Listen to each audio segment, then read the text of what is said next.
like the fake Donald Trump, who's been around since June of 2025, replaced the real one, who we all miss. And as a reminder, what a jerk this guy is. Watch this him interacting with heads of state and flirting with Carolyn Levitt. Okay, this man is offensive, and he needs to be removed ASAP. The Japanese Prime Minister Takaichi Sanae came back to Japan after visiting the White House, saying she'd been humiliated, insulted, and would never visit the United States again. And Japan immediately made a deal to buy oil in yuan and dump the petrodollar. So well done, fake Donald Trump. You just alienated the most important ally the United States has, financially anyway.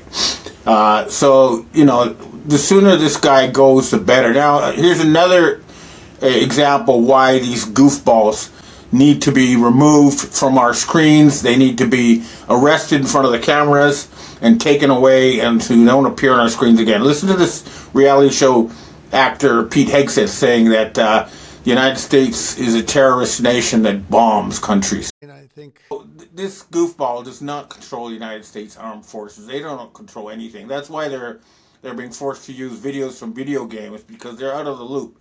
The U.S. military is not obeying these people, and for very good reason, because they are not in charge of the United States, and they're not working for the United States.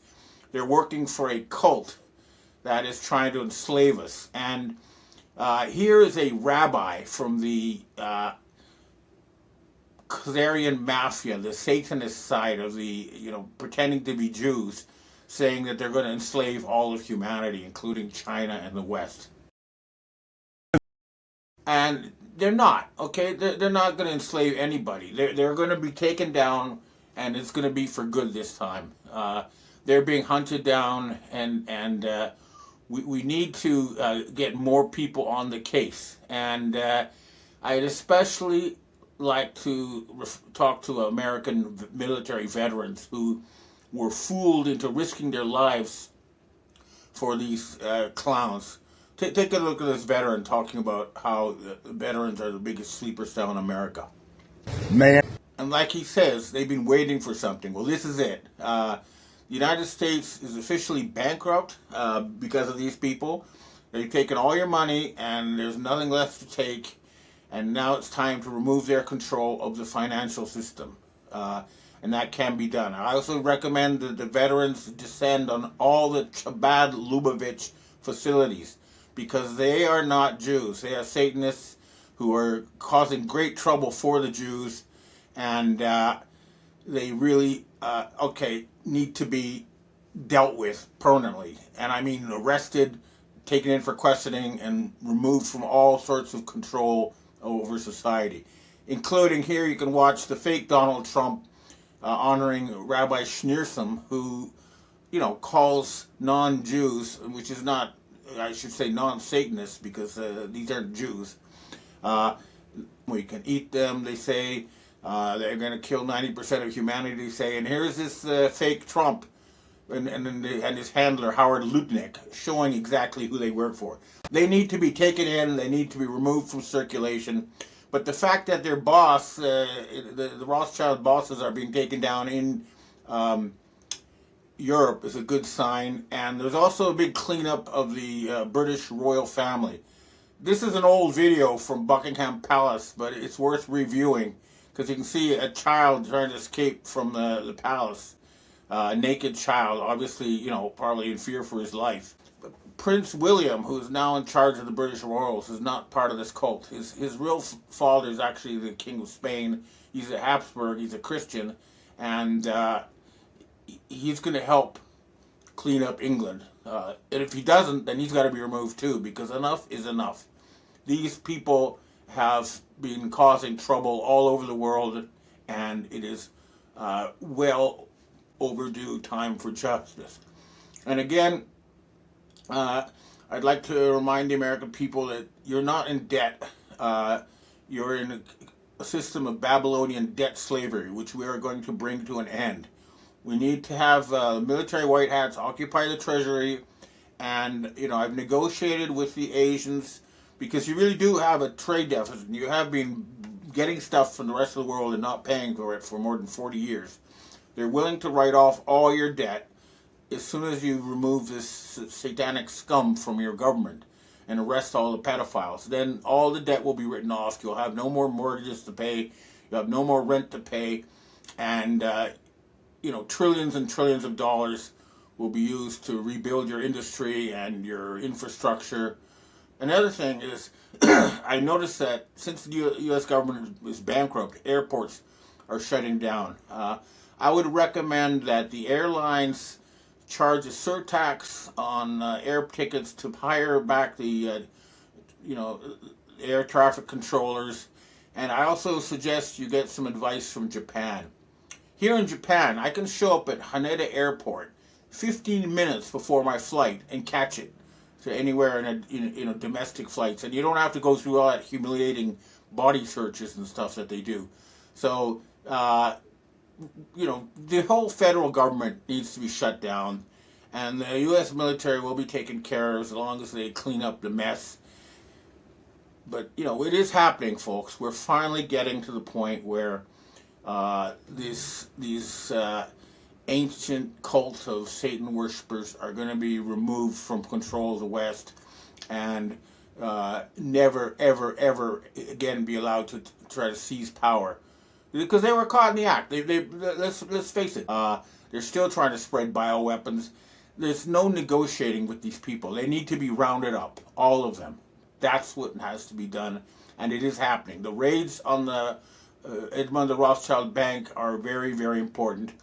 And, I previously, found in Bank of Japan documents that they control the Bank of Japan, and I'm pretty sure they also control the Fed and all the other banks in conjunction with the British Rothschilds. Although the British Rothschilds are not the same kind of people. I've been interacting with them, and they support the idea of a future planning agency and working on behalf of humanity. So it's the De Rothschilds that seem to be the problem. But of course, we don't want any, secret family in charge of the financial system. This needs to be open, and it needs to be available for everyone to see and participate in. And that's what we'll be working on. And, as a reminder of what happens when you have a government that actually is trying to make the country better instead of trying to rip people off. Take a look at this latest clip from China where people can go up a mountain in an escalator. And, this is the sort of thing they build for their people instead of wasting all their money that have nothing to do with the United States, which is what your current government does with your money. So take a look. And that's the sort of thing we can do in the United States as soon as these filth are removed. And it will happen. It is happening. Okay, well, that's what I have to say for myself today. Now I'd like to answer questions from readers and viewers.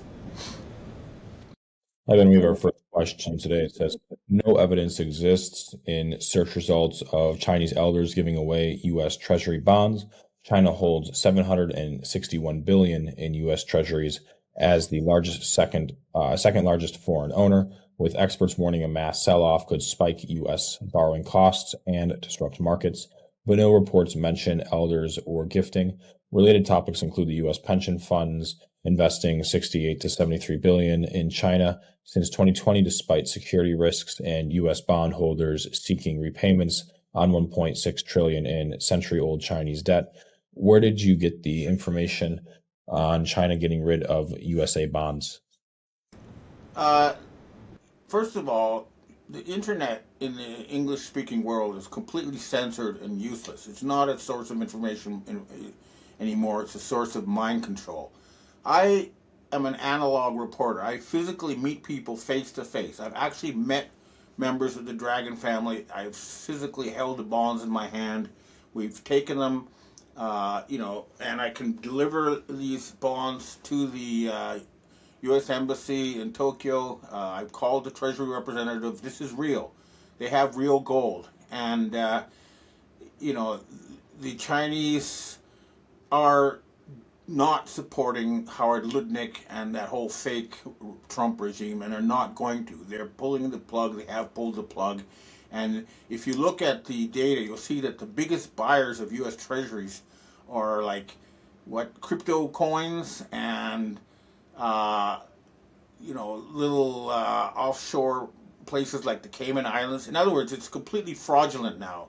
Nobody's buying these bonds. That's the reality. So again, trust the analog world and stay away from too much of the disinformation on the internet. Just go look at the grocery stores and see what's happening to prices with your own eyes and your own wallet. And you'll know that everything they're putting out now is lies about the economy in the U.S. Next question. Hi, Ben. In your March 13th Q&A, you said Scott Bessent will be hunted down if he doesn't use the bonds the Dragon family supplied to the United States through him. However, you then say that this madness has to stop and the military needs to take action. On one hand, you say action will be taken. On the other hand, you say the military needs to take action. So is the Dragon family going to act, or are you waiting for the military? Has either side definitely said that they will move on Bessent? I'm not gonna say any more. I said that he got one warning, and that's all he got. Uh, and the point is that we need the official U.S. government to accept a kind offer to write off all your debts and finance reconstruction of your beautiful country, which is I share with you as a Canadian. Uh, and this will happen, but it has to be an official government representative to acknowledge this. And since they're not, we're facing no choice but to shut them down, and this is going to cause hardship for the American people. But just watch and see, okay? Talking is over. You watch and see what happens. Next question.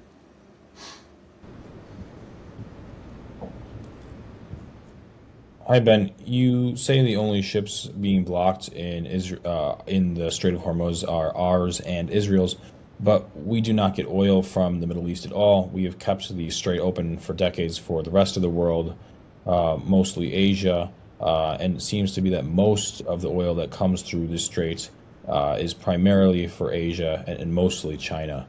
So where do you have this information that the United States' oil is being blocked from the Strait of Hormuz? Well, it's not United States oil. What's happening is, for example, since the United States invaded Iraq on false charges, uh, all the Iraqi oil revenue has been going to the owners of the Federal Reserve Board, and it's that money and that oil that's being cut off. So it's not American oil; it's American controlled oil that is being blocked, and that's not the American people, but the oligarchs like the Rockefellers who are being blocked. Next question. Hi, Ben. Joe Kent was a Bernie supporter. He has been excluded from secret information for several months now due to him being suspected of leaking said secret information. So, in my opinion, he was certainly not in the loop of the information regarding why we went to war with Iran, and I don't think he is going to be a valuable source of opinion on Iran. What are your thoughts on this, specifically in regards to Joe Kent leaking information?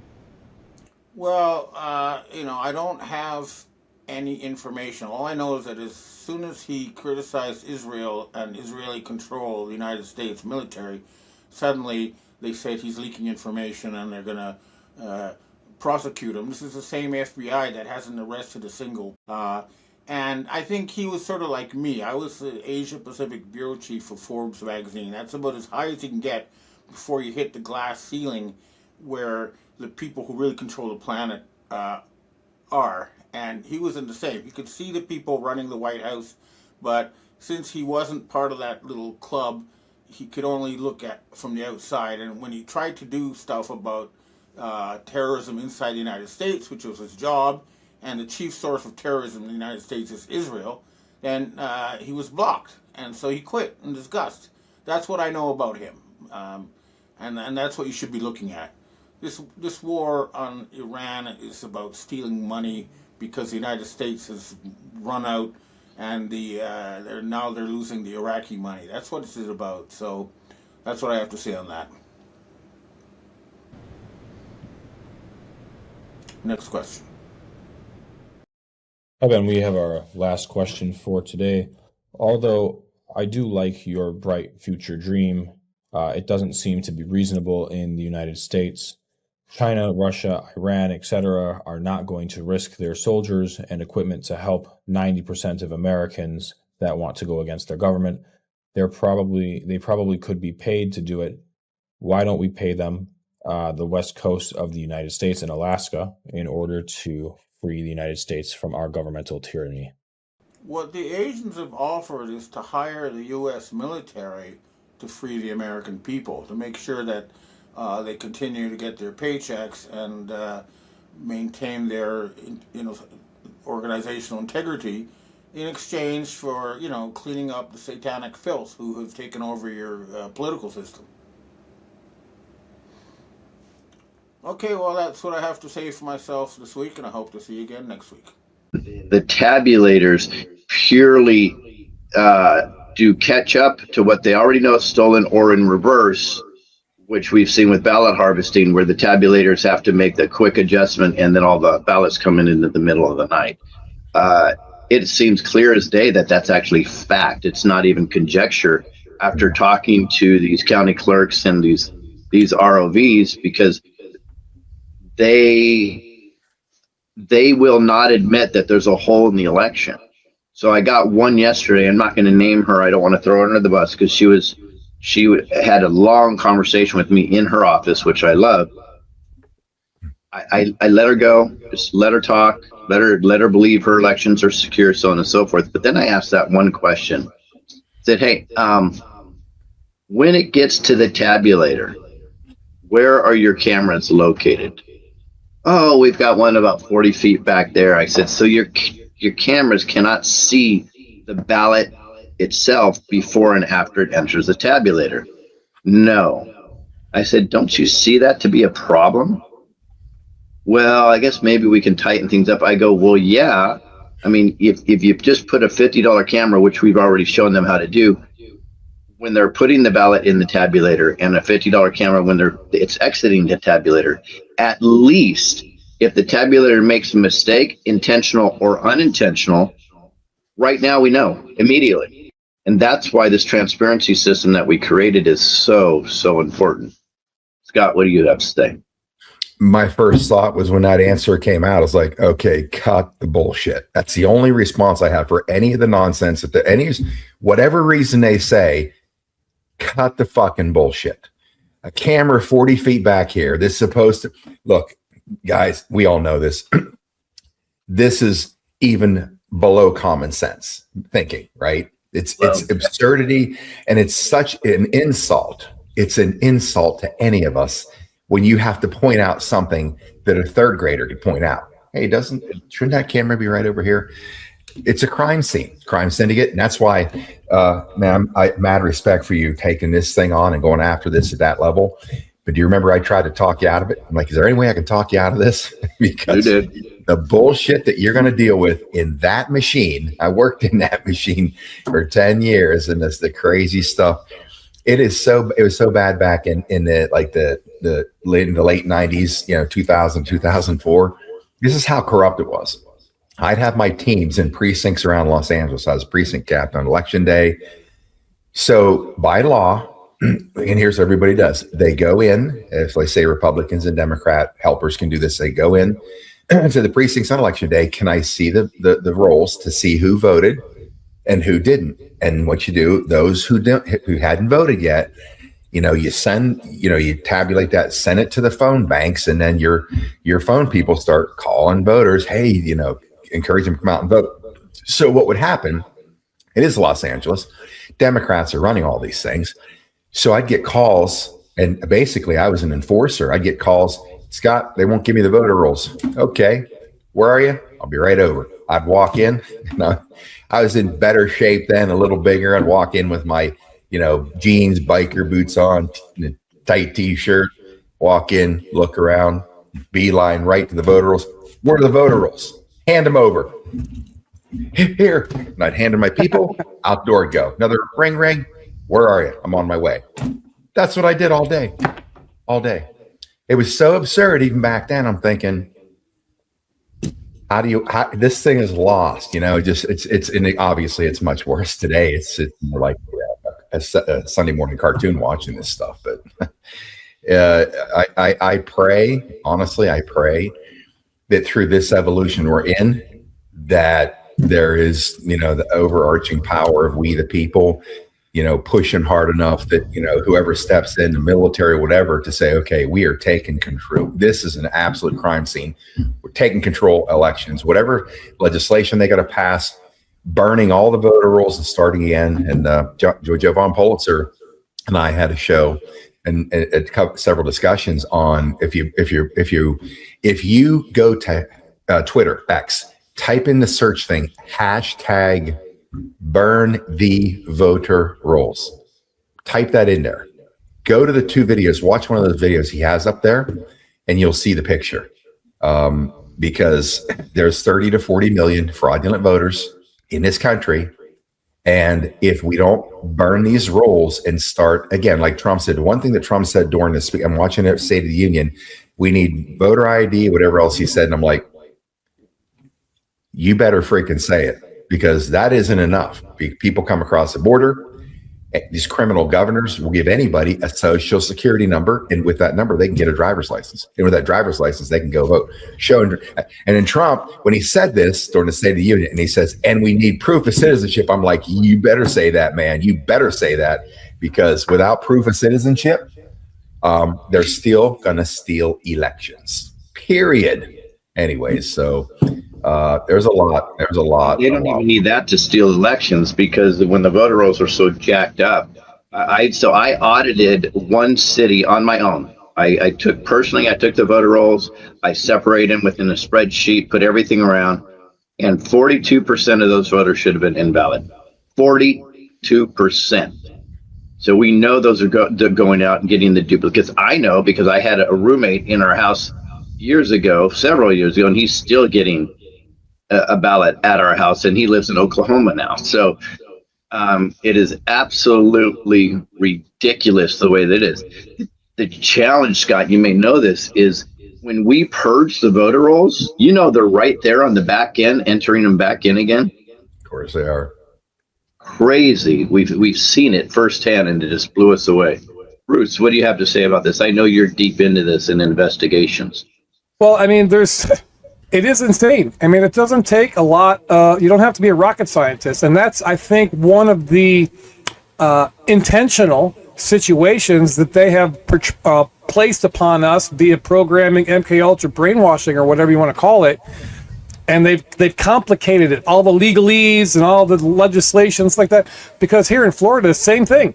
We have, rules, laws in place for them to go through and clean the rolls, but that process that they have to go through and clean out those rolls is so laborious and so ridiculous.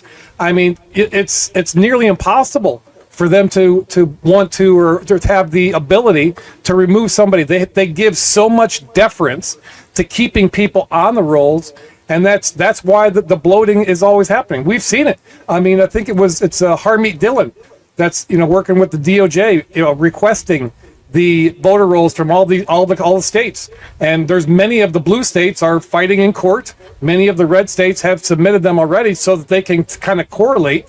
And this is just common sense. That you should have to.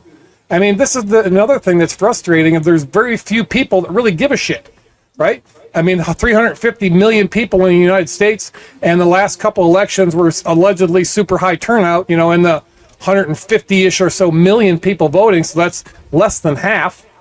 And then, with what Scott said, 30 to 40 million, we know. So, I mean, there's still 100 million people that are voting, or 200 million people that are voting. People don't care, right? And there's a lot of people that have that apathy, that have given up. They don't even consider voting. They know it's a corrupt system, so they don't even play the game. And that's part of the problem. They should purge the rolls, and you should have to re-register. It should be, I would think it would be an obligation as a civic duty for you to be able to vote. to have to vote. Make it a national holiday. Trump's talked about that. Many people have talked about making it a national holiday. Instead of the absentee voting that just we know is rife with criminality. That needs to be curtailed back to what it was supposed to be, right? Overseas people, disabled people, very specific and intentional reasons why people would get a mail-in ballot. Not just send out a ballot to every friggin' address that's in the state, and then you got people sitting there collecting them. We've seen it, California specific, even just recently. They're paying homeless people to sign these petitions to get these things on the voter roll or on the ballot. These initiatives. California's constitution is pretty clear, and it's very easy for we the people to take control and get stuff on, but they have manipulated, obfuscated, and stolen that ability, and they're just paying homeless people to sign fake names on these things to get stuff on the ballot. So until we can get something straightened out, man, we're facing an uphill battle. I see slow progress happening, but it's not quick enough to happen for these midterms, and that's one of the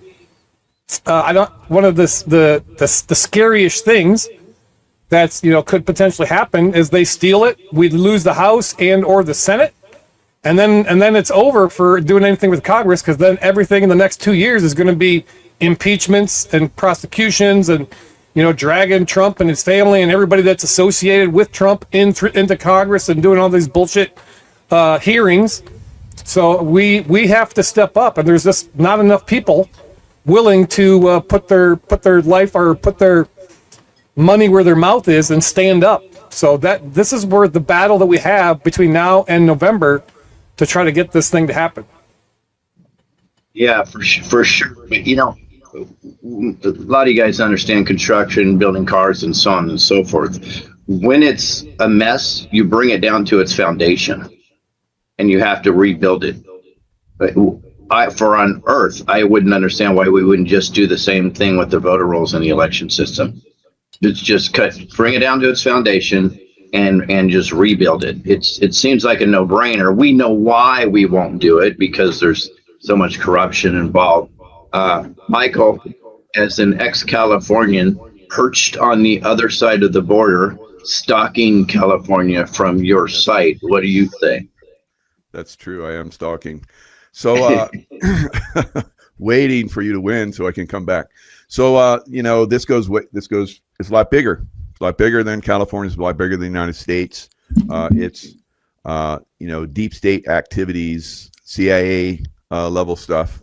So I can take you guys back several years, all the way back to 2004 and 5, when I was in Afghanistan, talking to the chief of station, who's I can't tell you who he was, but because I don't want to give him away, but he told me that the election would be won by Hamid Karzai, and it was won, and there was no way he could win, because there was enough of the bad guys that were going to come in and vote that they would have put whoever they wanted in, and that wouldn't have been good. So I started to see that this manipulation goes around the world, and President Trump, God bless him, he found his way into through the system to the top, and now we're collapsing the system. Will it be soon enough by the midterms? If it's not, then we're going to lose California for sure. It will be gone forever. It will be problems within many other states that are deeply rooted in deep state activities. And it goes even further again, because you see in California where your governor has basically hijacked the infrastructure for fuel. So now we're in the Middle East again. And I think Trump, just like he did with Operation Warp Speed, he accelerated that takedown of America in the world, so that it would put them off footing and eventually collapse their desire to control the world. If Hillary had won, it definitely would have been. So now I think he's basically accelerated another takedown of the world, very, very similar to what we saw in the lockdowns back in 2001. So this time they're going to do it with no fuel. All right. So they're going to try and take out the fuel. It's already happening. Australia, is already starting to lock down to a certain extent. Shelves empty. It's the same process, probably worse, unfortunately, that's coming for us. So drawing the light to this early on, hopefully, we'll continue to be able to do this because, they took us all down when we were trying to warn everybody back then. So I'm putting out the warning right now. We're heading for another lockdown, right?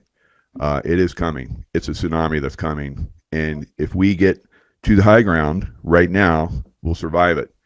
But unless we do, we won't. And people like yourself, Lewis, whether you win or not, you're bringing enough attention to this. I know God talked to you and had you come and run. So maybe you're going to get to thought. Maybe you bring enough information to turn things around. I know that President Trump has also started the oil to start to flow again offshore.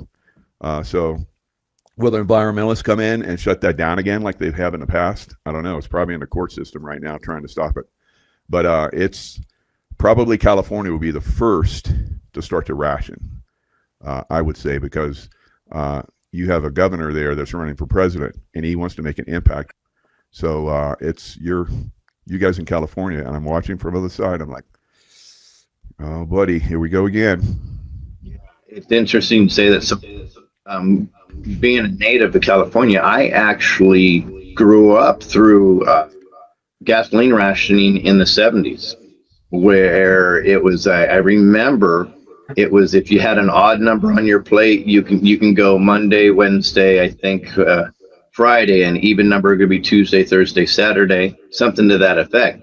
Now, here's what's interesting, and this is the lack of common sense from the deep state. So, for some reason, they thought the best thing to do is have you go every other day to the gas station. Somehow that rations gas, and you're going to use less gas, but you're sitting in a line that's a mile long with your car on, getting to the pump.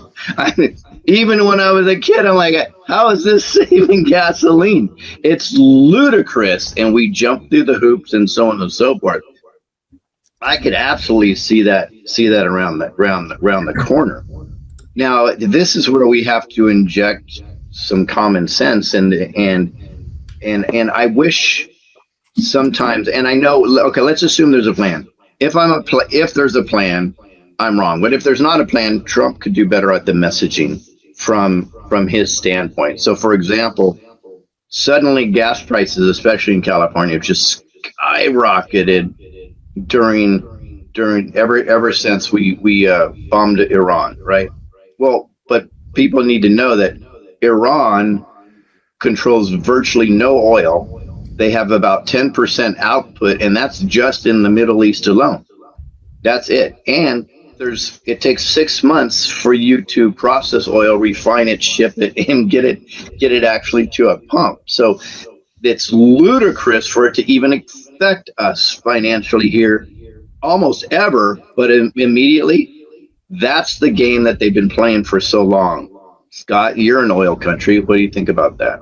100%, which actually kind of surprised me. I didn't realize that they're at a 10%, production distribution capacity. I guess you're talking world supply. Kind of surprising. No, that's just Middle East. That's just the Middle East. They don't have much of a world supply. Okay. Well, with the so many things about this Iran, incursion, operation, whatever, that are starting to mystify me. Honestly, so many things I'm seeing out there, and it's really, really difficult to figure out what the truth is with all of it.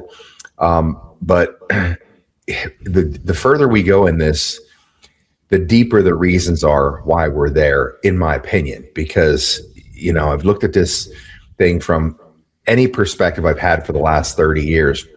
And there's some things that don't make sense to me. Some things are disconcerting. And I just have to keep, relying back on the intelligence we saw.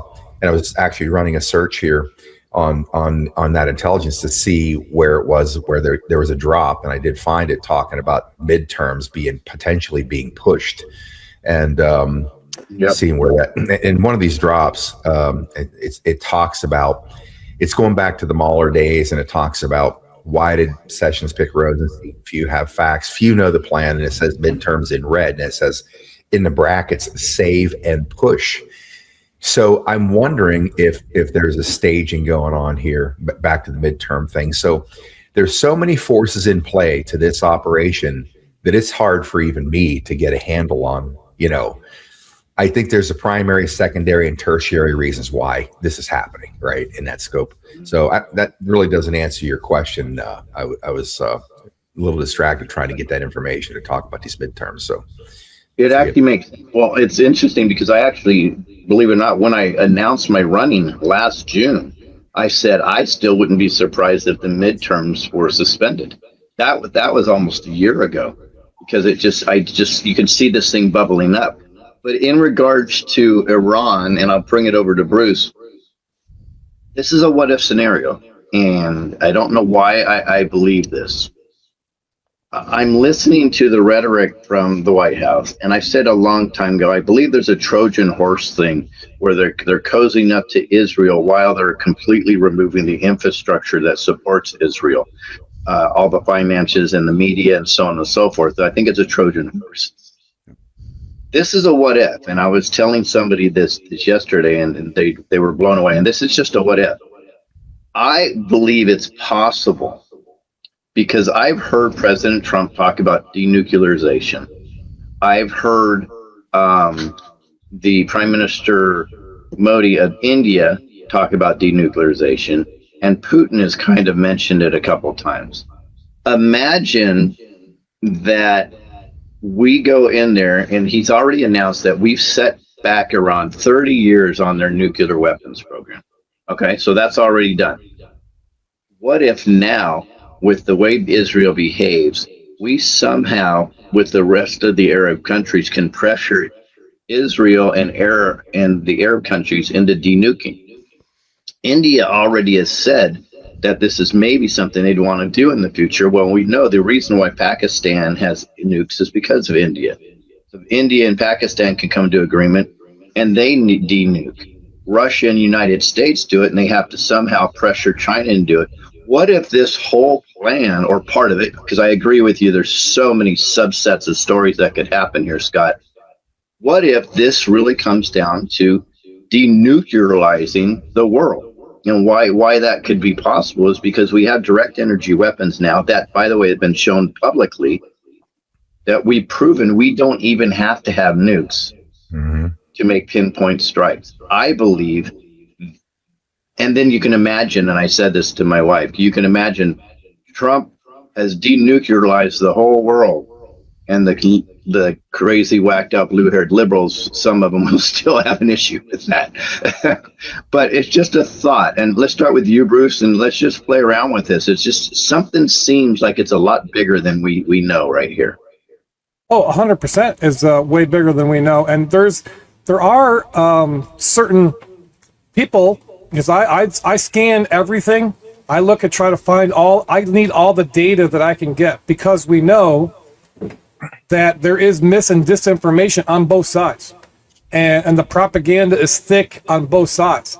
But if you really pull back and take the 30,000-40,000 foot view, what you said, I believe, is ultimately that may not be the ultimate end game of denuclearization, but it's not no secret that you mentioned, or not no coincidence that you mentioned India, because India is part of the sovereign alliance that we've been aware of, being Russia, Putin, Xi, Moody, Trump, and the guy in Iraq, right? So there is bigger things going on, and this play in Iraq or Iran is not about solely about energy. It's more about exposing and defanging, if you will, and it's been a pincher movement. They think the deep state thinks that this was they set up Trump to get into this forever war, but really it's a reverse pincher type movement, because he has exposed and is continuing to expose the fallacy and all the BS that's going on in the European Union, the NATO, and then the oil stuff. They're starving. We, the United States, have been the slush fund for the entire world. We have, forked the bill, forked over the bill for all the military stuff. Every time these guys get, something a little scary going on, they call, United States comes in to save the day.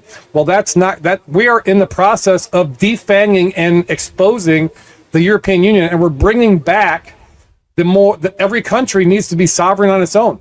So this is the play. The one world order, the new world government, the European Union was kind of that initial, trial type of thing to start to grow. But no, we're going to be taking that down. This is the things that. So if you look, I read a couple of Substacks. One of them, I really, really like this guy. He goes by the Substack. His name it's called Burning Bright, is the name of the Substack, and he has been writing, narratives and things like that. He's been watching and seeing, and the stuff that Trump is saying is really mind-boggling to people, because he's saying things are on both sides of his mouth, right? He's de-escalating, he's escalating to de-escalate. He's saying one thing and then another thing, which seems to be completely contrary. But this is all on purpose. I've seen it, and I resonate with it within my being, because you can, that's what we need to do. Because all this chaos that's seemingly going on all around us, we need to focus and be connected to our creator, source, God, whatever you want, because that's the ultimate source of truth. And you learn and develop that intuition. And Michael's an expert at that type of stuff, to be able to see through all the bullshit. So, this play in Iran is, I believe, for a denuclearization, a world peace type of situation. And it's going to come down to instead of being a unipolar, one world government type of thing, it's going to be a multipolar. All these countries are going to get their sovereignty back. And you can see it. People are rising up. The populist movement that's happening in Germany. Europe is basically crashing and burning. They've gone all in on that Green New scam and new energy. Now the oil's dried up for them, and Trump says, "Hey, if you want the oil, you got to go get it yourself. I'm not going to be your enforcer anymore." So this is all exposing, and this is what I'm seeing from that perspective. Michael, it seems to me that the more President Trump aligns with Israel, the more Israel deep state seems to get exposed. And with your master discernment, what's your thought about what's going on over there? Yeah, having been in the Middle East for a good portion of my life, in combat zones and so forth, and training with the Middle Easterners, and so I can tell you that Iran by far is the fomenter of the terrorism. So once we take away that, then the Middle East is basically going to be great. Still have to clean up some of the radicals, but a lot of the countries outside of Iran, keep a pretty good tab on them, keep control of the radicals in their own way. So I think that this is basically, like Bruce is talking about, it's the takedown of the nuclear system. That's why we went into Iran to take it down.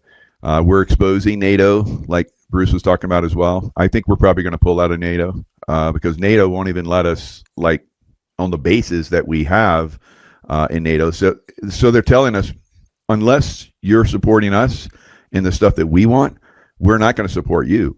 So it's pretty much a done deal. We're going to pull out of NATO. I've been saying that for a little while now.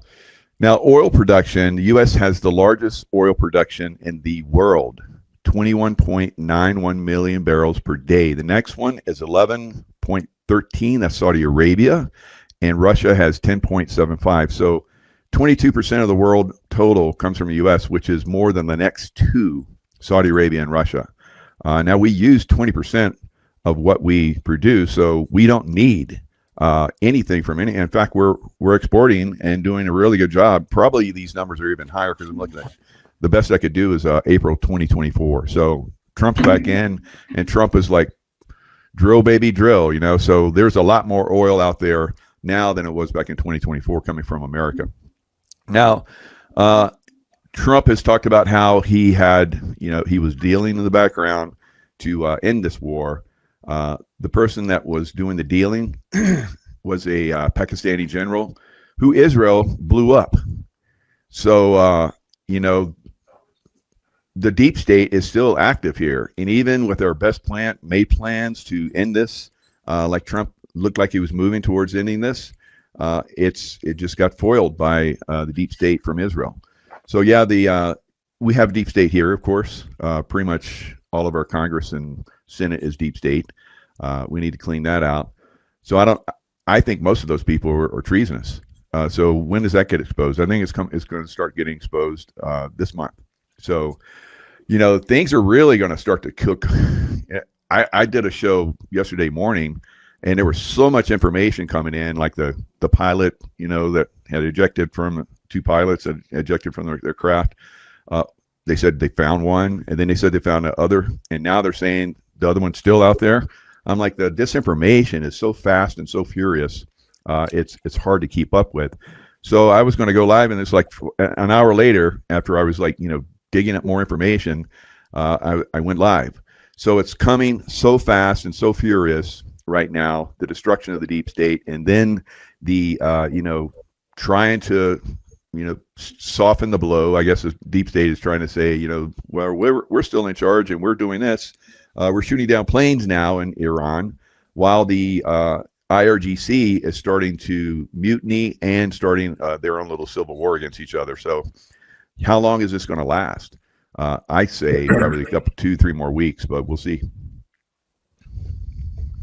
Can't wait till you see a couple pilots jettison from the Artemis rocket. That real rocket going to the real moon. Scott, allegedly. You have some incredible spiritual discernment that we've talked about before, and publicly a lot of people have seen your journey, which is it's really cool. I want to mention something in chat, and I want you to speak to this. It's from Kathy Weber. She says, we are deep in labor pains of this new birth of the new nations. Having to take out the evil and world peace has to happen to move this world on to this jubilee God promised us. What's your thoughts on that? Oh Yeah, I think all of us. Oh, go ahead, Mike. Go, Scott. No. I want to hear your thoughts, Mike. Go ahead. So yeah, I think that all of us are on the same opinion that we're moving into a golden age, Renaissance in consciousness is what I've called it for quite some time, for almost a decade now. So we're definitely moving into this golden age. But of course, the birthing pains that we're going through right now, it's pretty dramatic, and it won't be traumatic, but it will be dramatic. Unfortunately, for some, they're not going to make it because their consciousness is at the level that it needs to be. And there's going to be a fall off. We've already seen a fall off from the vax. There's even more people that are falling off from that. As the days go by, unfortunately. But that is part of the discernment. So the discernment has to happen, and that's part of the raising of the consciousness. As your consciousness raises, you're able to discern the little clues that President Trump gives us. That I say this, but it's not what it really is. So you have to be able to discern, the conversations that are happening. And some people are just like, they just want to hear what they want to hear and then just go on with life. And that's very tragic for them often. But yeah, I think we're going into a golden age. No question about it. Yeah, I do too. 2 comments on this Iran conflict, and then I'll answer that, Lewis. I like, Prometheus, the ladies at Promethean Action. To me, what they're exposing makes the most sense. This entire operation and all the things that are coming off the hub of the wheel, the spoke in every direction, this is the takedown of empire. This is a takedown of the British Empire, who's always used its proxies, i.e. Iran, i.e. Israel, all their proxies to carry out this chaos on the planet. And that's how they always keep us, focused on, look, if we're supremely focused on collectively on a certain dynamic in the world of geopolitics, you can rest assured that is not the real center point of what we should be talking about. Usually diversions. I think a lot of this stuff that, like we talked earlier, many things that are happening here in this operation and what's going on. Look, the fact of the matter is, you want to get biblical, we do not move into this age until Israel's wiped off the map. Everybody runs around being a Christian. Again, I'm born again Christian since I was 14. studied divinity for 20 years. That's why I threw the Bible overboard, or God overboard, in 1999, walked away, and quantum physics became my new Bible.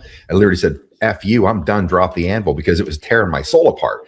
Trying to be a good man and being told, you have an angry and a vengeful God. You need to fear God. I'm God fearing. I'm like, fear is of the devil. This is all program bullshit. And if I forget this, Poppy, bring me back to sand in the gears, because I need to throw some sand in the gears of this conversation. But here's the thing. I'm on the phone yesterday with two good friends of mine, Anthony and Rick, and they get together. They want an update. Like, what did you get? I had 2 hours with Juan a couple nights ago, and got a lot of information, and they wanted to know. And of course, we're talking about the dynamics of this thing, but it turned into me getting half a gasket was starting to come apart. And I went on this rant about, the Bible and Christians and all this kind of stuff, and pointing out the bullshit in the Bible and the things I was saying. They got quiet. But one of these guys, he cuts you off all the time. He's so excited and excitable, and he's like, his vibration is like this all the time.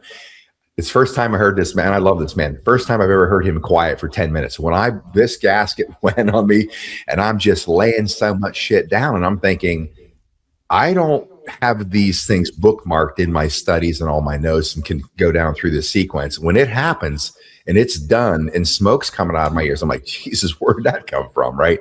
And that's why I think there's like a divine guidance system that if you're awake, it'll work for you. But I was hitting everything that would probably get most people in trouble, the things that I was saying. But it slammed both of these guys, and it resonated, and they can see the field of religion, the field of Christianity, or whatever, the smoke clearing. It's like, cut the bullshit, turn the other. If somebody hits you, turn the other cheek. Oh, really? That's what I'm supposed to. Somebody punch me in the face. Here, hit me over here. If I turn the other cheek, it's because I'm reaching for a ball bat to take your head off. Did Christ act that way? Did he act that way? Thank God he didn't, because the world would be completely burning in hell now. He didn't turn the other cheek. He went into their temple. He beat their asses. People don't talk about, he beat their asses and threw them out, smashed their tables. That is what Christianity is. It's a full contact operation. It's an action plan. And this is how we have to behave to take this empire down. It's got to be not just, as I said before, we can take empire down with military operations and all that. But if we don't have this spiritual ascension, if we don't have this great awakening, they'll be back in power in 50 or 100 years. So and at the end of the day, after this conversation, and I said, guys, this is the only reason that I can tell you, since they stole the 2020 election, and before that, but I've been in absolute peace ever since. And I see all this now. That chaos has been part of my whole life in the political world, from 1990 till 2006, when I walked away because I realized it was a crime scene, until Trump announced, like right up until then, chaos. Trump comes in, I see the speech, he runs, and it's like the vibration goes up. I'm thinking, oh my God, it's really happening. There's the guy that I never saw coming. And then, of course, 2020 happens, and I was like, here we go. This is awesome. And that's why I did that podcast. It just went nuclear, right? I didn't plan on doing that. And I've been, I don't even talk about the midterms. I'm not worried about it. I don't care what happens in the midterms. I do, but regardless of what happens, it ain't gonna make a difference. This is our time. We are rising in the angelic form right now. Look around you, folks. Look at the attention. The people in the world are looking at geopolitical conflicts, this whole thing. And I really think there's as they're deconstructing empire, it's gaining the attention of everybody. It don't matter if it's a negative or a positive vibration, attention they have looking at it. They're looking at it. They're coming awake. People are waking up. So the thing that I would say, as far as wanting, and again, I just don't have any concerns. Oh, we can take an ass kicking. Yeah. I think we're going to have the bond collapse. That was what I talked to Juan about for an hour. The bond collapse is catastrophic. It's going to be 60 times worse than 2008. We had 24 hours. That's it.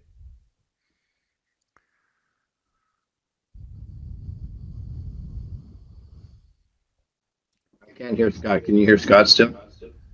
He froze up on my end.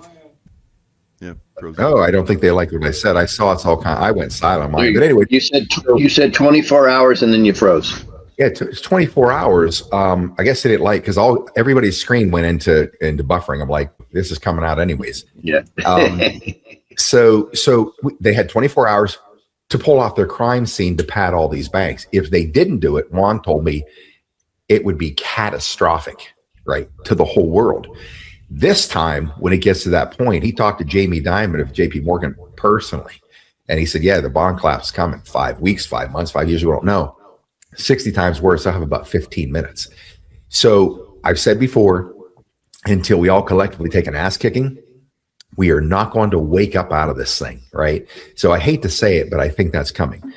And I think I was saying this 6 years, it has to happen because we are still complacent on this planet to where if we just all rise up collectively, or at least 1/100th% of the planet rises up just like this, it's over. They'll go in full retreat because they know there's nowhere to hide. There's too many people, but we still can't get people.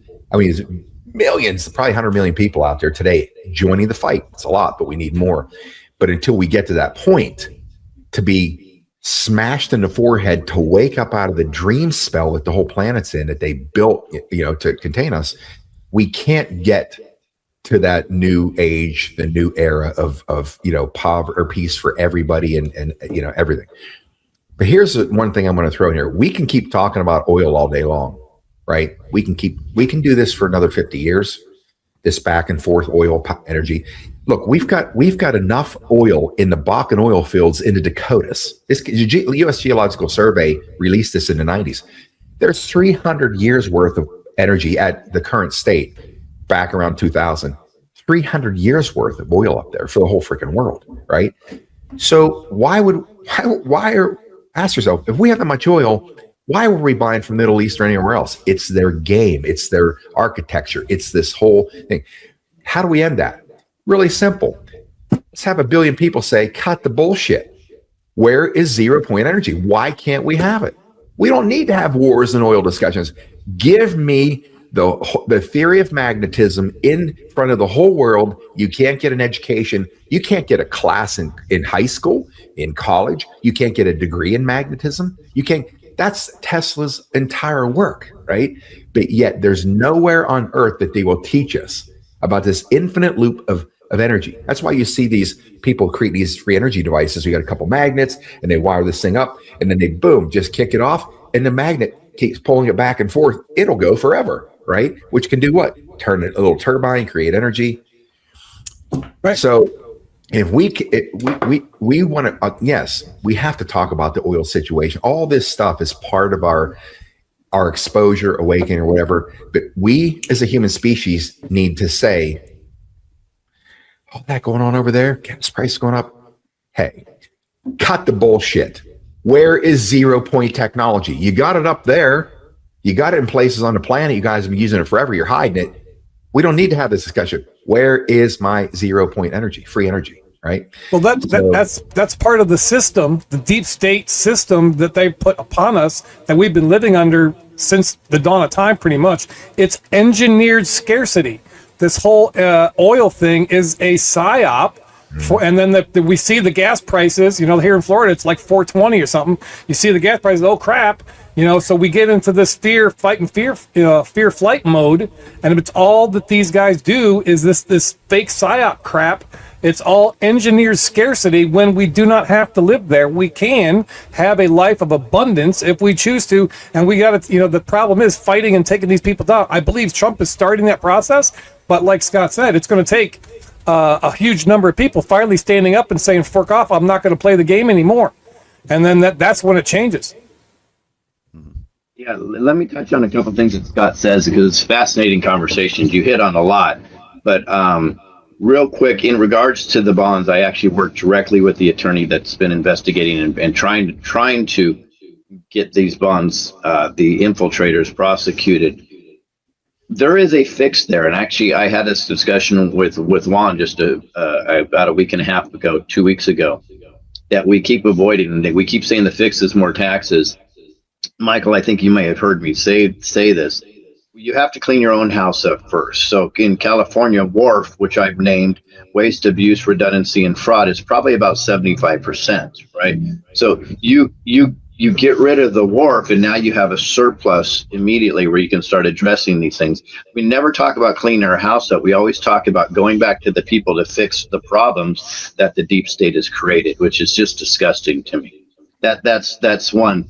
In regards to 0 point energy, you and I have talked about this in extent, Scott. We are on the same page. Absolutely, the 0 point energy. I'm blessed now that I'm actually talking to some people that are involved in that. Now, they don't want to come out public. We know why, but these are discussions we're having. But there's even a bridge to 0 point energy that at least people should talk about, and that's SMR type technology, small modular reactors that could be put in the ground and use the existing infrastructure. That's going to cut everything by 50%. I personally have seen equipment that we can build on landfills that is a 97.5% usage of the landfill, turning that into energy, which would reduce our energy by 60%. At minimum, we could do that to get away from all this oil talk, reduce it while we are building 0 point energy. Now, why am I saying we use a bridge there? Because if true 0 point energy is an individual operation where every single home can have their own energy source, right? It's going to take 20 to 30 years probably to lay it out completely to get to that point. It is very important that we get there. Why are they so afraid of 0 point energy? Because that is true sovereignty right there. You can produce energy at your own house. You can virtually do anything right there, and you need zero government intervention whatsoever. And I mean, even powering your own direct energy weapons to protect your property.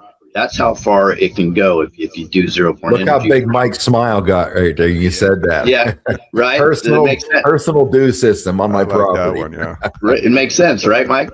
So yeah, absolutely. And then real quick, I want to touch on. I don't want to gloss over your conversation on Bible and Christianity, because in my opinion, it's always been man's manipulation of the word that's been the problem.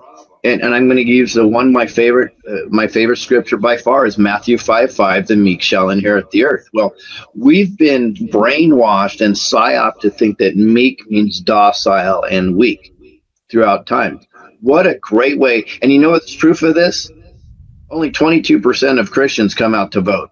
The lowest demographic out of all demographics in voting. Christians are 22% because they're told just pray, everything's going to be fine. But if you really study the origins of the word meek, it's fantastic. Even going from the Greek translation, it was a horse called Praus. That was a war horse. That was the war horse in the stable that did what? Protected all the other war horses. That's what meek means, right? Moses walked through the desert 40 years.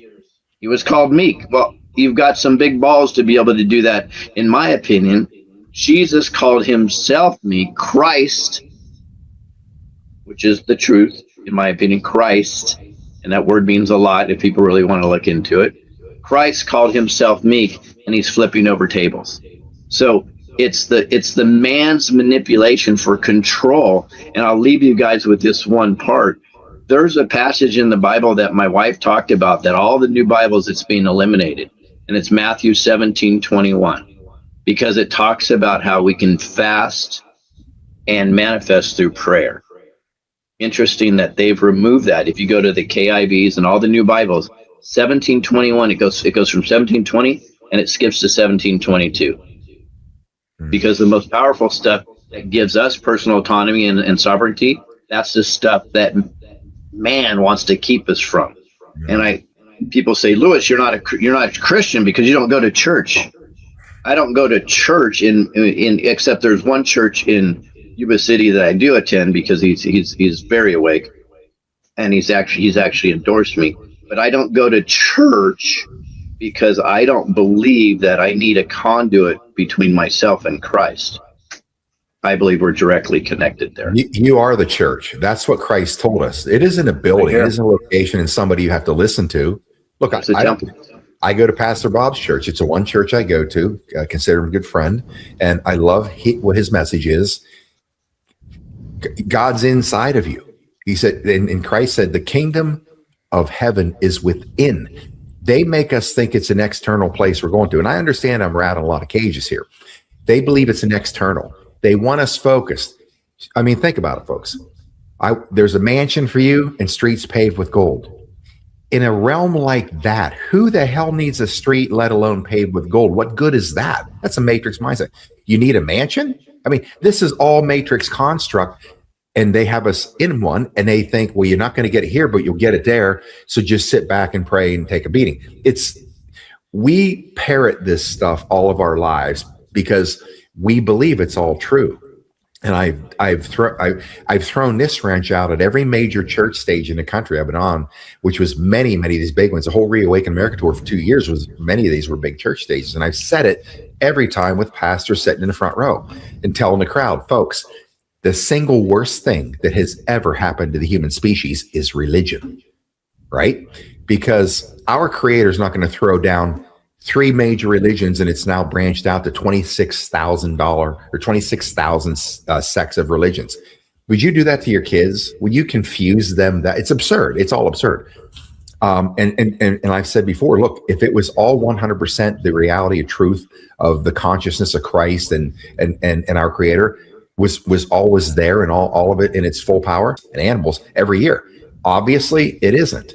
So therefore, we don't have the full picture. And that full picture is that Christ said, the church is the people that follow Christ's message, which is what? The overarching construct of the quantum realm of all of God's creation. It's let's call it a system or an architecture. You work in concert with it, and you can create anything. You can manifest anything. Consciousness, manifestation. Those are all the things that Christ talked about. If you work against it, it's always an uphill battle of defeat. So if we're anchored in this psychology of religion, or whatever you want to call it, even Christianity, we're so far off base of that too, because we're nullifying the power of Christ's life and his message, right? And because if we truly had it all, we would be walking on water. What's that? A high frequency vibration that can allow the quantum physics. Christ was bringing a message to the world. Stop listening to their bullshit. Here's how creation works. Here is God's work. I am here to show you. Everything's a metaphor. I am the Son of God, right? I'm the Son of God. We all are, right? So we're sons and daughters of our Creator. We are made in the likeness and image, which means what? We can do exactly the same thing our Creator has done. We're all co-creators, sub-creators, and do what Christ did. But we can't get to the baseline of all of that truth. And believe me, I love living in Texas. I'm in the Bible Belt, but I don't go to church. Why? I don't need to. Like Lewis said, I don't need an intermediary. But I love that Cowboys ask me, "Hey, did you find a church here now? Now that you live here?" I'm not pressured. I don't feel pressured. No, I don't. Not yet. But I love that they ask me, because what does that mean? Good men and good people and women want to live a godly life. I love being in that vibration, that environment. So folks need to wake up to that too. We are the church of Christ, us, right? The carriers of the Christ consciousness. Anyways, I got to rein myself in most every time I open my mouth, because I just can't, I get so rattled, because it's like, how can we not see this as a human species? But we are getting there. Yeah, it's interesting. So one of the biggest challenges I see for sure is the intercession of the churches, where they want to put the person at the front and the church before God. And there's history of this. And the Jesuit army was created because Ignatius of Loyola was asked to by the Pope at the time to take care of the Protestants that were saying, "Pope, don't put yourself and don't put the Catholic Church before God. God comes first," right? That was the answer. So I have no challenge with the church if they're saying you have a direct connection to God, but we're just worshiping together. Right, that's cool. But unfortunately, a lot of what I see in many churches are exactly the opposite, where they, for some reason, I don't even know if they believe it, but they know there's control when they're their intercessor between the church, and that's where, I mean, between you and God directly. That's where I have a huge problem. So, do I have a problem with church? No, I do actually. I believe church is between the temples, but that's my own personal belief. But I've been to some phenomenal churches, but they have the same belief system that I have, and they don't feel like they're the intercessor. But unfortunately, most religions and most churches, it's a control mechanism, and that's really the challenge that I see. Michael, what do you have to say about this? And we'll go to Bruce. Yeah, that's the. Unfortunately, I think most religions are control mechanisms, like we're all talking about. We've all talked about this for a long time, but helping people see that because of the, MK Ultra, they're fabulous at MK Ultra-ing churches. I like to go to church, occasionally. It's great communion, great people, high morals, but even some, like, Scott talks about, some of those people can be, I'm sorry, like Nazis, right? So, and kind of not sorry, really. You need the real truth. You need the hard truth sometimes.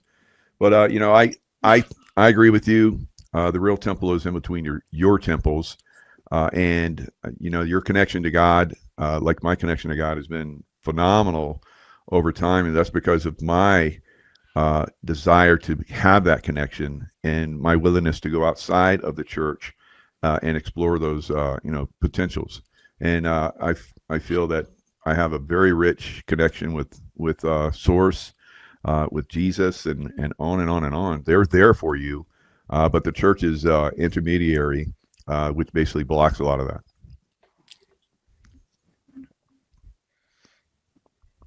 Bruce. But Yep. get everybody angry. Truth right there. Truth right there. I mean, the good grief. Yeah. I mean, this is, again, part of the whole deep state controlling mechanism they put on us, where they have implanted in us a need for a savior complex. And it's not only within the church, but it also, you can see it expanding out, where Trump is like that. He's almost, he's like the second coming. Some people within the MAGA movement have almost put Trump as he's a cult figure, right? He's a cult figure, and there's even a faction of people within the truther community who believe that he is, tied to somehow to the Jesus bloodline, and that he actually really is the second coming. I don't believe that myself, and I could be wrong. I don't have that information, but it just doesn't make any sense. But the controlling mechanism, like Michael talked about, is 100% true. That we have everything that we need. When Jesus was on the cross and he said it's finished, that pretty much says it right there. It was done.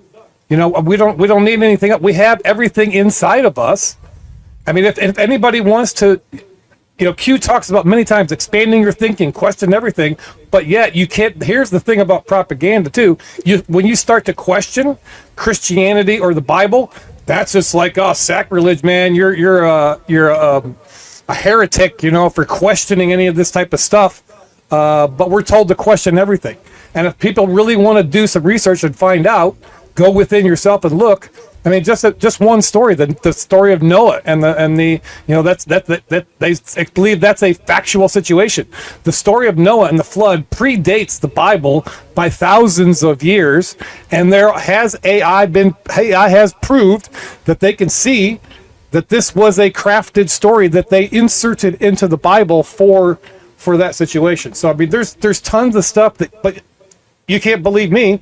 I'm not expecting to change your mind, but you need to take control of yourself and, go within yourself to find out and question it. I might be wrong. You might be wrong. It doesn't matter about who's being right. And that's the thing about truth. Truth is a little bit different for everybody, and everybody's on a different level and believes things in a certain different way. But the things that you cannot deny, the settled science, if you will, the truth, the universal laws, common law, natural law, those things are are cemented. You cannot, the law of polarity, the law of cause and effect, all these different things that the church, labels as occult, that we're devil worshipers, because I have a crystal sitting on my desk. It's a cult, and that all the word occult, that's a fearful thing. You're worshiping the devil. Age. Right, the New Age movement, all this stuff. They use these words, and all the word means, occult, is just hidden knowledge. Yeah, absolutely, it's hidden knowledge because the church and the people that are controlling you within the church are hiding the knowledge of the truth of God and how He set up this whole world to be. So 52 miles of bookshelves underneath the Vatican. And right, absolutely, it's all there. Yeah, exactly. That's the whole point. I get worked up on that one, boy. So, That was good. Interesting enough, now we have a beautiful, on April 1st, launch of a Artemis that's exploring the moon. I mean, it's just so amazing that we're gonna go back to the moon since 1969. Oh, it's just amazing. I'm so excited about Artemis and the moon. And yet, so I go to NASA's feed yesterday, and somehow they're showing Artemis from about a couple hundred feet away. I'm not quite sure what camera is floating out there staring at Artemis directly. I thought that was fascinating. But they kind of had a tell on themselves, because in the upper left-hand corner, it said visualization. So they're doing this feed and this conversation where they delay the conversation and they're talking about nothing, because I was curious. We all know that in 1969 we landed on the moon. It was real. I don't know about these crazy naysayers that would ever say anything like that. It's fake. And of course, then we can watch that take off from the moon, those fun little sparks, and it was just incredible. What's your thought on this whole moon stuff going on right now? My question, I have one question. Are we really going to go this time? Because with nowadays, there's more computing power in this tracking device that everybody carries around with them than there was in the multiple floors of a building that they had back then. And I've heard people say that we didn't go back because we had somehow lost the telemetry. But during the FBI raid in Mar-a-Lago, they did find the telemetry in a box in Melania's underwear drawer.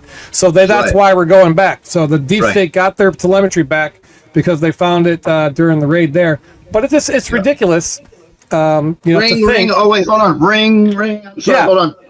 Hello, Moon? Yes. Oh, there's no delay. Wow.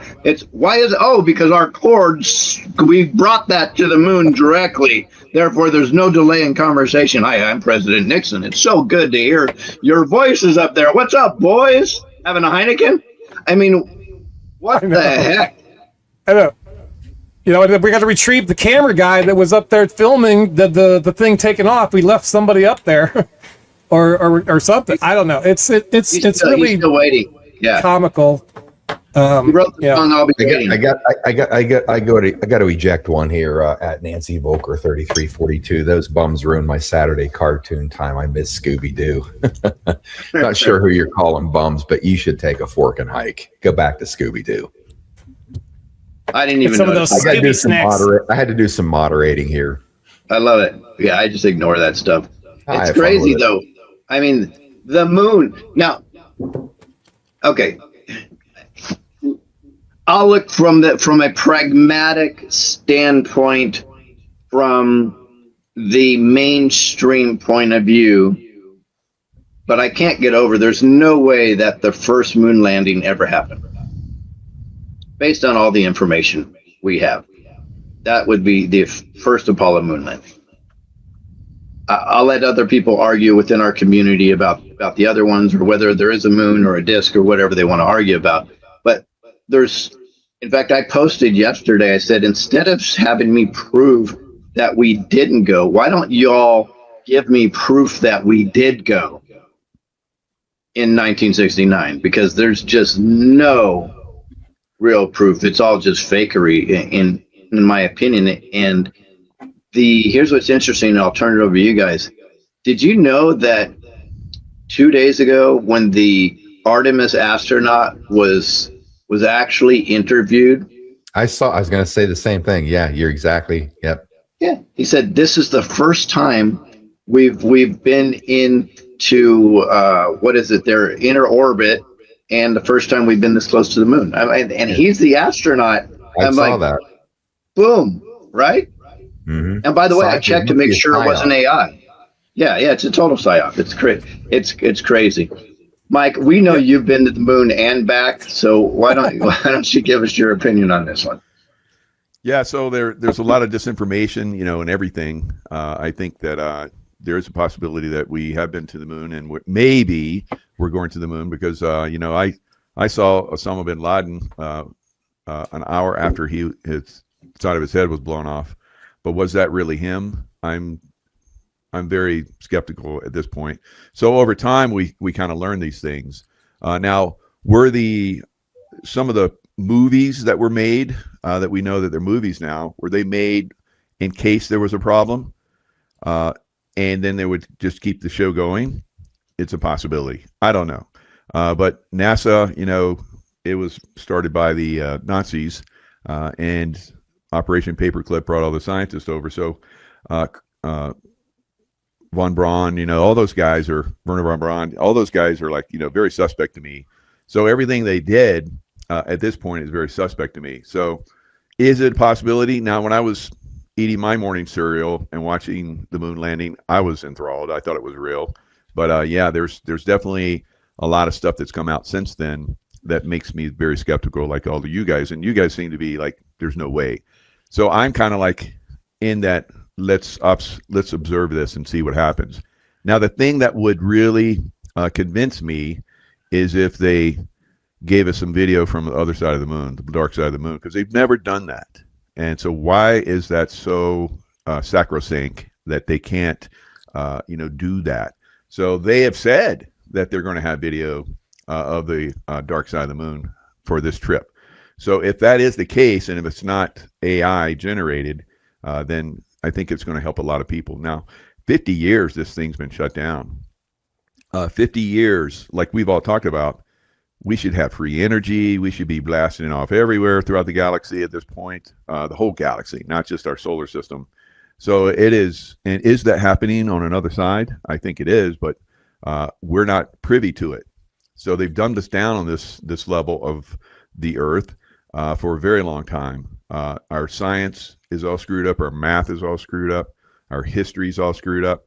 I think that when they finally open all this stuff, I think all of us, we've already done school, but we'll have to go back to school, and we'll want to go back to school to learn the real truth and kick the other bullshit out they taught us, and learn the real stuff. And that's going to advance humanity in and of itself on a massive scale as well. I have a question for you, Mike. Do you think if they're going to the backside of the moon, obviously we know they're going to take video and photographs, all that. Why wouldn't you, right? So is this potentially the first step toward disclosure? Brilliant. Good point. Because we know that Trump's doing that on a massive scale. I believe there's, bases there. I feel that I've been there on some reality, some level. So it's not a big deal to me that, all this disinformation comes out. I know there's something there.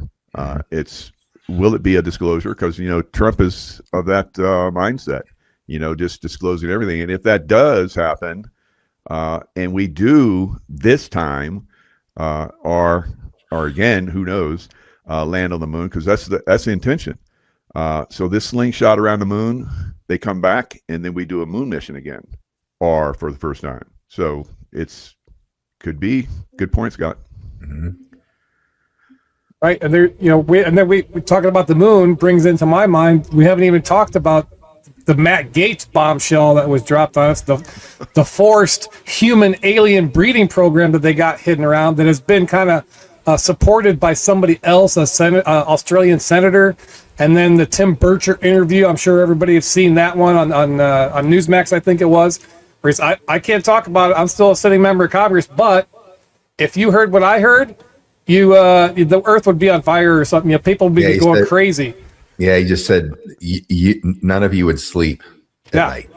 Whatever. We have seen address. They've given us addresses and location where certain items, is the word he used, are.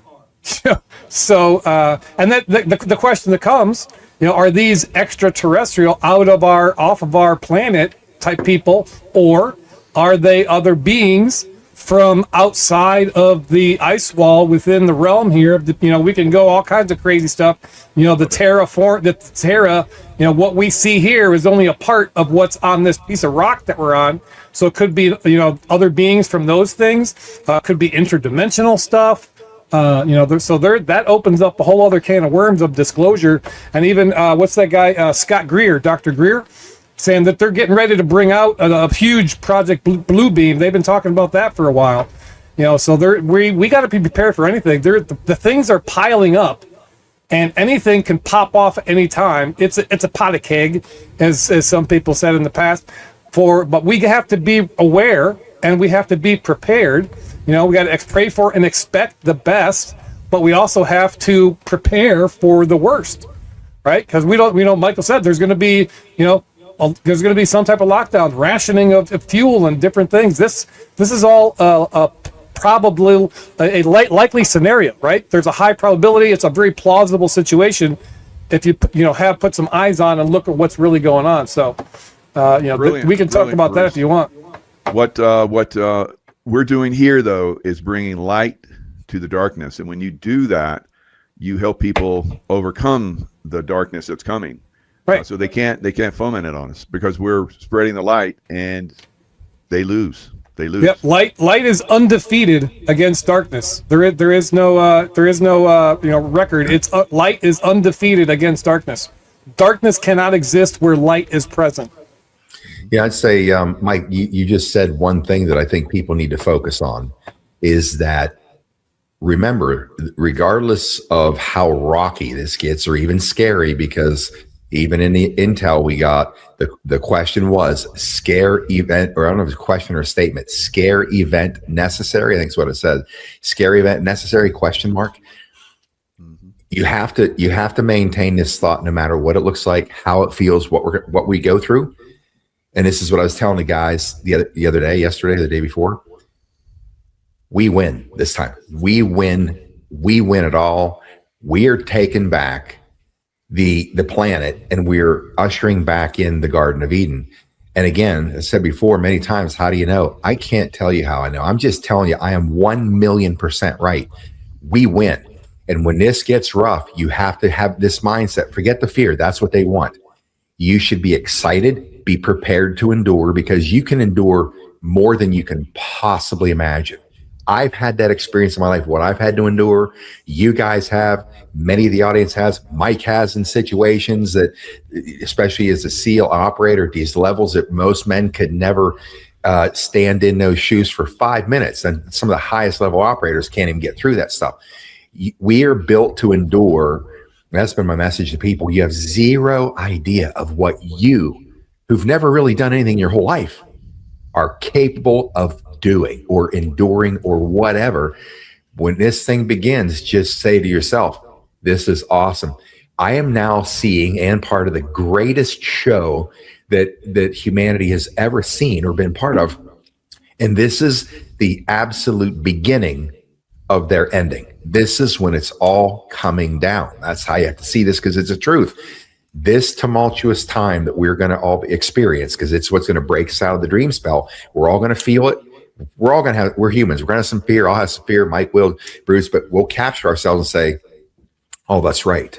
Nothing to be afraid of, because this is us taking it all down, and they're going to fight back, and they're going to do what they can to, create some type of destructive vibration. But just remember, this is why you should be excited. All this stuff in the world that looks like it's fearful, it is the beginning of their downfall, and we're taking it all back and bringing in the angelic realm. Absolutely. And all the pain that we've gone through over the years, or even the past few decades, have all built us and put calluses on us for the moments that are coming. it's we've been prepared and we don't even know that we're being prepared for something so special. And but nothing becomes great without being uncomfortable first. If you understand weightlifting, guys, you totally understand weightlifting. You have to put yourself through some pain in order to have the gains. You have to be willing to make yourself uncomfortable to triumph in anything whatsoever. So I would say, like they say in the military, embrace the suck. And that's where we are. That's where we are right now. My admin Christine is asking me to play a video. I think of something Bruce did. I haven't even seen it. Don't know what it's about, but I guess here it comes. The governor of California situation, I encourage, because Lewis Herms is right now out there running around in an RV wrapped. He's going 58 counties, I think, in 30 days. He needs some help. It's over $300 a day just to put gas in the RV. And my lovely wife, Natalie, is out there helping him. I'm sacrificing my relationship with her, the time together. We're apart, so she can be out there helping him, and I can be here holding things down here in Florida. But she's driving the chaser vehicle, a pickup truck. So they're running all over, up and down California. They need donations. They need money. They need money for gas. They need money, to help bring we the people back to in being in charge there in California. So you can go to Herms for Cali, Herms for FOR, Herms4Cali.com and donate $5, $10, whatever you can afford. I know things are tight. Everybody's, pinching pennies, but if you can turn loose some of that coin and help Lewis out, that would be very, very greatly appreciated. Well, thank you, Bruce. I didn't even know. Oh, there's the donate link. Thank you, Christine. I wasn't even aware of that. That's very cool. By the way, the beautiful lady next to me in the picture that you put up is your wife, Natalie. Yeah, my heart goes a little pitter patter every time I see her. Oh. And we've got a tight crew here right now. It's just absolutely amazing, and we're doing everything we possibly can. In fact, the 58 counties that we're traveling to, it's a rigorous journey, and that's just the 58 cities within the counties that have an election office that we're holding them accountable. And what we have to do is to create no impropriety whatsoever. When we stop at those, I'm not Lewis running for governor anymore. I'm Lewis, a resident of California. In fact, we even change the banners on the podium when we speak to make sure there's no impropriety there whatsoever, and it's completely nonpartisan. So helping us fund that is huge. In California, this will blow you away. It takes, depending on where you are, it can take up to $480 to $500 just to fill this RV. And it is absolutely phenomenally expensive. And all we're trying to do is just bring transparent elections to California. And we get a lot of verbal support, but we don't get much financial support. And it's hardship on the family. So Bruce, I appreciate you bringing that up. I had no idea. Thank you, brother. That was awesome. And Christina was really pushing me to show this, so she must have already seen it. So guys, I think we all agree we're in some form of a transitional period here. Let's start with Bruce, go to Michael, and then Scott. Give us your wise words of what's going to help the people get through this, and what did you think your outlook on the other side of this is? Let's go with you, Bruce. I'll start with the end first. The outlook on the other side is glorious. It's going to be amazing. We are in this beginning of the golden age. Trump calls it that, the age of Aquarius. If you look and study some of that solar astrological type stuff, nothing can stop what is coming. We are going to win this, as Scott said. All of us have said we all have that positive outlook. But this transition, there is going to be some bumpy times till we get to that place. And so the best thing that we can do, rather than just sitting around our couch and consuming podcasts and being entertained, having our ears tickled, like it says in the Bible, why don't we do something that's going to further push that ball down the road? We need to start pulling the rope in the same direction. So what I've chosen to do for my personal situation is to turn inward. I need to be the best Bruce Poppy that I can absolutely freaking be. I need to be the best human. I was frustrated. I was just upset. February 2023. I was crying out, how do we get through this? Nothing was happening. The arrests weren't happening. This and that. I tend to be on this emotional roller coaster because that's just how I am a little bit. But I was crying out, well, how do we get through this? And one word came to me. I've said this many times. It's connections. We get through this through connections. I was like, connections? What does that mean? I need a little bit more detail, please. And then it started to flesh out. We need to be connected to, as I said earlier, God, our source, creator, the universe, however you want to put it, our higher power, because that is the ultimate source of truth. That is the ultimate source of love. Mike always talks about being in the love bubble. That's how you're going to get into that love bubble, is being connected to that. Then the second connection, there's three connections. The second connection, we need to connect it to ourselves. I need to find out, who is Bruce Poppy at my core? Not who Lewis wants me to be, not who the society, not who my wife wants me to be, these masks that we put on, these roles that we play. I need to find out, who am I? Peel back the layers of the onion, get in touch with that. And then the third connection, once you're doing that, then you can step out and then you get connected to other people. You start finding your tribe. You start, being around like-minded people. And I'm not talking about a bunch of groupthink, cult-minded, yes people. We're all just, just as bad as the Democrats, but we got we're on the conservative side of things, because there's people that do that too. They all buy into everything, and they're just a bunch of lemmings.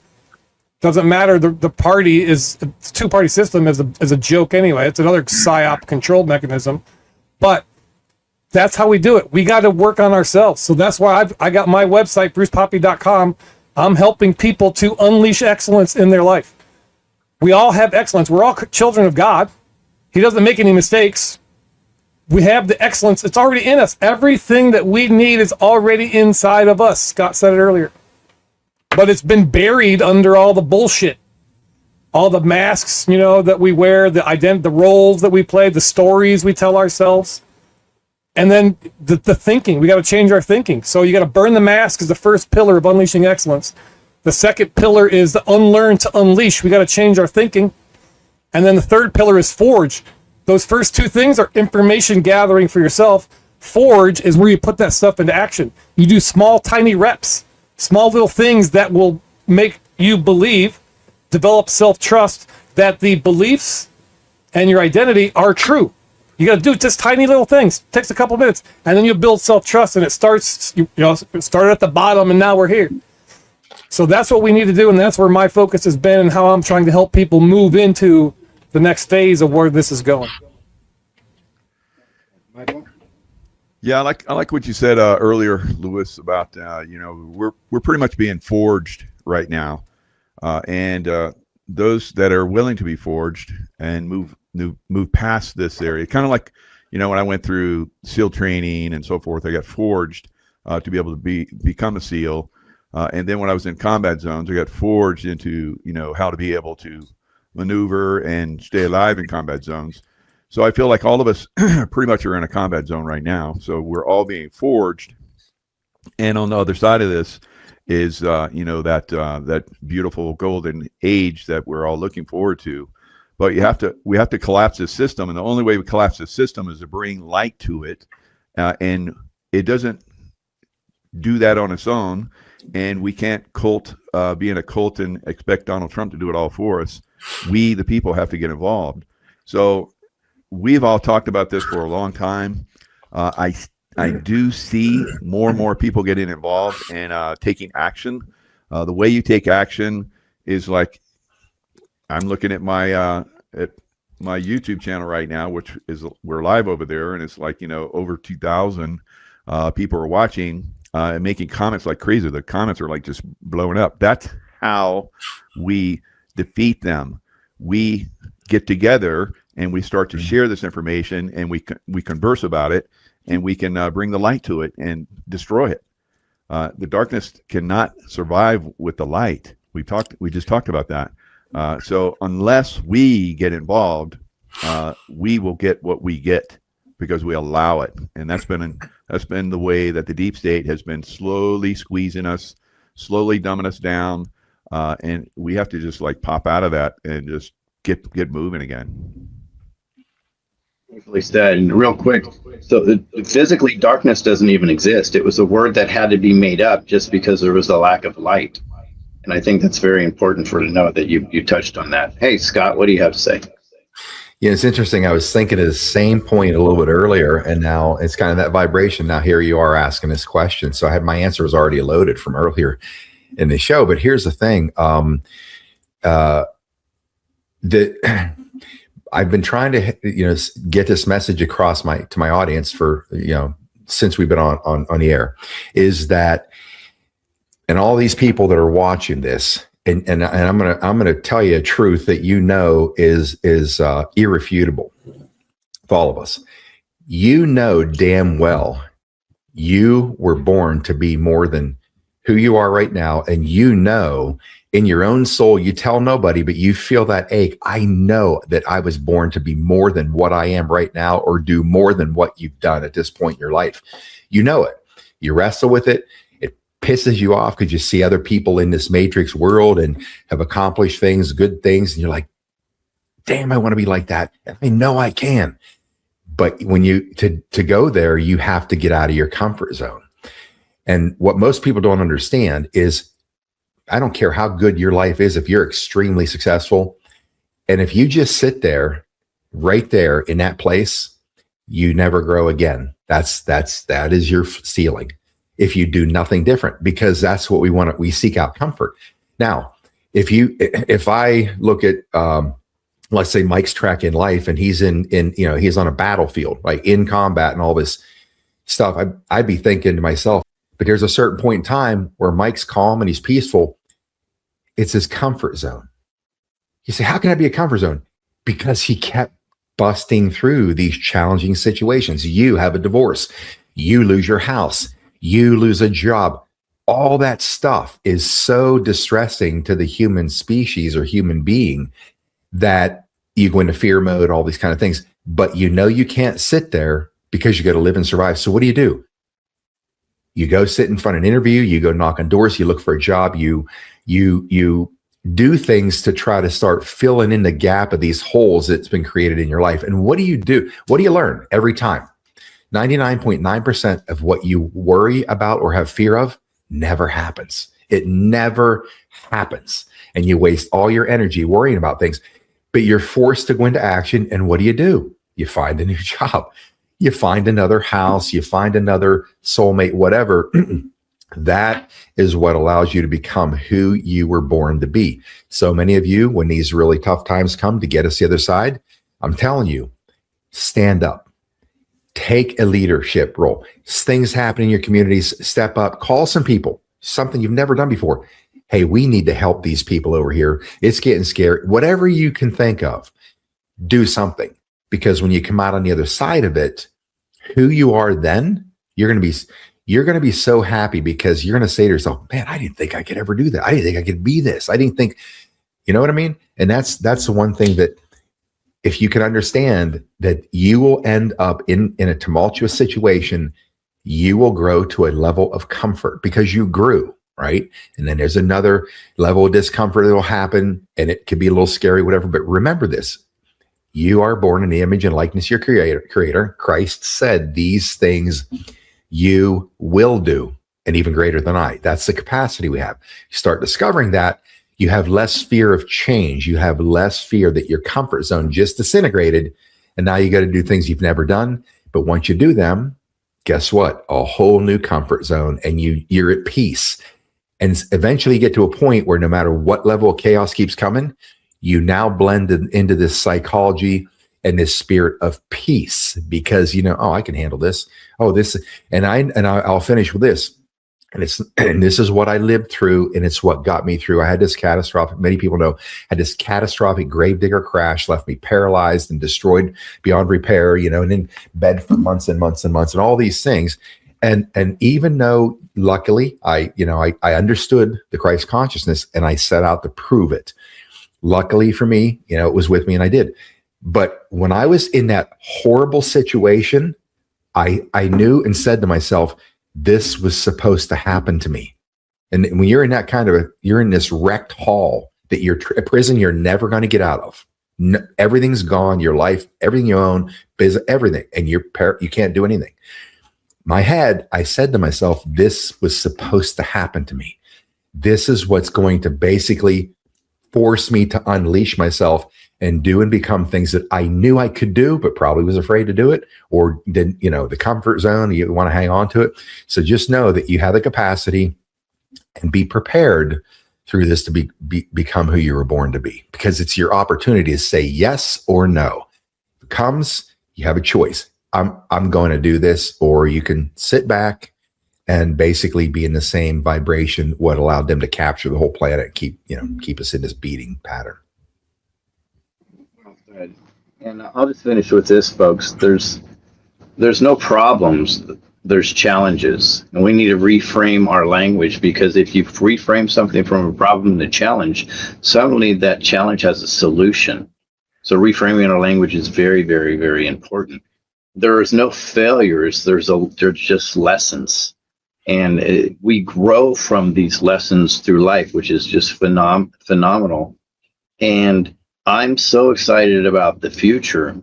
And I feel that there's one major thing that needs to be done aside from connecting yourself to God. That's number one, I believe, because I think we're going to be ushered through this together. But what I've seen lacking, and now I think is coming back, and I've been screaming at the top of my lungs for 5 years on this, it's community. I think we need to form community. And the deep state apparatus that's involved has intentionally brought us away from this. And I talked about this before. I used to own a construction company that redid the outside of homes, for nice kitchens and patios and so on and so forth, barbecues on the outside of homes. And what I've noticed is we were constantly rebuilding the outside in the backyard, which brought less community, isolated us even more, and we're not vacationing. They called it staycations. And what I started to recommend to people is I said, do you remember the good old days where people would sit out on the porch and somebody would walk by and they would say hi and they would connect with them? And I would convince people to start building something on the front that would give them some time to say hi to their neighbors when we passed by. And we had several success stories. One I remember really good. This couple, the man and the woman, lost their daughter. And in fact, the woman, as we've heard in cases of loss like this, became a hoarder, right? So there was no peace inside of the house for this guy to go. And him and the wife wanted to build this sanctuary in the backyard. And I said, you want to build that sanctuary? She goes, yes, blah, blah, blah. And I go, what's the big deal about it? And you explained it to him. And then the more questions I asked, he felt like he was isolated. He wasn't part of community anymore. And I said, why don't I, for cost, I will build you also a sanctuary in the front yard where you can hang out, because he loved to read, and you can talk to your neighbors. The response I got from him, the calls I got from him afterwards, it was life-changing, because he was reconnecting with the people. We need to make a conscious effort to be community. And that may just say hi to everybody when you go into a store, whatever it is. I say to people, wear your favorite shirt with your favorite message. You'd be surprised how many people will comment. But just don't say thank you, then engage them. Because the way we're going to get through this is with our collective consciousness all pushing us in the same direction, in my opinion. And that's through community. And I'm so blessed to be on this tour where people are just coming up to the bus and we're connecting with all types. There was 4 major liberals that I was connecting with that happened to be traveling from England yesterday. And that's fantastic. And I brought them from a place where they hate Trump to, don't you and think that conversation amongst everybody is most important, where they agreed with me and they actually retreated and said, you know what, we should have better conversations with people like this. So this is amazing. Our opportunity here to make a difference, I think, is here now. I'm so excited. And I really think that we, the people, are the plan. And we're waking up in a way that we together in community will take our country back. So that's all I have to say, guys. At that, I appreciate you. God bless you. Hey, if you'd like to support my campaign, go to hermsforcali.com. You can volunteer, donate. I would recommend everybody get onto our Facebook page, especially if you want to meet up, because we're going to be constantly updating. Hey, we're here in a half hour. We're here in 45 minutes, an hour. You'll know where we are in California. Just come out and say hi. Get a big hug. We have T-shirts, hats, and so on and so forth, whatever you want to wear. Half the time I give them away. I know I shouldn't, but that is just the way it is. So God bless everybody. Thank you, Scott McKay, Michael Jacob, Bruce Poppy. I'm honored to be with you here this morning, the day before Easter. Take care, guys. That's one of those moments right now. So you know how I'm always way ahead of the program, what everybody's going to be putting out. That's why I know you guys like to follow me, because I'm way ahead of the curve.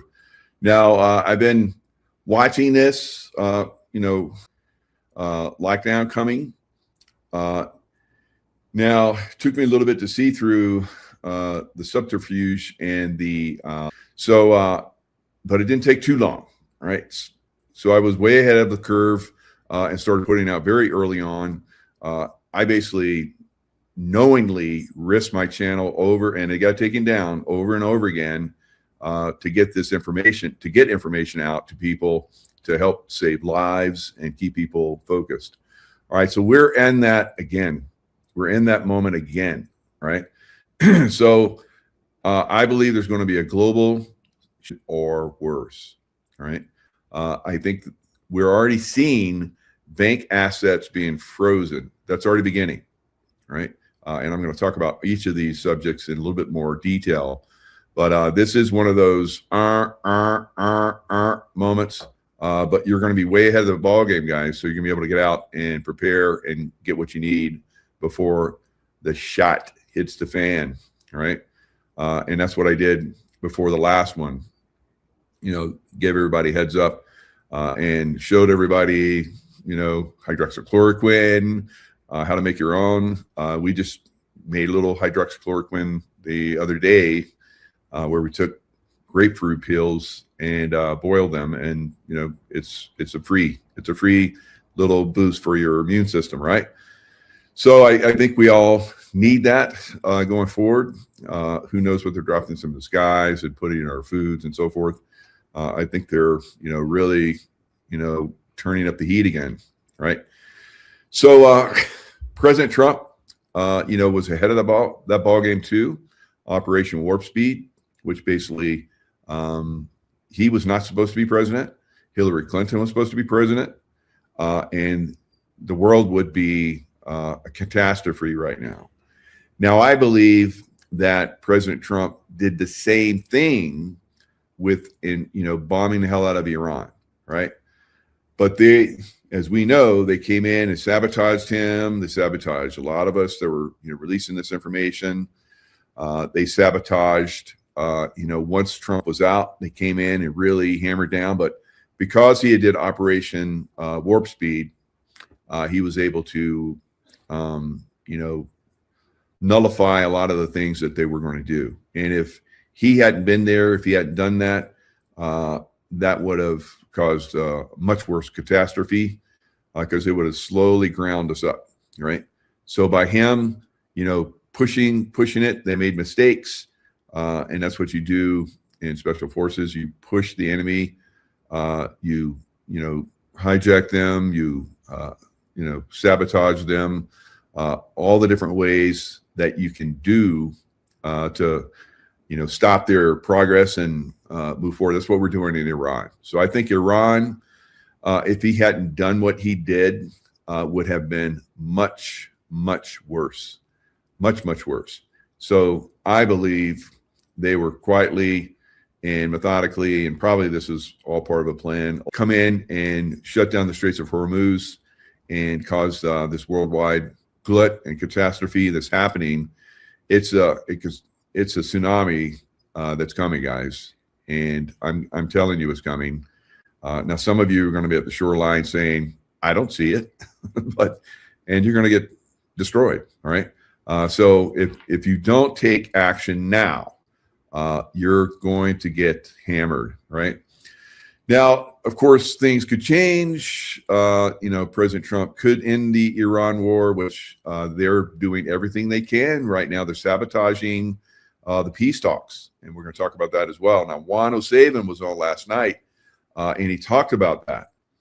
He said that the Pakistani that was doing, and they still haven't in the news. They still haven't talked about it. They're still talking. I watch all kinds of different and look at all kinds of different stuff. And I was going to do this show an hour ago. There's so much stuff coming out right now. Do you guys know that Tulsi Gabbard is gone? Right? She's gone. All right. So that's might be breaking news for a lot of you, but because it's not on the regular news yet, but she's gone. All right. So it's already a done deal. Same with Pam Bondi. So there's a lot of these people that are not going along with, what we need to do. Pete Hegseth, Department of War, basically fired the top general of the Army. So things are moving. Of course, they're going to try and sabotage that in the mainstream press. That's basically, Operation Mockingbird. But it's coming. It's a bigger war in the Middle East is coming because they're pushing it. They're pushing it. The ground operations, like I predicted, are moving in that direction. The stock market is going to get slammed next week. Oil is going to continue to go up, and that always causes further out. It causes a massive economic downturn, right? So this is all planned by them. But again, this would have happened if it would have been allowed to happen in their own timing. It would have been much, much worse. But it is going to be very catastrophic regardless. Now, Juan and myself, have talked about. I talked about in other shows. I was at an event. Another event's coming. This other event that's coming, guys, it may be too late. All right. They're trying to be ahead of something that's coming, but it may be too late because the tsunami is coming, right? You can broadcast and get everybody the warnings that they need to prepare to go to higher ground, for a tsunami, of course. But higher ground would be to start to get your money, right, secured already, being gold and silver, on and on and on. But, we could even see silver and gold go down even more before it takes off on a massive spike. That will be the greatest spike in the history of silver and gold, right? So those are all other conversations, but the real conversation that needs to happen right now is what's going on.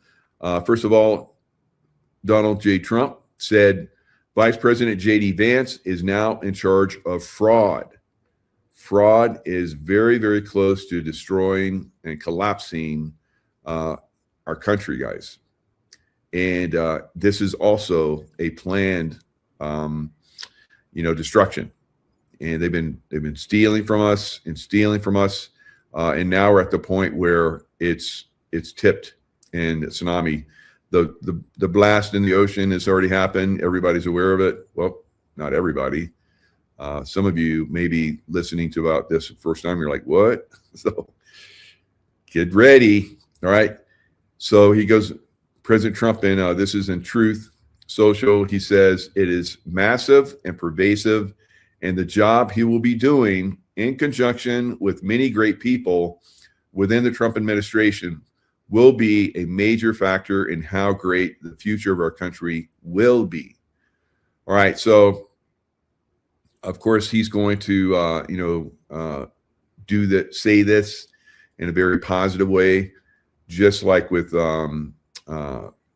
Operation, I will call it Operation Warp Speed. So it was an operation.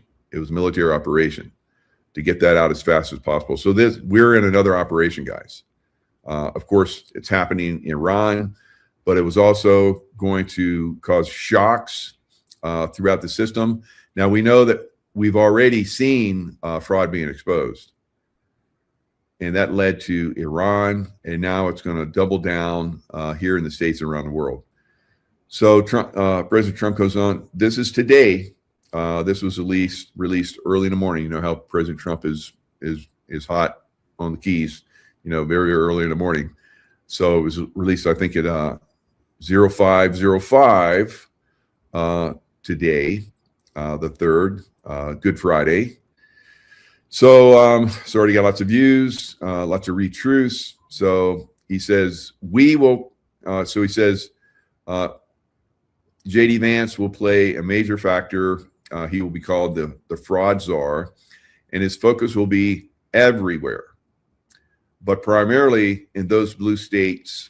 I've been saying this for years. I said, we got to this is a problem. I can tell people where the issues are and where the problems are, but if there's pushback, they stopped me from being broadcast in Australia, because the Australians were all over what I was talking about, and they stopped my broadcast, YouTube broadcast, into Australia. And I said, that's odd. I remember thinking that was odd at the time.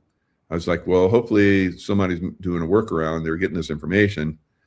But we saw how hard they locked down Australia. And then I started to see a pattern. Whatever they get away with in Australia, they're going to push it into America. So they test it in Australia. It's a test ground because it's a captured operation in Australia. Unfortunately, the people have been captured, right?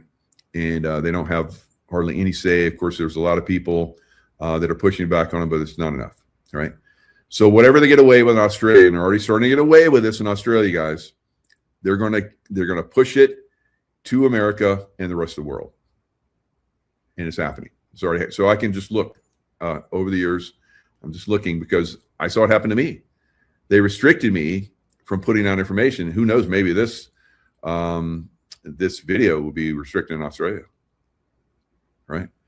So, and if that's the case, I'll let you know, because then that'll double down on what I'm talking about and as massive truth. All right. Now, I feel that we have reached a level where we're able to release this information. Because I think a lot of these corrupt places, we know the X has been, of course, it's, they still restrict us. Usually I get at least 100 more subscribers on X, and then I would put something out that's really revealing. It stops, right? So we know there's still controls out there, but at least we're able to get the information out, right? So crooked Democrat politicians like those in California is going to have massive oil shocks, just like what's already starting to happen in Australia. Australia at one time produced 70% of their fuel, and then the green idiots came in and took it all away. So they're relying on, which was the plan, they're relying on not the Middle East, I think the Far East, to give them their fuel. Now the Far East is starting to lock up their stuff. So Australia is already starting to suffer. California will suffer because they did the green you stupidness in California on a massive scale. They started shutting down refineries and driving them out, not necessarily coming in and saying, we're going to shut you down. It's just like raise the taxes, made it restrictive to the point where refiners are like, we're out. Now, Trump just recently, within the last couple of weeks, reopened the pipelines from the oil wells off the coast so that they could start to push in more oil. So that's a process that takes time. Of course, environmentalists or having their hissy fit, they're part of this problem. they were inserted to be part of this problem. The environmentalists, right? Because it makes absolutely no sense. Now, the Environmental Protection Agency, fortunately, Trump put a really good person in there, and they're turning back a lot of the silliness and stupidity that comes from these pie in the sky, believe, this like, oh, we can all have green energy and so forth. It was a lie. You should know this at this point. And the earth heating up to the point where that was a lie, all right? Because we're seeing it. You still see snow on my balcony. There shouldn't be any snow, according to who's the guy that who was vice president, ran for president, Al Gore, right? That inconvenient truth. It was an inconvenient lie, right? He was just at the World Economic Forum, I think 2 years ago, still pushing that lie, still pushing the lie. It's like we don't believe that anymore. We know that's not true. So F off, So California, Illinois, Minnesota, Somalia, beware, in parentheses, Maine, New York, and many others have had a free-for-all in the unprecedented theft of taxpayer money. Now, I see people posting all the time on X that Ilhan Omar should be deported. Come on.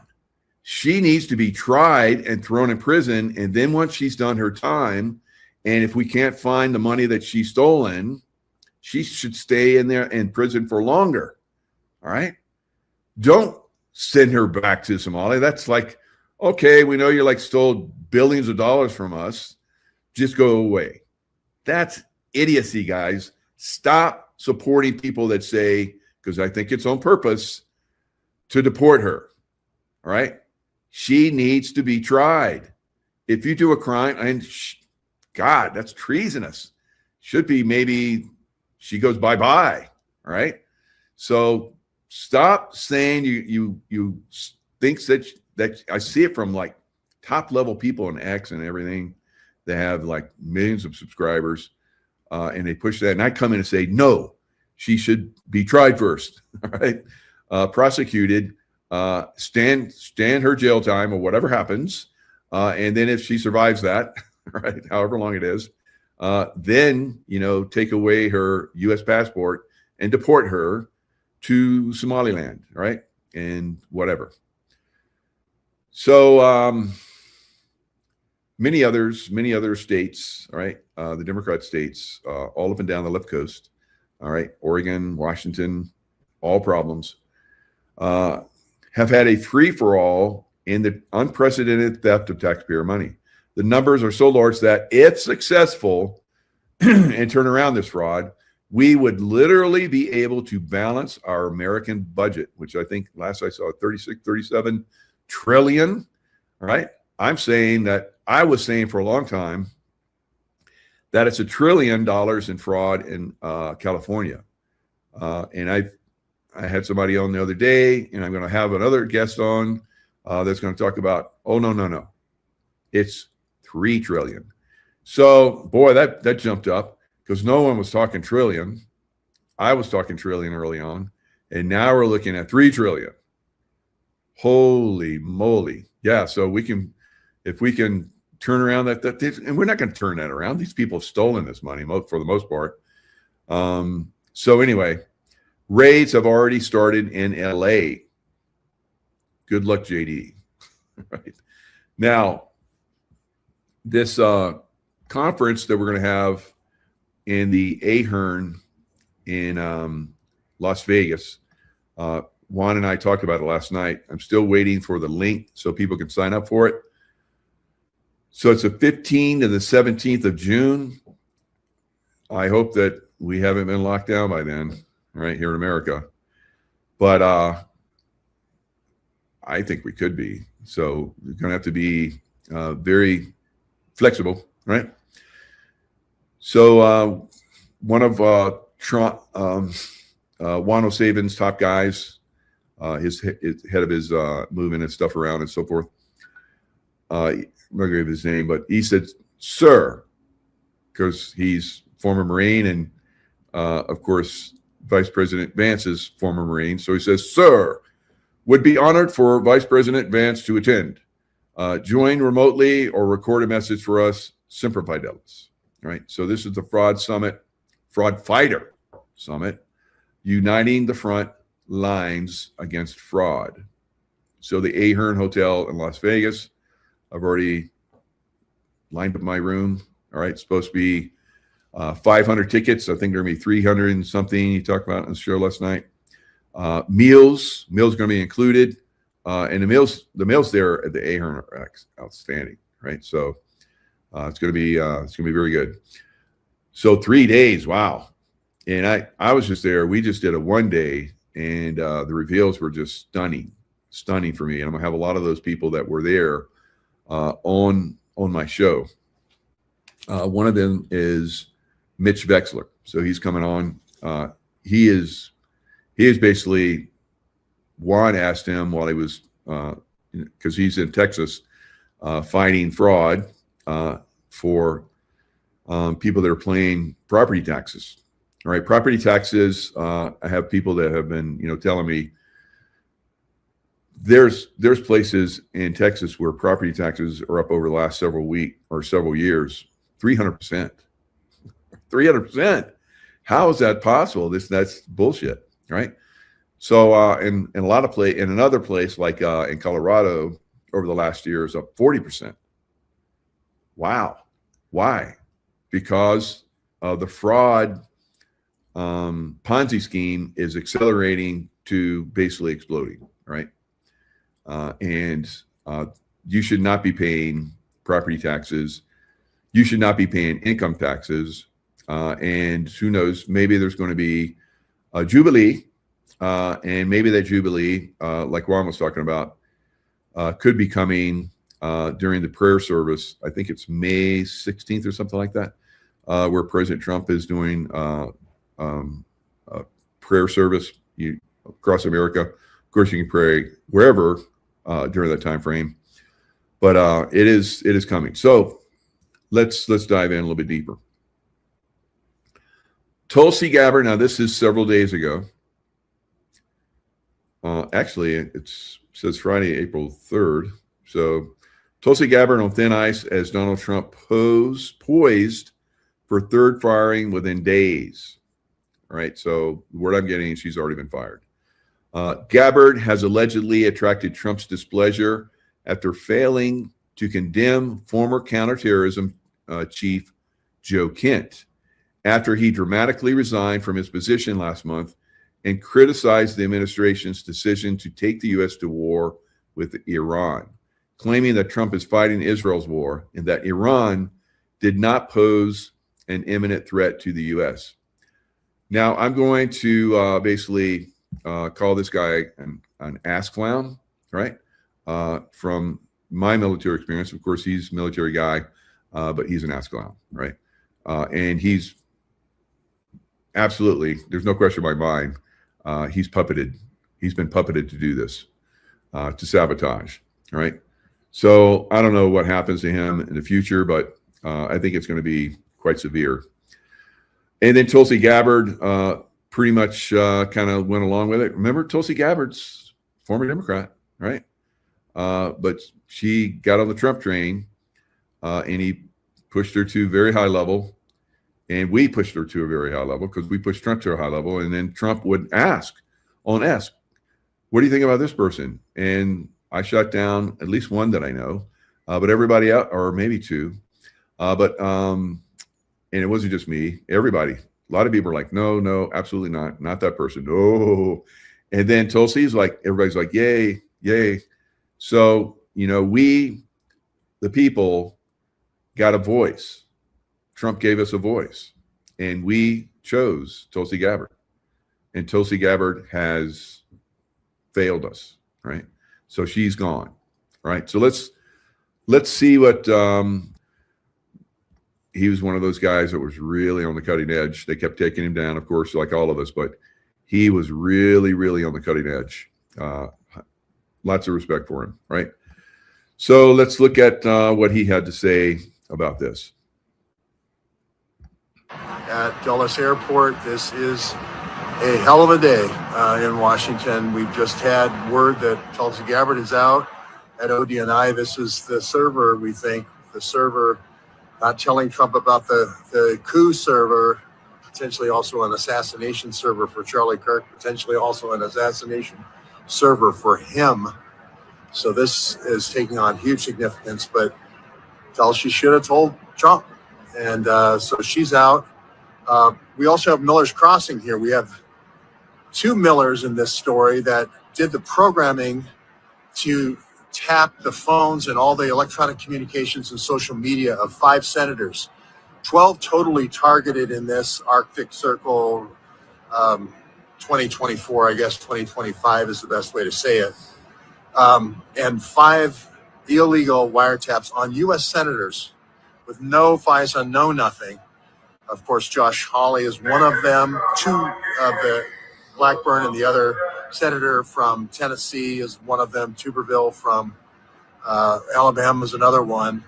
And then there's a 5th senator. So not telling the senators, using Charlie Kirk as leverage against these 5 senators to try to get them in an obstruction justice charge along with the president. So this is a huge story. It's not totally above the waterline yet, but people are now starting to see some of the detritus bobble up, like the ouster of Tulsi Gabbard here at ODNI. And remember, there's 2 arrests here at this, of course, was where another server that went missing, right, with Imran Awan, and Imran Awan got arrested here at Dulles Airport. One of the Millers of the Miller's Crossing, the dark fiber crossing, dark fiber, right, the dark fiber crossing where all the wiretaps are. One of the Millers is arrested right here at Dulles Airport as well. The story hasn't bubbled up yet, but it's going to be soon, either tomorrow or maybe next week. So lots of stuff, guys. Like I said, I was going to do this show over an hour ago, and it was just like boom, boom, boom, boom, boom, more stuff coming. I gotta talk about this, gotta talk about that. And then I was like, okay, I'm just going to get out and just talk about this, and more comes up. And if I get time, I'll get out and put some more information out. So, normally I do these shows in the evening, just let the information bubble up like George Webb was talking about. And then I put it out there, and some of it, I just let it sit for a little bit and then let it stew and see how it's going to taste for everybody. And maybe I'll get some more salt on it. And then I'll serve it up. So last night, while I was talking to Juan, I talked to him kind of late. I think it was around 10 o'clock his time. And it was, 7 time frame. So we started around 9 his time and into over 7:30, Pacific. So that's 10:30 for his time. So, Juan comes out, and then he was going to do a show with me at 1, and then stuff bubbled up on his end. And he had to push to 6. All right. So stuff is happening a lot. Yeah. So now I get info from a lot of different sources. So he said last night on the show live that the Pakistani that was doing the negotiating and trying to get us into a peace agreement, Israel blew him up. Israel blowed him up. And Juan revealed that last night. All right. So not long after that, I had other people that basically brought in a little bit confirming information. So I'm going to read this to you. Iran predicts U.S. ground invasion after Israel strikes key negotiator. Israel continues killing peace negotiators to force continuation of the war. Now, remember, there are obviously evil people. The Balfour Agreement by the Rothschilds and the British city-state, what is that city-state? The bankers of the UK, whatever, City of London. So the city of London basically put that forward that they were going to go into Palestine and basically, take over, and that's what they've done. So the baddies are there. Now, of course, the baddies are here in America, but we have been able to overcome them, and we're getting to the place where we're using the best that we can. Imagine you have somebody, which the Israelis have done a lot of to America, and a lot of people still think that that is the case. I do not believe that's the case. I believe that we're defeating them. So Joe Kent was one of their puppets, right? And we've had some other people that were probably on the path of disclosing against Israel, and they ended up being a problem. So that's what we're seeing right now. So I have my phone going off. So let me shut it down.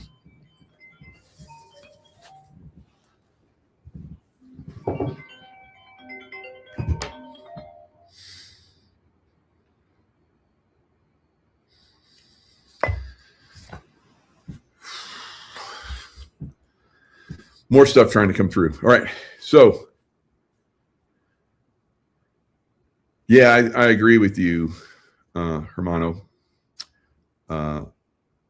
Kent was a very sneaky mofo, and that's a good moniker for him. He's a mofo, right? And so we don't like mofos. All right. Kent, you're a bad man. And of course, we went on to Tucker. Tucker got an audience too. Wow. Okay. So, reveals are happening across the board. Just one after another. I've talked about a couple of them already, so I'm just not going to keep naming names over and over again. So this came out also today, earlier on the Epoch Times. So the Epoch Times is behind the power curve. They're putting out information that we were putting out last night, but they're still on the same sheet of music of the information. So that's why you have to listen to people like myself that have this information, that are putting it out so you can be ahead of the ball game, make your decisions, and start to move. Right. So let me read out what the Epoch Times says. And I'll just share the screen with you. Trump's Iran ultimatum nears deadline. With no breakthrough in talks, the talks are dead now, guys. Literally and figuratively dead, right? As escalation looms. U.S. President Donald Trump's ultimatum for Iran to agree to a peace deal is set to expire on April 6th, 3 days. And with talks appearing to show no meaningful progress, the risk of a sharp escalation of the war looms large, right? So there will be boots on the ground, like I've been saying. Now, senior Israeli officials told Epoch Times magazine Israel on April 3rd. I guess even Israel's still keeping the lie going, or maybe they just don't know either, guys. I was in the CIA, and I knew what the manipulations were long before everybody else. That's how I'm able to eyeball this stuff long before everybody else, because I would see this stuff starting to happen, and I saw this for year after year after year after year. So I got good at spotting it, right? Before it happened. Of course, I was involved in some of it, so I saw people talking about it. So I was like, oh shit, that's gonna suck. Good thing it's over here in the Middle East. It's not gonna affect us in the United States. But just like I talked about, pointing out that Australia, what happens in Australia comes to America and the rest of the world. And I spent a lot of time in Australia. I know Australians, great people, and they are being savaged by the deep state. Savaged, all right? And that savagery is coming for the rest of us soon. All right, so it goes on to talk about how talks between Washington and Tehran are being conducted indirectly through Pakistan's army chief, who is blowed up. But he's, according to Juan, that he's bye-bye, right? So I don't know. They're not saying it here, so who knows? But his Juan was saying that definitely his wife is gone. So of course, Juan is, like a lot of us, cutting edge, way before it happened, before the press is going to release it. So Trump shared footage of a strike on one of the Iran's military supply routes, a big bridge. They did that Iran uses to move around ballistic missiles and drones, and keep their capabilities up. So I guess they blew the bridge up. And so the escalation could come, because he's saying he's going to go after the power structure. And then, of course, we have a lot of the knuckleheads out there. And some of them have been in war. And some of them are armchair quarterbacks, speaking about the war, and they have no idea what war is like. They have never been in war, but they are the experts. I've been in war for pretty much most of my 35-year career, right? In combat zones. And when you're in a combat zone, you're pretty much in combat, right? So kind of like what America's turning out to be, right? Pretty soon, I think. So we're seeing a lot of these people, step up and give out false information. I am. And saying that, Trump is a bad man if he's going to take out their electricity. Now, in Ukraine, Russia is doing a very good job of taking out Ukraine's electrical structure. What is electrical structure used for? It's used to move supplies, to make supplies that are used in war, right? So if Iran is going to continue the war against us and our allies in the Middle East, then we have to take away, unfortunately, for the people, people suffer. Excuse me. People always suffer sometimes the most. Although I've seen videos of massive crowds of people at basically funerals for the IRGC. So it's like 1,900, the last count of IRGC. And I saw massive crowds for funerals, massive. It looked to me like there was tens of thousands of people. That's not a good sign. So who are they supporting? They're supporting the people that are going to continue this war, right? Now, for me, I have been in the Middle East for decades, and I can tell you that the Middle Easterners, through their religious practice, have their emotional intelligence kept extremely low. So they get very emotional, and from those crazy emotions, they become very violent, right? Against everybody else, even other Muslims, because the Muslims fight each other all the time too, right? But the enemy of my enemy, so Muslims fight each other. So the enemy of my enemy is my enemy. They're fighting my enemy. So they're all going to combine, like we saw in Iraq, or I saw in Iraq, Civil War type stuff. Now, they're not going to Civil War each other. They're going to Civil War us. They're going to completely combine and go against us, right? And that's what we're seeing. Yemen is starting to strike out.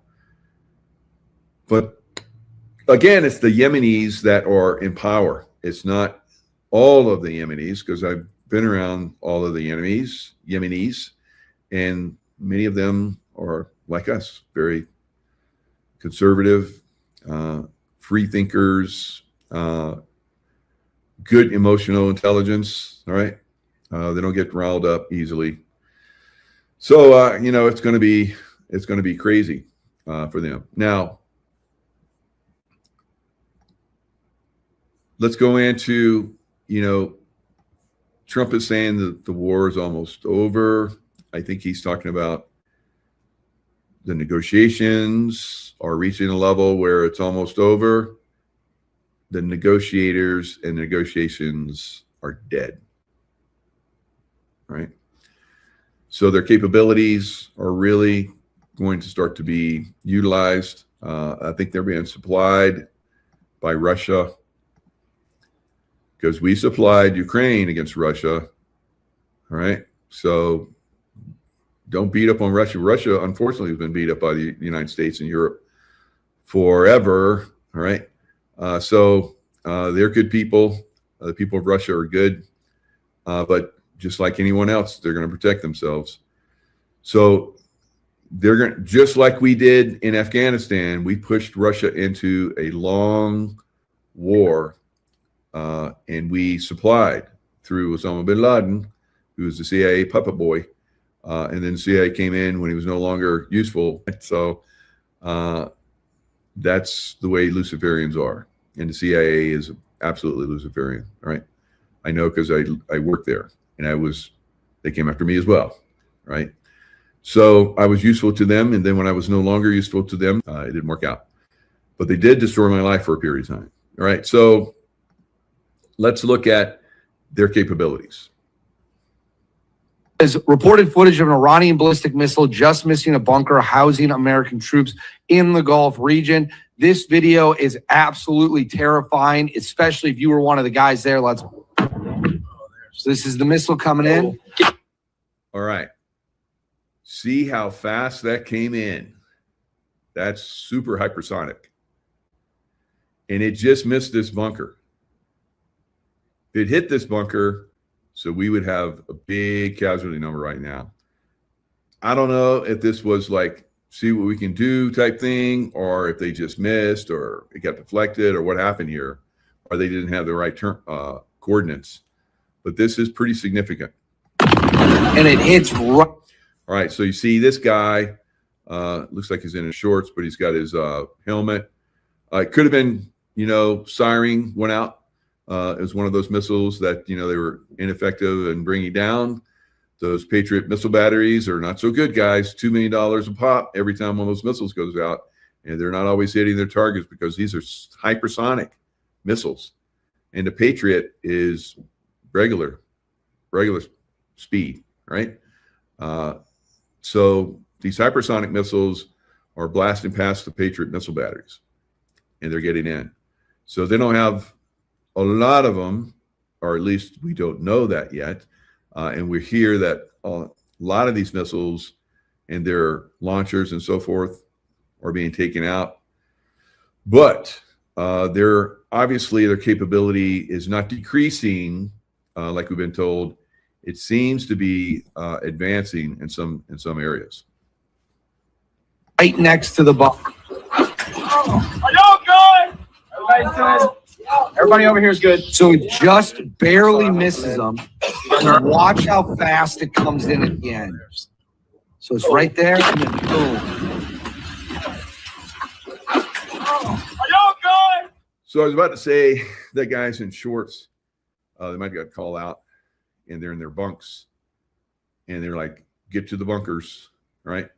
And they're, they have barracks and so forth. They're in their bunks in their barracks, and they get siren goes off, and they throw in some body armor, run. As they're running, they're throwing on their body armor and their helmets, and they're in shorts, right? So that's probably what you're seeing there, because it looks like it's at night. So imagine, because this happened to me quite a bit in the Middle East, imagine waking up at 0 dark 30 and mortars are going off around you, right? And you're in a trailer, right? Where if it comes close to you, it hits close to your trailer, then that shrapnel is going to come, that hot shrapnel is going to come through and zip through your flesh, right? So not fun. But as you saw with that missile, I don't know how cordoned those bunkers are, but if it came in where that entrance was right there. Everybody's good? Everybody over here is good. Let's go one more time. Let's slow it down. We'll go slow motion. Okay, guys. So these guys still have the ability to reach out and cause damage. And they've been causing a lot of damage, destroying a lot of infrastructure throughout the Middle East, right? Oil facilities, on and on and on. Water distillation plants. They've hit some of those in the Middle East as well. We have not hit their electrical facilities or their water distillation plants. And I've heard from a lot of people, it's like, that would be so, so wrong if we did that to them. All right. Well, hello, they're doing it to everybody else. And there's a war over there. And it's getting close, guys. It's getting close, like I'm talking about, where the food's not coming in, the water's not coming in, the water's not being made, and people are going to get violent, right? A lot more violent, a lot faster, because again, the Middle Easterners have very low emotional IQ. So you'll, as I've seen many times, when just something basic goes bad, they get cray-cray, right? So we're seeing worst case scenario right there. They're right on the cliff, guys. So things could go really bad, really fast. So things aren't, so we had air superiority at one point, but now we don't, right? Because F-15 or something like it got shut down. So US F-15E shot down in Iran. So US fighter jet has allegedly been shot down over Iran, with Axios reporting a search and rescue operation underway for the crew. So they're shot down behind enemy lines, and they got a rescue crew. I don't know, maybe some Delta or SEAL Team 6 guys, or I don't know. I don't think they would put those guys in that position, but maybe Air Force Rescue Crew. I don't know. This incident marks the first confirmed loss of a U.S. manned fighter jet to Iranian fire since the start of Operation Epic Fury in late February. So things seem to be escalating. An ejection seat reportedly belonging to an F-15E has been located near the crash site in western or southwestern Iran, raising concerns over crew survival. So if the Iranians got to them, they're gonna publicize this. They're gonna puppet those guys around. So that's one of the reasons why hopefully they got a rescue team. So who knows? Maybe if those guys are now hostages, then you would see Delta or SEAL Team 6 move in to rescue them, because that's what they're trained for. U.S. fighter jet lies down over Iranian territory, its crew unaccounted for, as American rescue forces press into hostile airspace. All right, so here it is. Spokesman of Iran's Ketam blah blah blah headquarters, a second U.S. fifth generation F-35 was struck and down. So they're calling it F-35. So fifth gen. So if that's the case, that's even a more worst case scenario, because these are the most high tech, these defensive air defense systems, right? Given the massive explosion on impact and during the crash, the pilot is unlikely to have ejected. All right, so that's what they're saying. So we'll see. We'll see what happens. But again, things are not decelerating, they're accelerating, and it's not looking good, right? Yes, prayers for our freedom fighters. Absolutely. All right, so Trump's force ready to land in Iran, and what regime has in store for them. All right. Now, I keep seeing a lot of people talk about this. I don't see this going down. This would not make sense to me. If we went and did the Karg Island, seize Karg Island, it's the guys that went in there to seize that, they'd be sitting ducks, right? So I don't see it happening, and it's really far up the coastline of Iran from the Straits of Hormuz. I don't see it happen. But everybody wants to talk about it. How Karg Island is Iran's lifeline. Well, down here where the Straits of Hormuz are. And so pretty much the U.S. Navy controls that, right? So Iran's not going to, unless we let them, I guess President Trump let them, push some ships through there to reduce the global oil supply shortage. So I don't see it happening. I could be wrong because I'm not on the ground. I'm not, figuring this out. They're not asking me, but who knows, maybe somebody's watching and they're like, well, what does Mike think? And I think no go, right? Do not send people that are going to be casualties to seize Garg Island. You control it already. So there's no need to send anybody there to seize it. It's just I don't know, something for the news, right? A news event that's the only thing it would be, but it would be very, very sketch for the people that are there on the ground. I wouldn't send them in to do that. All right, so Defense Secretary Pete Hegseth forces out Army's top officer. In addition to Army Chief of Staff General Randy George, maybe that's why he's a Randy guy and he's Randy George. I don't know. Maybe that's quite a name there. Hegseth fired 2 other Army generals Thursday, according to 3 U.S. officials familiar with the action. So why are these people being replaced? There's only one reason. They're deep staters. There's still a clean out of deep staters, right? It will be an ongoing process, right? And it could be they're resistant to taking this to the new level that I believe it might have to be taken to. All right. So if we don't, free up and control the Strait of Hormuz, which is coming at some point in the future, if we weren't to do that, then Iran would probably seize control of it, and they would decide who came through, and whoever came through, they'd basically make them pay. All right. This is why the Trojan War happened. All right. So same kind of area. All right. Not completely, but same situation. The Greeks and the Trojans, because the Trojans were like saying you're going to have to pay if you want to go by the Strait of Dardanelles, whatever that area is. And the Greeks came in and said, we ain't doing it, and we're going to take control. And they did, right? So that's what we're seeing again. We're seeing that once again, that type situation. Now, I'm saying that the banks are going to implode. Going to implode, right?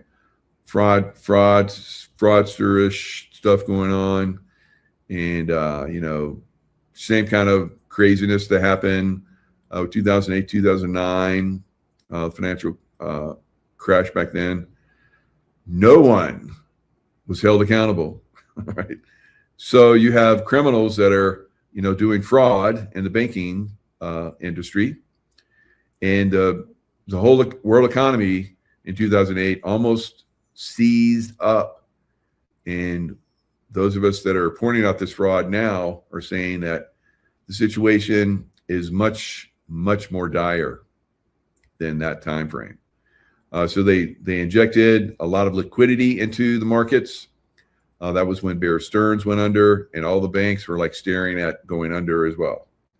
So the Federal Reserve came in, pumped the money out. Helicopters went flying all over the place over banks, and they just kicked out bags of money, right? Helicopter, salvation from above. And that's pretty much, they injected the system with lots of cash, and they extended. They didn't fix, they extended what the pain is that's going to come, right? So it is coming. The crash and the seizure of of that system to a great extent is coming. And I think that's it's pretty close, right? Let's see. I'm going to share this Is that the one that I want to share? Yeah, so let me share this one.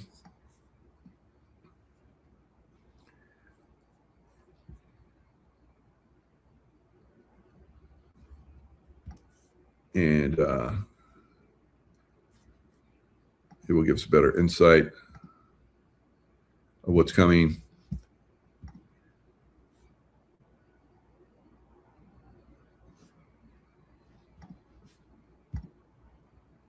Yes, this is what I want to share. All right.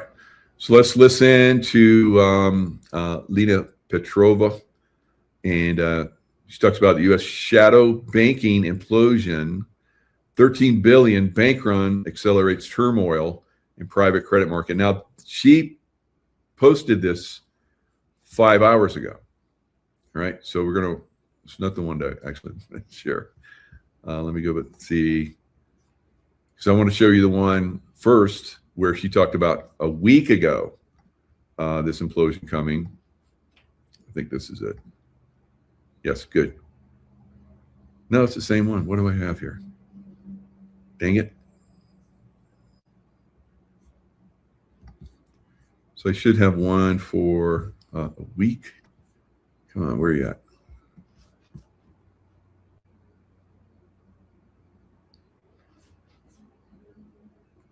All right, that's the 5 hours ago. And this is the 7 days ago. Okay, good. I think I have it situated. Sorry to, try and unscrew myself while I'm in the middle of a show, but sometimes it happens. All right. That's not the one I want to share. Hopefully I get the right one this time.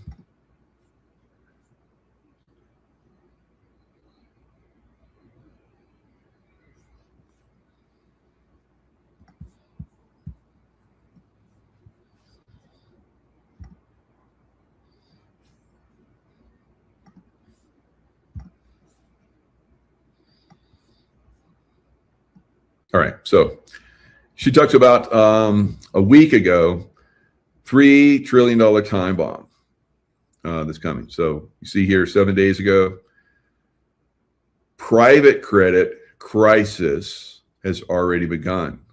Right. So she's going to talk about this for just a few seconds. And then I'm going to bring you over to where she talked about just a few hours ago or how it's already here in just 1 week. It accelerated very quickly. Today, one of the biggest concerns is concentration. Roughly 40% of private credit loans are tied to software companies.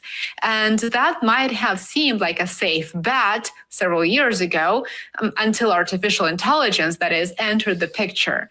AI is rapidly disrupting the software industry, challenging business models, compressing margins, and potentially making entire categories of software obsolete. What looked like a growth sector is now becoming a source of systemic risk. That's where the problem begins to cascade, I would say. If software companies start to struggle, which they are already, they may not be able to repay their loans. Estimates suggest default rates could reach 15% and possibly higher if conditions worsen. All right. So default rates, like you said, 15% or even higher if conditions worsen. And they will. They're going to. Right. And so, like, again, she was talking about this 7 days ago. All right. So this is World Affairs in Context. She's got a lot of subscribers. Right. So help her out. She does all the research on her own, and puts this out for free. So buy her a coffee. All right. So here it is, next level, very quickly, very rapidly. So in 7 days, it reached a level where things are already starting to go in the direction she was talking about just a week ago. A full-blown crisis is unfolding in the private credit world, and the red flags are starting to make people very uneasy. Blue Owl Capital, one of the biggest players in the space, has decided to limit withdrawals from two of its major... Limit withdrawals. They're stopping the bank run already, guys. It's already happening. funds after being hit with an unusually large wave of investors asking for their money back. And this is not a small spike by any stretch of imagination. This is the kind of surge that puts the entire industry on notice. Private credit has grown into a $1.8 trillion market, and it has become a major part of the US financial system. It has become an integral part. When this bubble pops, and I am saying when because it is just a matter of time, when the bubble pops, it will ripple through the entire economy. In its largest fund, investors at Blue Owl Capital requested to withdraw about 22% of the total assets in just 3 months during the first quarter of 2026. Now, altogether in the private credit sector, investors they attempted to pull out around $13 billion during the first quarter of this year, and they actually received less than half of that amount. So the majority of them couldn't even get their money back. In its smaller tech-focused fund. All right, so who got the wave off? I had a dream about this actually, where I was trying to get my money out of the bank, and they let me get my money out for whatever reason. But I saw that many other people were not able to get their money out. And then they're like, there was somebody going, okay, you. And then they would get their money out, and then tons of other people wouldn't get their money out. And then it was like, okay, you. And so they were being choosy who got their money, right? I don't know why they would be choosy with me, because I'm not really anybody in that system. But for whatever reason, that's to make the point, I guess, in the dream. Some people were getting their money back and some people were not.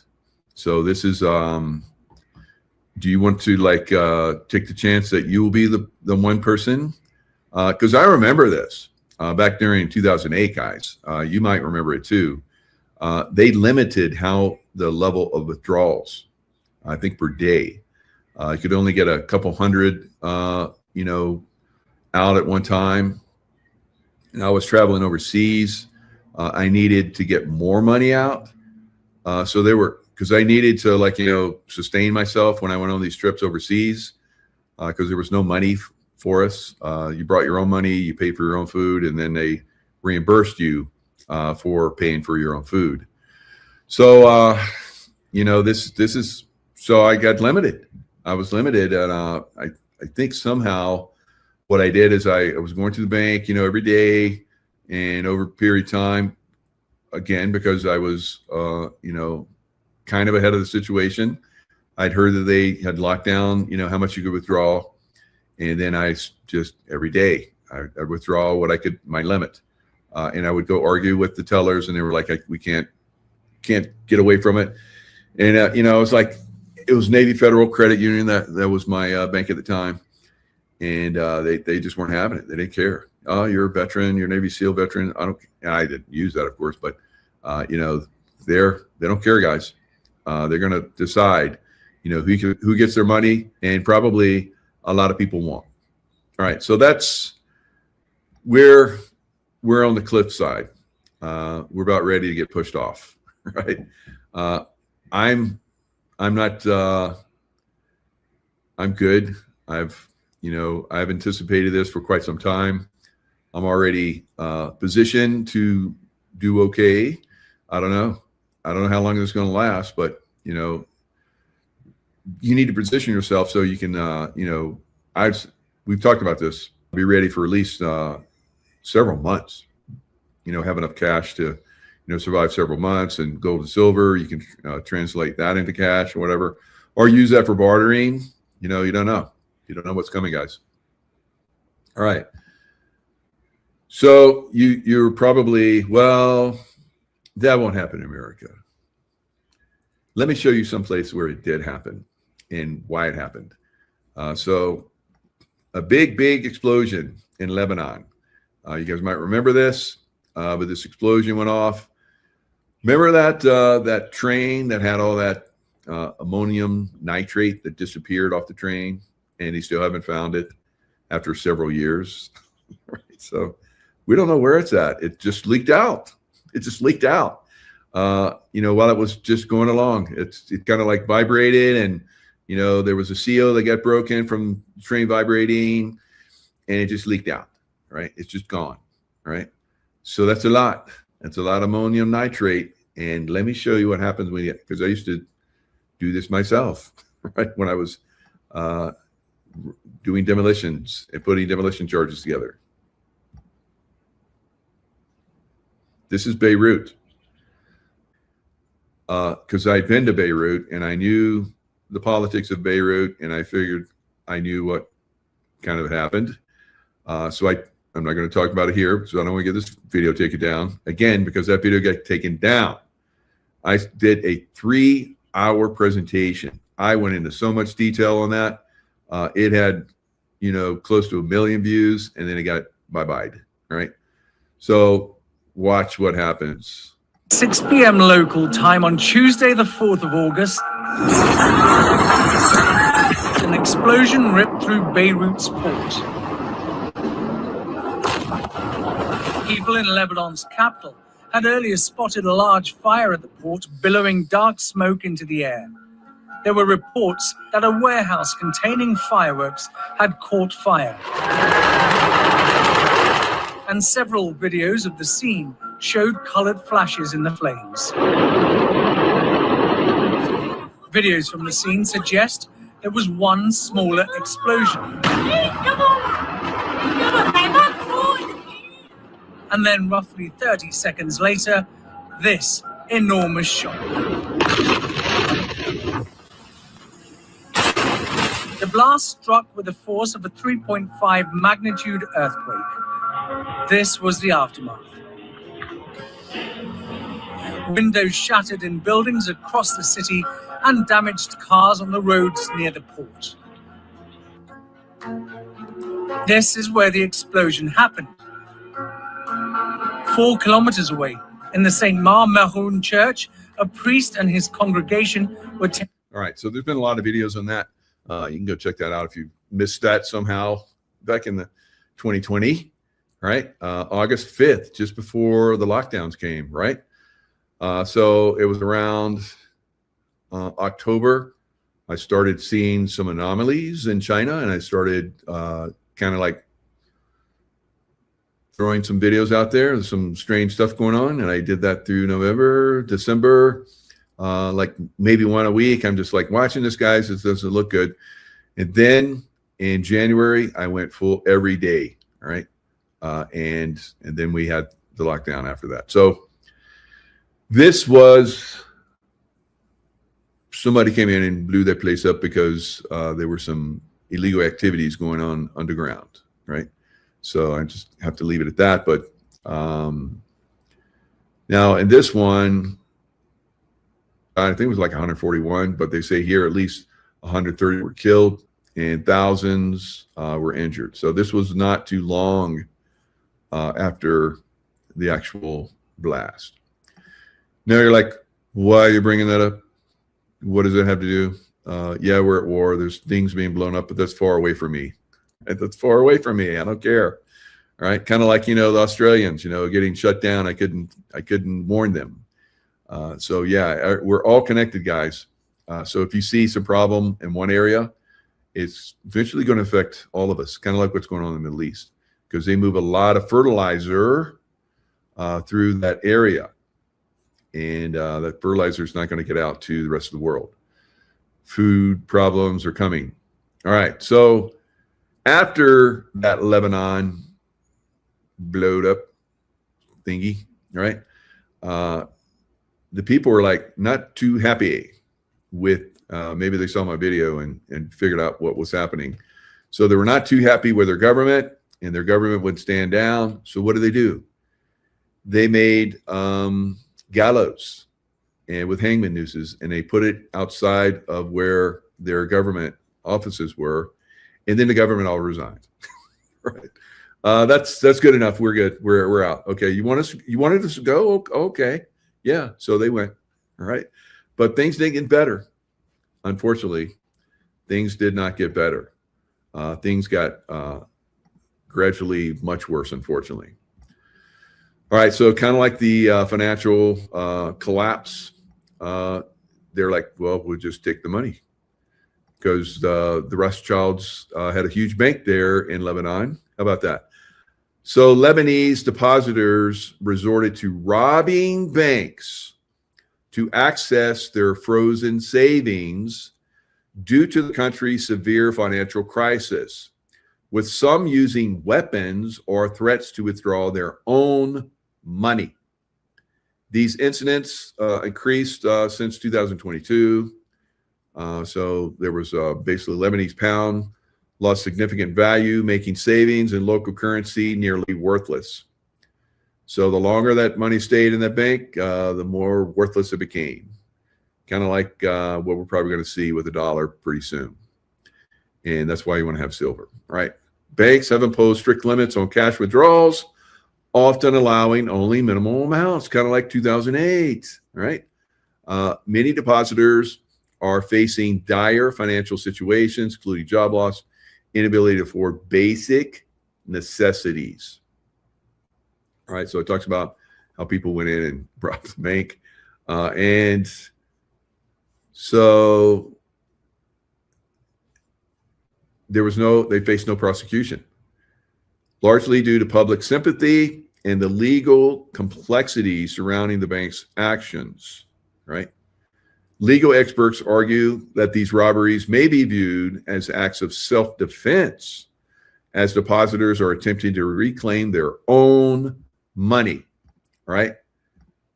Just like we're seeing already for that Blue Owl investment group, that the big banks, pumped a lot of money into those, because it's kind of like, money laundering, right? So those people in those private investment banking groups, there's been people that have been talking. I've been listening to them for months. Better get your money out of those banks. So now they're seizing that money up. And this is happening in major financial institutions as well. They're restricting withdrawals, and they're even locking down funds so that you won't be able to get the money out for years later. Lebanon. All right. Anyway, now here we go into the main global shutdown and lockdown. So remember how I talked about Australia, right? So here's a gentleman that spent some time in Australia, Buddy Brown, and he's a good old boy, but he's given a good story, kind of like me. I'm just a good old boy that's telling you, look out, it's coming, right? So let's listen to what he has to say, because he's got some friends. He lived in Australia, and he's got some friends that are there. I'm kind of in the same situation. When I went overseas to train with Aussies, I lived there for, a month at a time, and get to, make some good friends. But listen to this. To go, the link is below. Top of the Monday morning, y'all. Hope you're doing good. This is not a fear video. If you're scared, that's on you. We have God, and that's all I need to even say about that. Ranger ain't scared. Why should you be?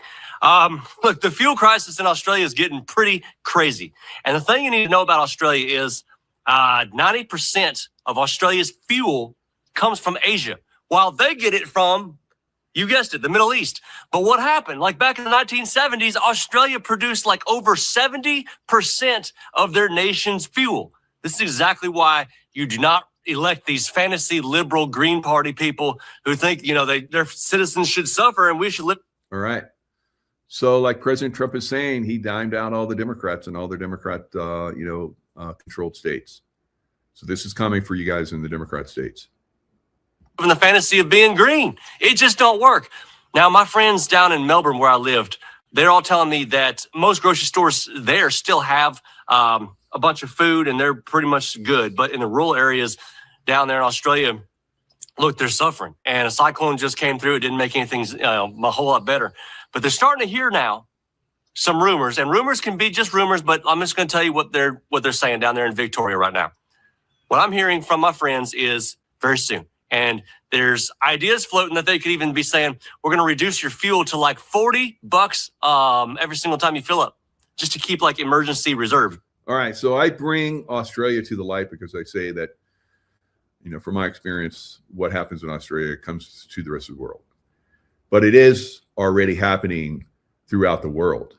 These lockdowns and they're telling people just stay at home, you know, because you're not going to have the fuel. So we're only going to let you have so much fuel. This is already happening in several places around the world. Right. So here's the viral video I'm going to show you here of a couple girls in Australia. They're walking into a grocery store, and this is just wild. You got to watch it. So Sienna and I have just come to Coles to literally get popcorn. And look, there's nothing. Look at the shelves here in Darwin. What the? This is literally, there's nothing. Oh, yeah, some lemons. And she's actually laughing. You know, I mean, I can see people acting the same way here over in America, especially like on day one. Yeah, I was telling people that you're going to be wearing masks when you go into the store soon. And I got laughed at. You got laughed at a lot. All right. Don't laugh at me, guys, please. All right. This is damn serious. We don't know when day one is. That's always the problem. But this is, you know, my psych background, this is what we call classic cognitive dissonance. And it's just kind of funny until it ain't, right?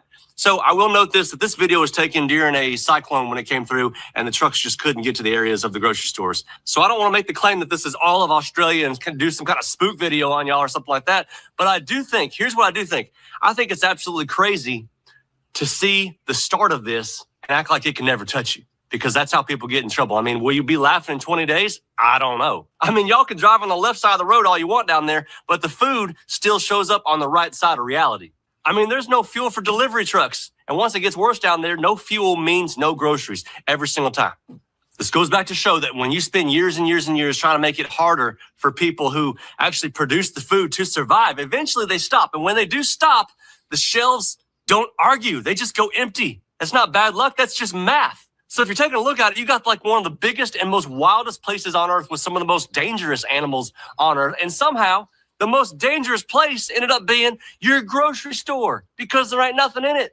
Where I lived down there was actually Victoria, Australia. And I don't know if you know about Victoria, Australia, but they had some of the harshest.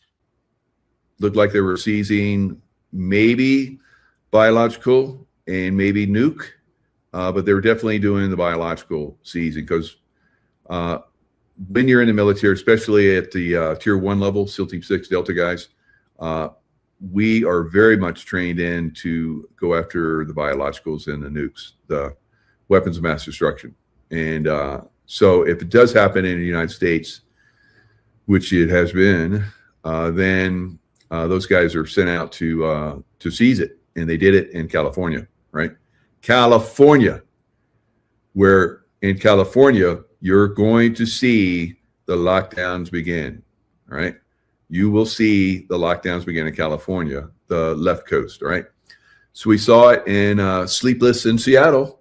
Magically, it spread all the way to New York and the rest of the world, or the rest of the country. So this, obviously, because California was a major producer of gasoline through their refinery systems, this is going to hit California, right? So they're not going to get the fuel like they've been doing because of just like he was talking about in Aussie land.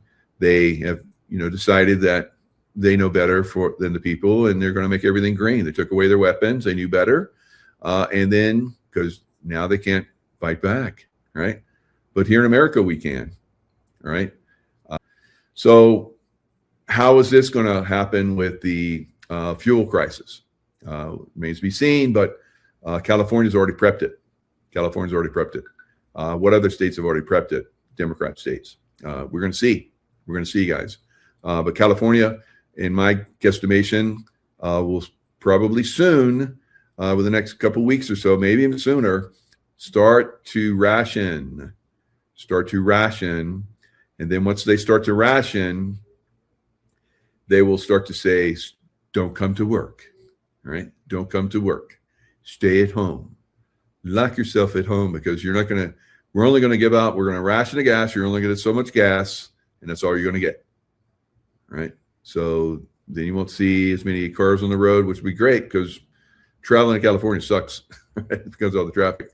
But we're going to see. So everybody watching in Australia, look, we really are praying for you, but your government screwed this up. So the reason I'm telling y'all this is I don't want you to sit around thinking this is just their problem. This is exactly what happens when liberal pressure builds up long enough to actually pop off, especially in overpopulated cities where, nobody produces anything. Do y'all know how much I worry about New York City all the time? If that actually, if the trucks can't get in there and it popped off, I think about that all the time. Like, they don't grow nothing in New York City, and you sure ain't going to do it in the middle of. And I'm going to say this too, because I'm sitting here thinking, like an Australian, what would I do right now if I was stuck down there? All right. So he goes on, talks about the kangaroos, and they have more kangaroos than they have people in Australia, but the Aussies don't like kangaroo. I don't know why, because I love kangaroo. I thought I had kangaroo steak, I had kangaroo spaghetti, ground up, kangaroo meat, but they just don't like it, right? But they have everything down there. They have alligator, they have crocodile, whatever they got down there, and snakes, and it's all edible, right? So it's like they can survive, all right, if they have to.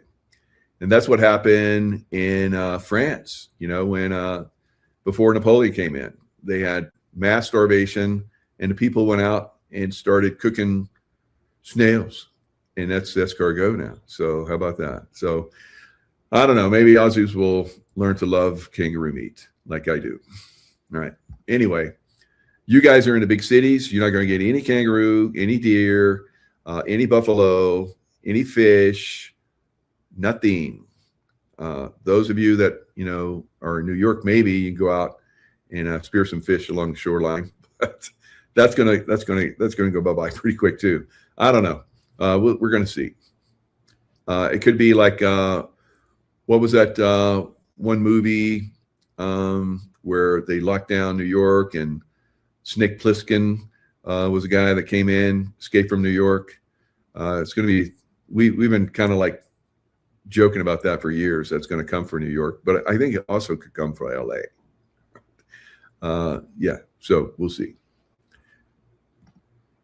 All right, so again, like I said, it's not just the Aussies, guys. So even in Europe. So here is a German that is a survivalist, and she's got great videos. If you might want to watch some of her videos where she talks about how to survive if things go bad. So Survival Lily. So watch what she has to say. Europeans will have to buy very expensive gas, natural gas. The International Energy Agency is already warning of an energy catastrophe in 6 weeks if oil shipments are not resumed. The expert warns that the war could drag on.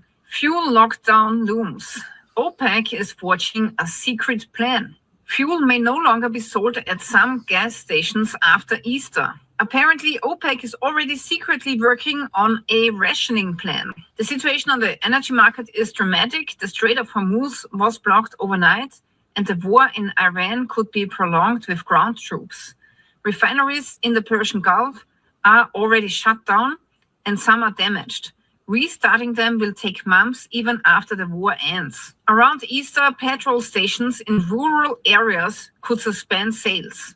For now, dealers can sell what they have in stock that will be exhausted in a few days, but from then on, it might no longer be profitable for many gas stations operators to sell diesel or premium gasoline. Usually, boom. So again, Green New Deal stuff in Europe.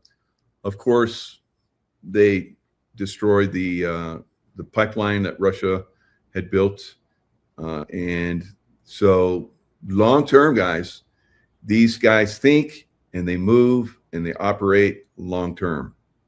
All right. So this is something that's probably been in their plan for a long time, and Trump hurried up the process, take them off, potentially take them offline, but it looks like it got sabotaged. We could have possibly seen a peace agreement, but it looks like it's been blown up. Right. So will they be able to start another one? and do some workarounds? Are the Israeli Nazis, the Rothschild, group, going to come in and find out about it and sabotage it? It's highly possible, right? So let's look at if you're worried about your taxpayer dollars in Europe and the United States, don't worry, because they're going to Kazakhstan to basically make it capable for the 200 fallen angels to have a nice place to come and hang out, and we'll look at this, right? So like, what? Yeah. I've been watching this for years, and I was like, no, at some point people are going to find out about this and it's going to stop. But it just seems to be going on and getting worse. $50 billion is how much money we spent building a pyramid and a city on the other side of the planet. It's called Astana, Kazakhstan. And the pyramid that we built is in the middle of it, right in the heart of the city. It houses 200 delegates. And ironically, there are 200 fallen angels. But if you click inside that building, you can go to the boardroom, which has a round table where all 200 delegates get to meet. And see how high the ceilings are there? That's, those fallen angels are pretty big. So if you disagree with them, there's a hole right there in the middle of the table, and you can see all the way down to the floor of reconciliation. And I guess that's the hole of peace. And that's next on the trumpet. The United States were some of the first people to even invest their money there. This is just one of many buildings they built. Circular 200-seat chamber for world religion meetings. Chapter 3 of the Book of Enoch, Fallen Angels, tells you all about the 200 angels that descended onto Mount Hermon. Mount Hermon is where that happened. And if you go to the Book of Enoch, you can see that those 20 names that it mentioned right underneath that verse, they were leaders of tens. So there were 200 people that descended right here on top of Mount Hermon. And the United Nations decided this is right where we need to build a base, on the 33rd degree parallel.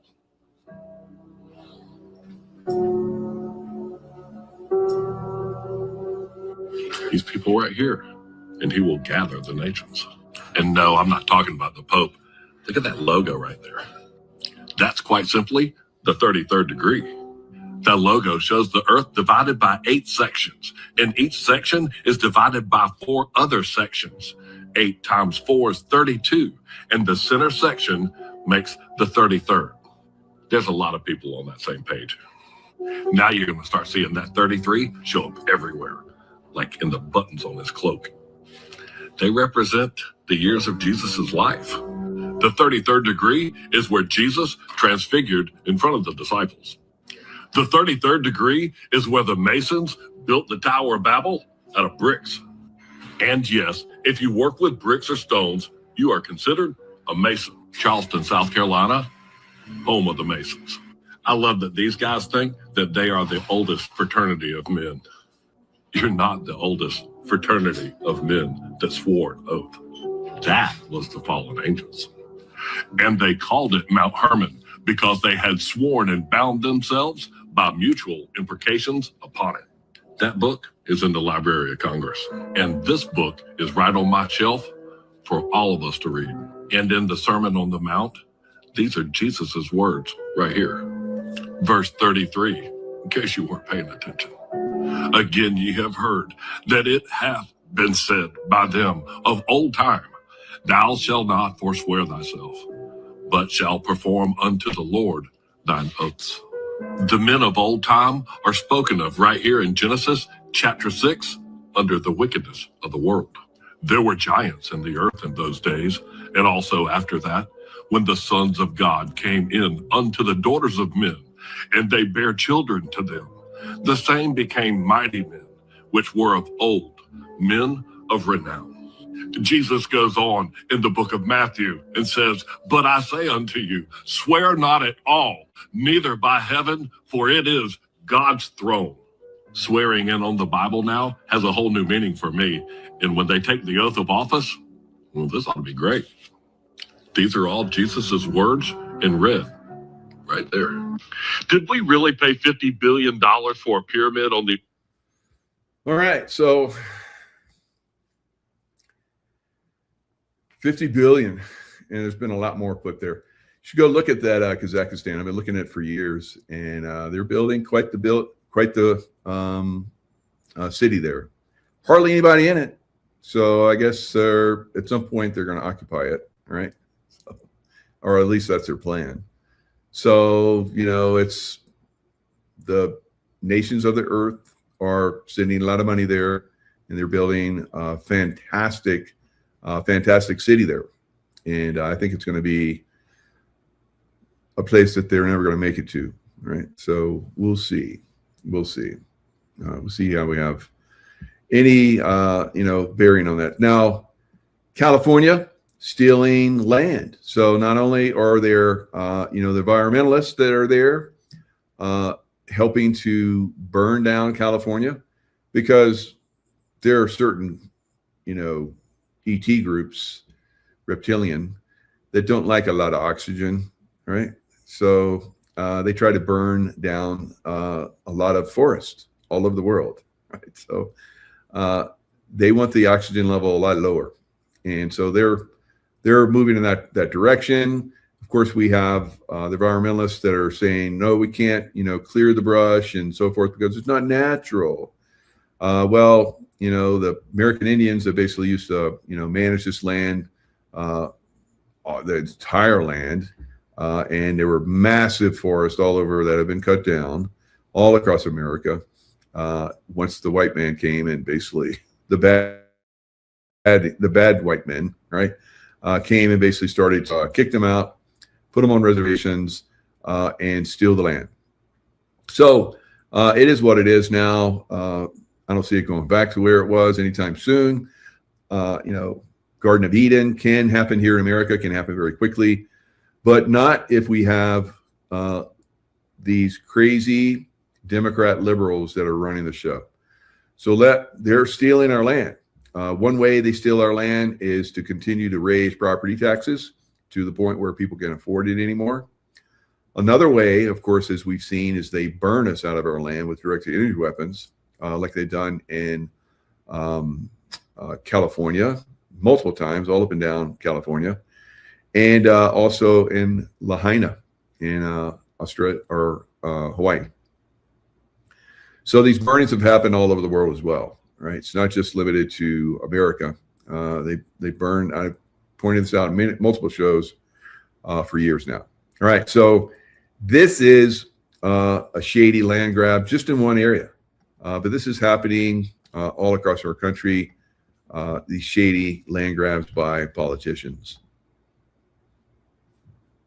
How is one California county using cannabis and grainy satellite images to extort millions from homeowners? This is Doug and Corrine Thomas. They run an autism nonprofit, but are mostly retired. In 2021, they moved to Humboldt County after their home burned down in the LA County wildfires. And 6 days later, their dream property turned into a nightmare. The county sent a letter saying this barn was built without a permit and prior owners did use it for growing weed. So they had 10 days to demo the barn or face fines of $12,000 per day. And ignoring the letter would result in a $900,000 lien placed on their property, which could then be sold at a tax sale. But the Thomases were confused. Their home had a clean title. How is this possible? Well, Humboldt County is part of the Emerald Triangle. For decades, it's been a hotspot for OG growers. And after California went legal, the county wanted its cut. So they created an environmental response team to supposedly protect a sensitive ecosystem. In reality, it was used to weed out black market growers and incentivize them into the legal industry. They'd use old grainy satellite images to look for unpermitted development, like barns and greenhouses, grading, and even the removal of too many trees, because those things must mean you're growing weed. However, in Humboldt, people have developed property and lived off the land without permits for generations. But the county didn't care. They had a quota to meet. 50 permit violations a week. And because those were connected to cannabis, they became a Category 4 offense, which was actually 3 separate violations, meaning more money for the state. But new homeowners like the Thomases had no idea about any of this. Even though the county was required to report title violations, they hadn't. For years. If people did challenge the penalties, the county took literally 4.5 years to even schedule a hearing. Now, most people would assume you could just get a permit and solve the problem. But the county said,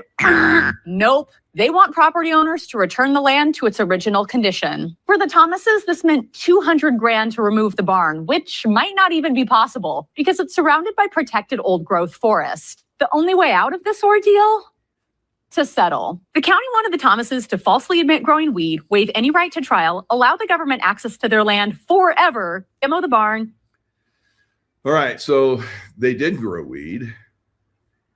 And so they're wanting them to admit that they did grow weed, falsely admit, so they could settle and pay hundreds of thousands of dollars. It's extortion. It's unbelievable, what's going on. And this is just one example, guys, all across America.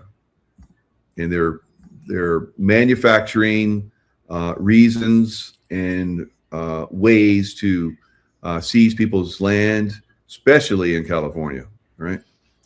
And I have another friend that's starting to face some of that as well. So, Alberta, Texas of the North, will we have a new neighbor soon? Are they going to break free? It looks like they're right on the verge of breaking free from Canada. It says America is about to have a new neighbor with oil, cattle, and common sense. An independent Alberta, the Texas of the North, right? So if you didn't know where Alberta was, there it is. So why would they want to break free from Canada? Canada takes their oil profits because they have rich, very rich oil sands. Remember, they had a pipeline that came down from Alberta, and Joe Biden, President Trump, got it going fast, and then Biden came in and shut it down first day. So they have a lot of oil sands, a lot of oil, and a lot of other great, wealth in Alberta. And what do in Ottawa? They take that wealth and they distribute it, like the communist Marxists that they are. And Alberta doesn't get hardly any of it. Wow. Imagine, like most of us already know, that we work our asses off and we get a pittance, and somebody else gets that money, like the state and the government, and on and on and on. So stealing our money, they've been doing it for decades now. And, we had a revolution to stop that taxation by unfair or no representation. And now we're back at it worse than ever before, right? So we're in another revolutionary war at this point. Now, many worry Hollywood will soon resemble Detroit after the fall of the auto industry. Hollywood is in big trouble, and everybody can feel it now. So we know that a lot of craziness has come from Hollywood. There's just been an overwhelming number of Hollywood actors and actresses that have died over the last several years. Just amazing. More than at any time ever. They won't do a study on that, but I can tell you, I've been watching it. A lot of my favorites in the past are gone, and they were healthy. There's no reason for them to be gone. So now they pushed it, and then after they pushed it, they started coming after Trump, right? Trying to tear him down. And people just got tired of it. It's like, if you guys are going to do this, we're not going to watch your movies anymore. Because they thought that they could lecture us and that we would listen because Hollywood was Hollywood. Everybody followed Hollywood. Everybody loved the Hollywood stars. Not anymore, right? So now Hollywood is falling. And all across the country and the world, people are going to do their movies instead of Hollywood. Again, thanks to the administration, political administration, Gavin Newsom and his crew in Sacramento, right? So it's all basically going downhill very, very fast. All right, so it says, thanks to Gavin, one of the largest industries in the state has been limping along for a while now. When people are asking where the jobs went, the fat lady has started to sing. The numbers tell the story, and the slowdown is fast and furious, pun intended, right? So they came after the things that we revere, freedom. So they told us to lock down as well. I remember eating, and I would eat very slowly so that I could keep my mask off. And if I showed any sign of, not wearing my mask, the stewardesses were, self-appointed and probably pushed into being Nazis, right? We saw this in supermarkets all over the world. It's 11/11 where I'm at right now. So angelic numbers. So we know that if they came after, and I remember seeing like some businesses where they would come in because they wouldn't do the woke shit. They would come after those businesses and try and take them down, the liberals. And then we got wind of it and we made those companies rich. Right? So, and then those companies that tried to do woke on us, they went broke, right? So that process is going to continue. We're going to see Hollywood collapse, and probably, unfortunately, all of California collapse because that's already been built in. The tsunami is already coming, and there's no way to stop it. All right, guys. So that's the alert. Get ready for a global shutdown and banking collapse. It's coming, right? Now it's a TikTok type of situation. When will it happen? I wouldn't wait around for it. I start prepare now, right? And you're going to start to see it. When you start to see it really starting to pick up speed in other areas, it might be too late, right? All right, guys, lots of love. Stay in love vibration, and we'll see you guys next time. Things are coming to a head, and I need to be here on the spot. There's a lot of high-level negotiations going on in the background. As you know, Donald Trump will be coming to Japan next week, and then he'll be meeting with Chinese President Xi Jinping also next week, next Thursday. And things are not going to be the same after all this. The Chinese have really started to play hardball, and they're holding a lot of cards. By cutting off rare earth metals starting November 1st, basically they're going to shut down most of the semiconductor industry and defense industry and a lot of and the automobile industry. As well as that, now they're cutting off the supply of semiconductors needed for automobile manufacturing. So basically, things are going to grind to a halt in the West. And for Trump to say, I'm going to raise tariffs on China, it's nonsense. It's like some guy who's been going to a bar and not paying his tab, and they say, well, if you don't pay your tab, you can't buy any more beer here. You're going to have to bring cash. And then he said, oh, well, I'm going to boycott your bar. No, you're being kicked out because you haven't been paying your bills. So any attempt to keep the current U.S. government and that whole horror show of reality TV actors and, Gaza genocide and all that kind of stuff, and then blowing up ships. This is not the kind of behavior that the rest of the world wants to see or continue. What is being demanded now is a complete regime change in North America. That includes Canada and the United States and, of course, the West. So all the blackmailed pedophiles from Starmer in the UK, Macron in France, and the fake Trump in the U.S. have to go.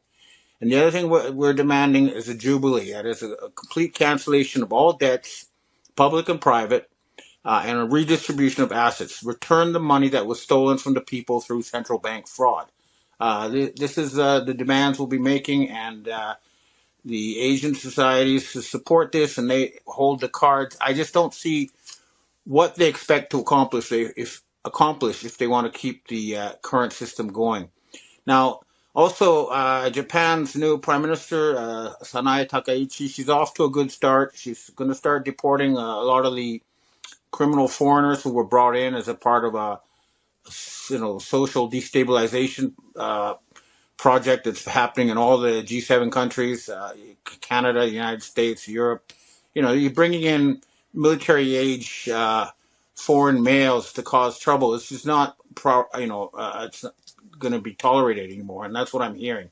Now, I think the cabal voted against Takaichi, Prime Minister Takaichi, because she got into office and she has a 71% popular support, but the Nikkei stock market went down 666 points. So the Satanists voted against her. But, at the end of the day, they don't really control very much. So things will be coming to a head. And the other thing that's been on my radar is there was talk about Donald Trump meeting Russian President Vladimir Putin. And it's interesting that the Russian official TASS news agency says that the talks are still going to go ahead, while CNN and the Western media is reporting it's going to be canceled. And it's clear the Russians are aware there was a fake Trump and a real Trump, and that they're still going to go ahead and have talks with the real Trump. However, I've been told by U.S. military intelligence sources that there was a plan to somehow arrest Vladimir Putin when he went to Hungary, even though the Hungarian government promised he won't be. So that's an unresolved issue. Again, we're dealing with very desperate, cornered rats, and they're going to pull out all the stops. But clearly, things are not going to be business as usual. I'll send you, or you'll see this video here of people demanding the arrest of Bill Gates, playing the role of Bill Gates. The point being that we should not have some Bill Gates type character controlling that huge medical poison industry, which is what the case is now. I mean, remember, he was the guy who financed the WHO and their attempt to turn this planet into a giant slave farm with their digital ID and with their, and have governments hand over all power to him. And this is not going to happen. So that's all coming apart as well. And I've been in touch also with British intelligence, and they're with us. They're on the program for the replacement of the BIS, the World Bank, the IMF, with new, healthier institutions that actually work for the people, that try to plan a better future, try to make this a better planet.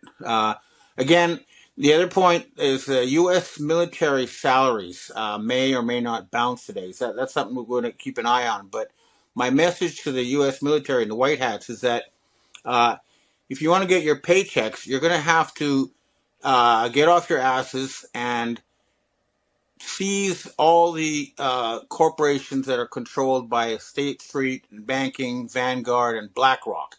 Take control of the transnational corporations away from the inbred Swiss group that controls it, the pharaonic bloodlines who have been trying to turn this entire planet into a giant prison. This is not going to be allowed to continue. So again, things are going to be coming to a head between now and November 1st. I'll probably provide more updates if I get information, but right now we're all waiting for the big meetings next week. And if it's the fake Trump who shows up in Japan and to meet Xi Jinping, he'll return empty-handed. If it's the real Trump, he's going to have to agree to a jubilee and a complete revamp of the system. We don't want to continue the U.S. corporate government as it is. We don't want to have reality TV actors pretending to be our leaders while the true powers stay in the shadows. This is not going to be allowed anymore. And the other thing is, we're not going to let them start any more wars so they can harvest children for adrenochrome and slave women and for the organ trade, all that kind of stuff. They're quite desperate now because these people do require human sacrifice to get the energy they need to keep their systems going. And with the war in the Ukraine basically over and the slaughter in Gaza being strongly curtailed, they're trying very hard now to start a new sort of war in Venezuela. But again, that's not going to work. This planet has a satanic infestation. There can be no doubt about it. And a lot of the Western leaders are basically blackmailed by these Satanists. They have to be removed. So, again, it's going to be a crucial time. I have some meetings scheduled with Japanese right-wingers and Asian secret society types, and I'll know a lot more after these meetings. But there is a general consensus that enough is enough, and we have to bring things to a head finally. So again, nothing's happening yet, but it's all about to happen, and it's going to be big. Okay, well, that's what I have to say for myself today. Now I'd like to answer questions from readers and viewers. Hi, Ben. We have our first question for today.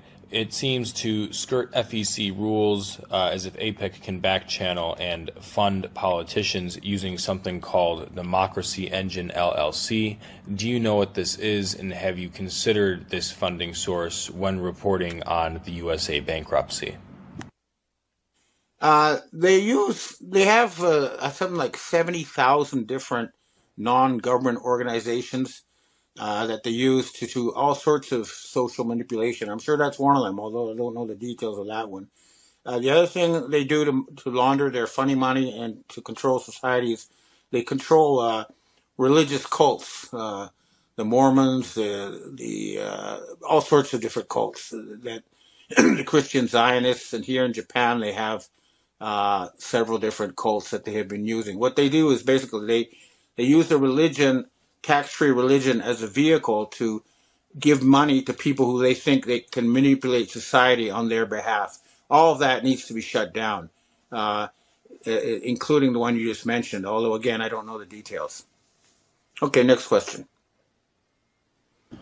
Hi, Ben. What if the Kirk event was staged and he's not dead? Old Demogard has found it resembles too many other staged events. I agree there are too many Trumps. I don't understand why, if the fakes exist in real time, why surrounding staff and or the real Trump doesn't announce the issue the same way that Trump denounced the 2020 election steal.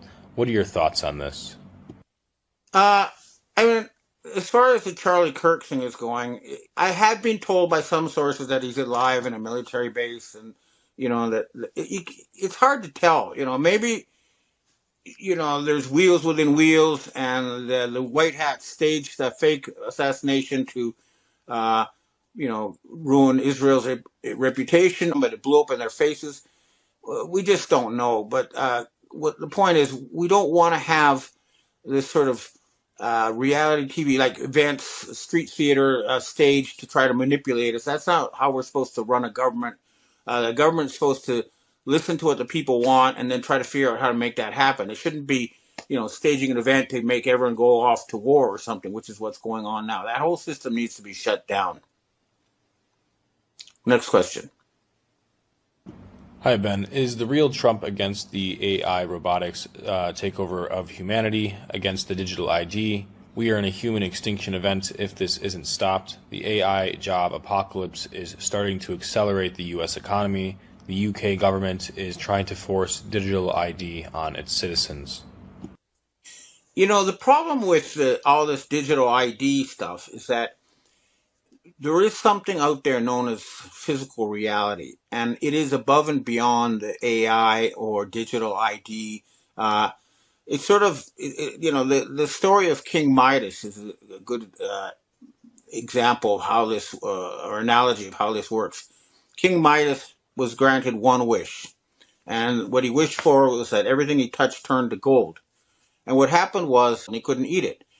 Digital ID, all that digital stuff, it's not real. You can't eat it. It's just numbers. And as long as the underlying reality, physical food, physical metal, all that kind of stuff exists, no matter what they try, it's not going to work. Basically, what's happened is the West has lost the material war. They don't produce. Their industry is hollowed out. They have to borrow from the rest of the world to get their foodstuffs or their material, and they can't pay for it. and they're trying to use digital as a way to, pretend they're not going to pay their debts. I've been told there's a plan to take all U.S. debt, put it in the cloud, and then disappear it. But that's not going to work. The Asians are saying, hand over physical gold and silver, and they don't have it. They've jacked up the price of gold desperately to try to get people to sell their jewelry so they can have enough gold to pay off the Chinese. It's not working, and it's But yeah, the fact that the current Western oligarchs are spending all future investments on building these giant data centers means that they are the enemies of the people, and they are trying to create a digital prison, but it's going to fail. AI isn't working. It can't fact check. It can't confirm the real world. Real companies in the real world can't use it. The thing's a giant hallucination, and it's going to fail. But they're desperately trying to do that. But again, I tell you, it's not going to work. And as far as the real Trump and the fake Trump are concerned, what I've been told is there's a very serious battle raging, and neither side is strong enough to put down the other side as of yet. But I think that will change once the Chinese really do cut off industry, and they will force the military to get rid of all these satanic oligarchs, or else they won't get their paychecks. If they do, arrest these people, then yeah, the U.S. military will be working to help save the planet, which is the job they're supposed to be doing in the first place. Next question. Hi, Ben. Another question in addition to digital ID.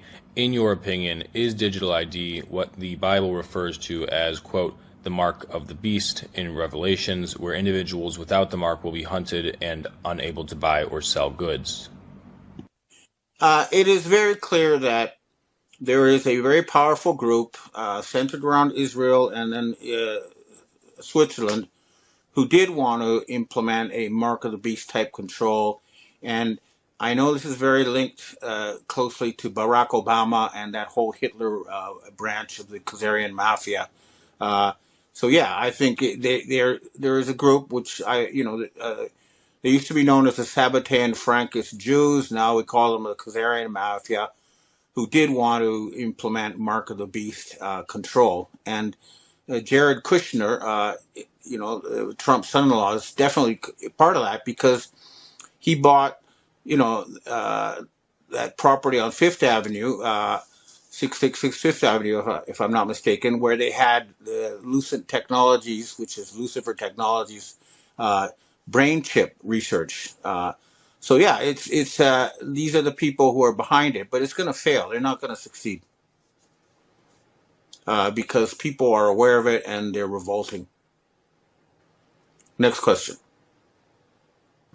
Hi, Ben. We have our last question for today. With respect to the rigged election in Japan, the corruption is obvious, and there is a rumor that the Komeito party is the main actor in the election manipulation.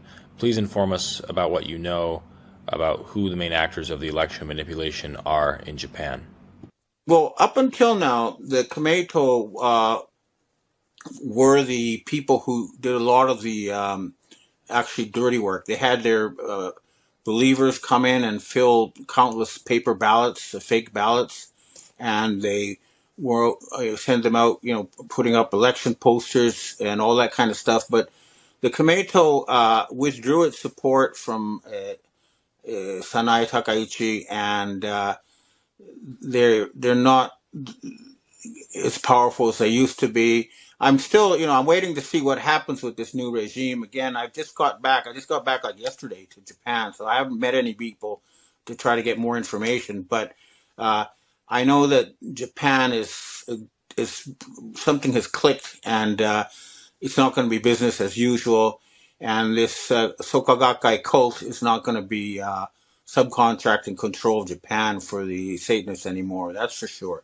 But the elections have been fake since the end of World War II. Basically, what happened was when the United States landed in Japan after the war, they called in the Prime Minister Tojo of the wartime government and said, look, you can stay on as Prime Minister, but you'll be taking orders from us. And he said, no, I can't do that. That's treason. and so he was executed as a war criminal. And they kept doing that until they found Abe's grandfather, who said, yes, okay. And ever since then, the prime ministers in Japan have just been reading scripts handed to them by the Americans. But the people who are in charge of this are dead now, and everything's in flux. So I think something fundamental has clicked in Japan, but I'll know more over the coming days as I have meetings.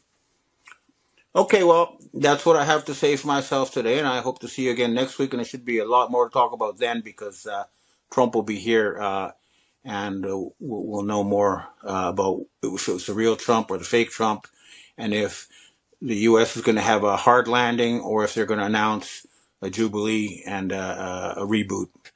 I've got some very important intelligence sent to me by a very high-level source of mine. This is someone who personally knows Vladimir Putin, Xi Jinping, and the original Donald Trump. Now, here's the message that they want to convey to the world. The original Trump, Putin, and Xi Jinping, all three originals, work together behind the scenes towards peace and harmony. They all use doubles and avatars for security. Unfortunately, the deep state are using their own body doubles and avatars. The battle for control of the world is in the final stage now.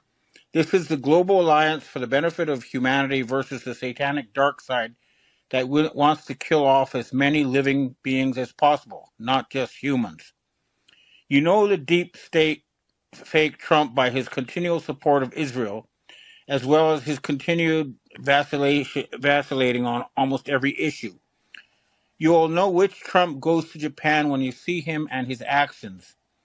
Melania will join the real Trump. A fake Melania may join the fake Trump. It will be fairly easy to differentiate between them. The three original leaders are scheduled to meet privately before December 15th and at an undisclosed location.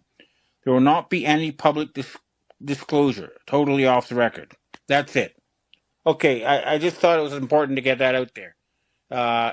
And I couldn't read the message and record my face at the same time. All right, anyway, I hope to see you. Restored Republic via GCR. Judy note, on Tuesday, 31st of March it was revealed that Putin's real reason for starting a war in Ukraine was not so much to regain territory taken away by a Nazi uprising in 2013 to 2014 as he first claimed. Long ago Edward Snowden gave us the terrifying warning that the Satan-worshipping Chinese Communist Party was involved with the Illuminati. China had not only built, but was implementing the blueprint for total control of the world's population. In China, AI ruled cities such as Shanghai and Beijing and tracked the lives of its citizens 24/7. Locations, visits, waste disposal, steps taken and rule compliance were all monitored. Every purchase, message and movement of a person was fed into algorithms that decided an individual's personal future. In the West, the Illuminati deep state globalist cabal, in cooperation with the Chinese Communist Party, have long been executing this social control disguised as progress in their New World Order vision of digital IDs and AI control. It was a matter of human freedom versus machine submission, where algorithms decided everything. AI surveillance, social scoring and digital IDs threatened freedom everywhere. Break a rule and your score plummeted with no appeal, only the algorithm ruling over your existence. If you didn't comply, you had no travel, no job, no services, no money, no food, no life. In the New World Order, AI had complete control over society. That's the real enemy Trump and the Q movement were fighting. Meanwhile, ex-president and Illuminati cabal puppet Barack Obama continued to fight for deep state dominance and against Trump and individual freedoms. Deep beneath the carved faces of Washington, Jefferson, Lincoln, and Teddy Roosevelt on Mount Rushmore, a vast tunnel network, now confirmed by intelligence insiders, stretches hundreds of miles and runs straight into Barack Obama's fortified Kalorama mansion in Washington, D.C. Trump recently announced on Telegram that his global military alliance had arrested former U.S. President, and Illuminati puppet, Barack Obama as a foreign operative. He was charged with high treason, subversion and crimes against the Republic in a military court that had reactivated the Nuremberg Code. And, Trump's global military alliance battle continued onward this past weekend. One of the cabal's core financial strongholds, a Rothschild/Rockefeller operation, was shut down in one overnight break-in. A subterranean vault was accessed that contained massive reserves of gold. Access locked. Gold and securities confiscated. All assets frozen. Special forces arrested over 50,000 high-level globalist traders for a trip to Gitmo. All within a total blackout. No press release. No public response. The next step was the Illuminati deep state cabal-owned Federal Reserve, a private banking cartel, not a true government body. It was set up in secrecy in 1913 and answered to no one but the Illuminati. On orders of the Illuminati, Fed Chairman Powell dictated economic policy without oversight or votes from the people. It's a corrupt system that was failing big time because it has always been upside down. They printed money with no limit, no backing, out of thin air, and the American taxpayer has been paying the price with inflation and uncontrollable debt. Months ago Trump switched the Federal Reserve to be under the U.S. Treasury. With the demise of the U.S. Incorporated's fiat Federal Reserve dollar and Trump's release on April 1st of the global currency reset and the new gold-backed USD note, it's likely we'll see the Fed's demise also. Possible timing. On February 20, 2026, Congress passed the Quantum Financial Settlement Act. In a historic midnight session, Congress officially passed the Quantum Financial Settlement Act, QFSA 2026. This legislation formally delists the Federal Reserve note as legal tender and recognizes the QFS gold bill as the only authorized physical currency for the restored republic. Signed by President Trump, the act was set to go into effect on Wednesday, April 1, 2026. On Wednesday, April 1, 2026, the global currency reset and Nizara/Jazara laws activated across 209 nations, erasing debts, ending IRS, launching prosperity funds and wiping out all illegitimate debts from the deep state bankers. Black Swan event triggers a new golden age. Prosperity funds released. Trump's sovereign treasury replaces the collapsed Federal Reserve. No more income taxes, only tariffs and fair sales tax. The cabal's financial empire crumbles as the gold-backed QFS goes live. Thursday, April 2, 2026, event that will change the world. Tier 4B to receive emails with toll-free numbers to make redemption appointments. On Friday, April 3, 2026, President Trump will tweet, "My fellow Americans, the storm is upon us. God bless." On Friday to Sunday 3,4, 5th of April, the $2,000 tariff dividend checks to go out to U.S. citizens age 18 and older, a monthly event for the next 3 years. Saturday, April 4, 2026, CBS alert, the global blackout in all countries of the world will be on April 4, 2026. It will be in conjunction with the EBS emergency broadcast system martial law and mass arrests of pedophiles by the military buy food, toilet paper, medicine. This is a real alert. This is not a test. Web 3.0 ISO 20022 on Telegram. Monday, 6th of April, Black Swan event, petrodollar comes to an end. Global financial crash. Prosperity payments and Jazara wealth drops begin. On Wednesday, April 1, 2026, the global currency reset and Nizara/Jazara laws activated across 209 nations, erasing debts, ending IRS, launching prosperity funds and wiping out all illegitimate debts from the deep state bankers. Black Swan event triggers a new golden age. Prosperity funds released. Trump's sovereign treasury replaces the collapsed Federal Reserve. No more income taxes, only tariffs and fair sales tax. The cabal's financial empire crumbles as the gold-backed QFS goes live. Thursday, April 2, 2026, event that will change the world. Tier 4B to receive emails with toll-free numbers to make redemption appointments. D2s. February 2026, Bruce, the Big Qualcomm All Redemption Center leaders have signed a new NDA that prevents them from giving out information. Yesterday, 3 sources said we are looking at Thursday, 2nd of April for Tier 4B2 as a kickoff date to receive emails with toll-free numbers to make redemption appointments.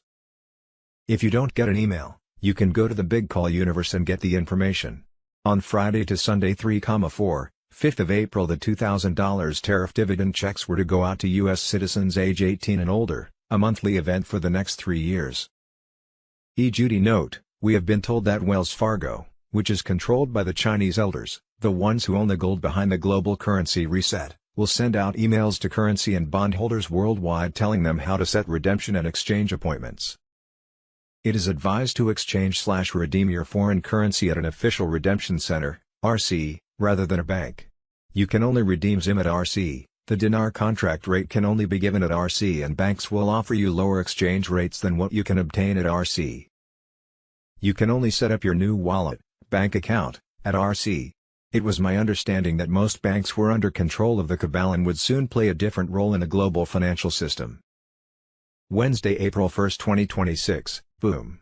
They're changing your money, everything happening right now and why it all lands on July 4th.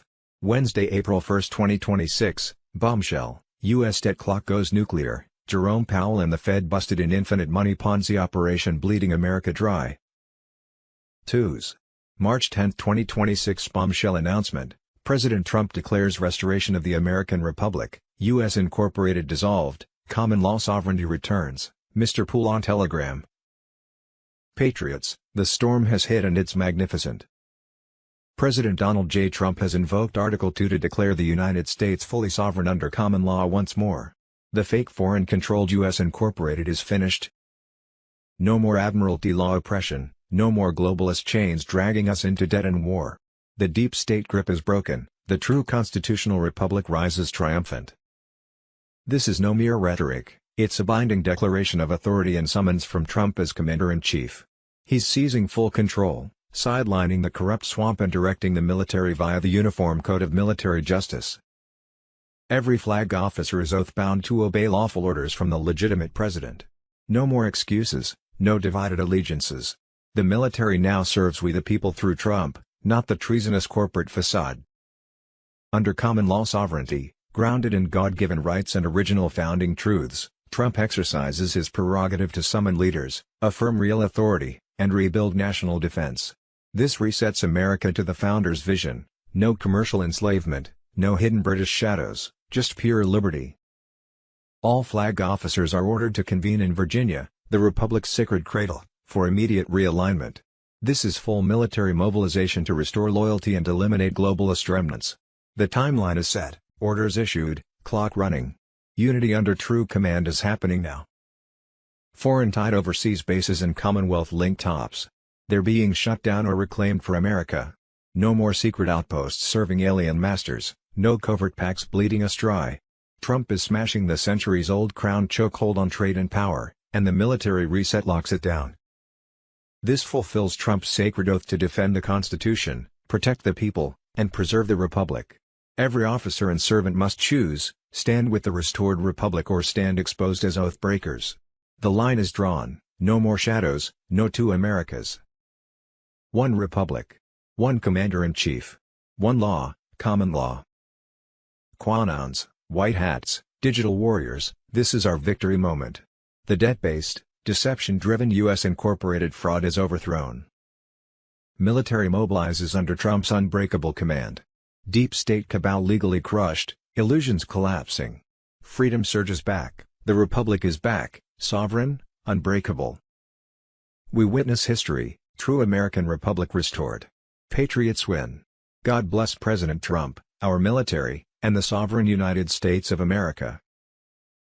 Wednesday, April 1, 2026, worldwide blackout incoming. Trump authorizes massive global military operation with EBS activation, thousands of elites set for arrest, Ben Fulford on Telegram.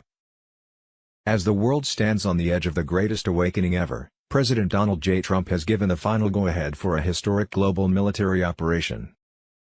This will activate the emergency broadcast system and bring down the entire deep state cabal. Insiders report that starting March 30, 2026, the plan is in full motion to arrest thousands of elites involved in child trafficking and corruption. A massive worldwide blackout is coming within 48 hours. It will last 10 to 12 days with controlled lockdowns. Citizens are urged to stay indoors during specific 5-hour windows each day while special forces carry out the arrests. This is the storm Quanons have been waiting for, the moment justice finally arrives. Trump's loyal military forces have been preparing for years, mapping out underground tunnels and trafficking networks. White hat operators have already rescued countless children from these evil facilities.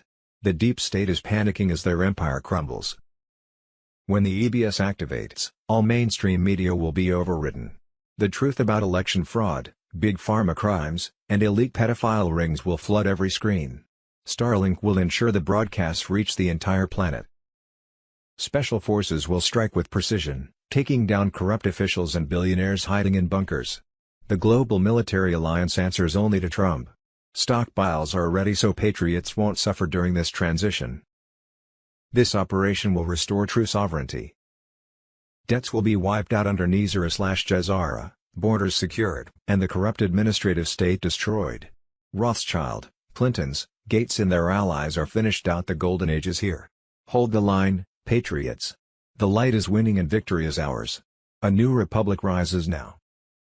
I Save the Children, Wednesday, April 1, 2026. What kind of school has a cemetery? The Carlisle story they never taught you. Wednesday, April 1, 2026. MKUltra, a guinea pig on X, targeted individuals, directed energy weapons, and MKUltra CIA whistleblower Kevin Shipp. Wednesday, April 1, 2026. Exposed. There is a massive tunnel network under Mount Rushmore running across states. ID connects directly to Obama's D.C. mansion and is active right now in 2026. Mount Rushmore is compromised.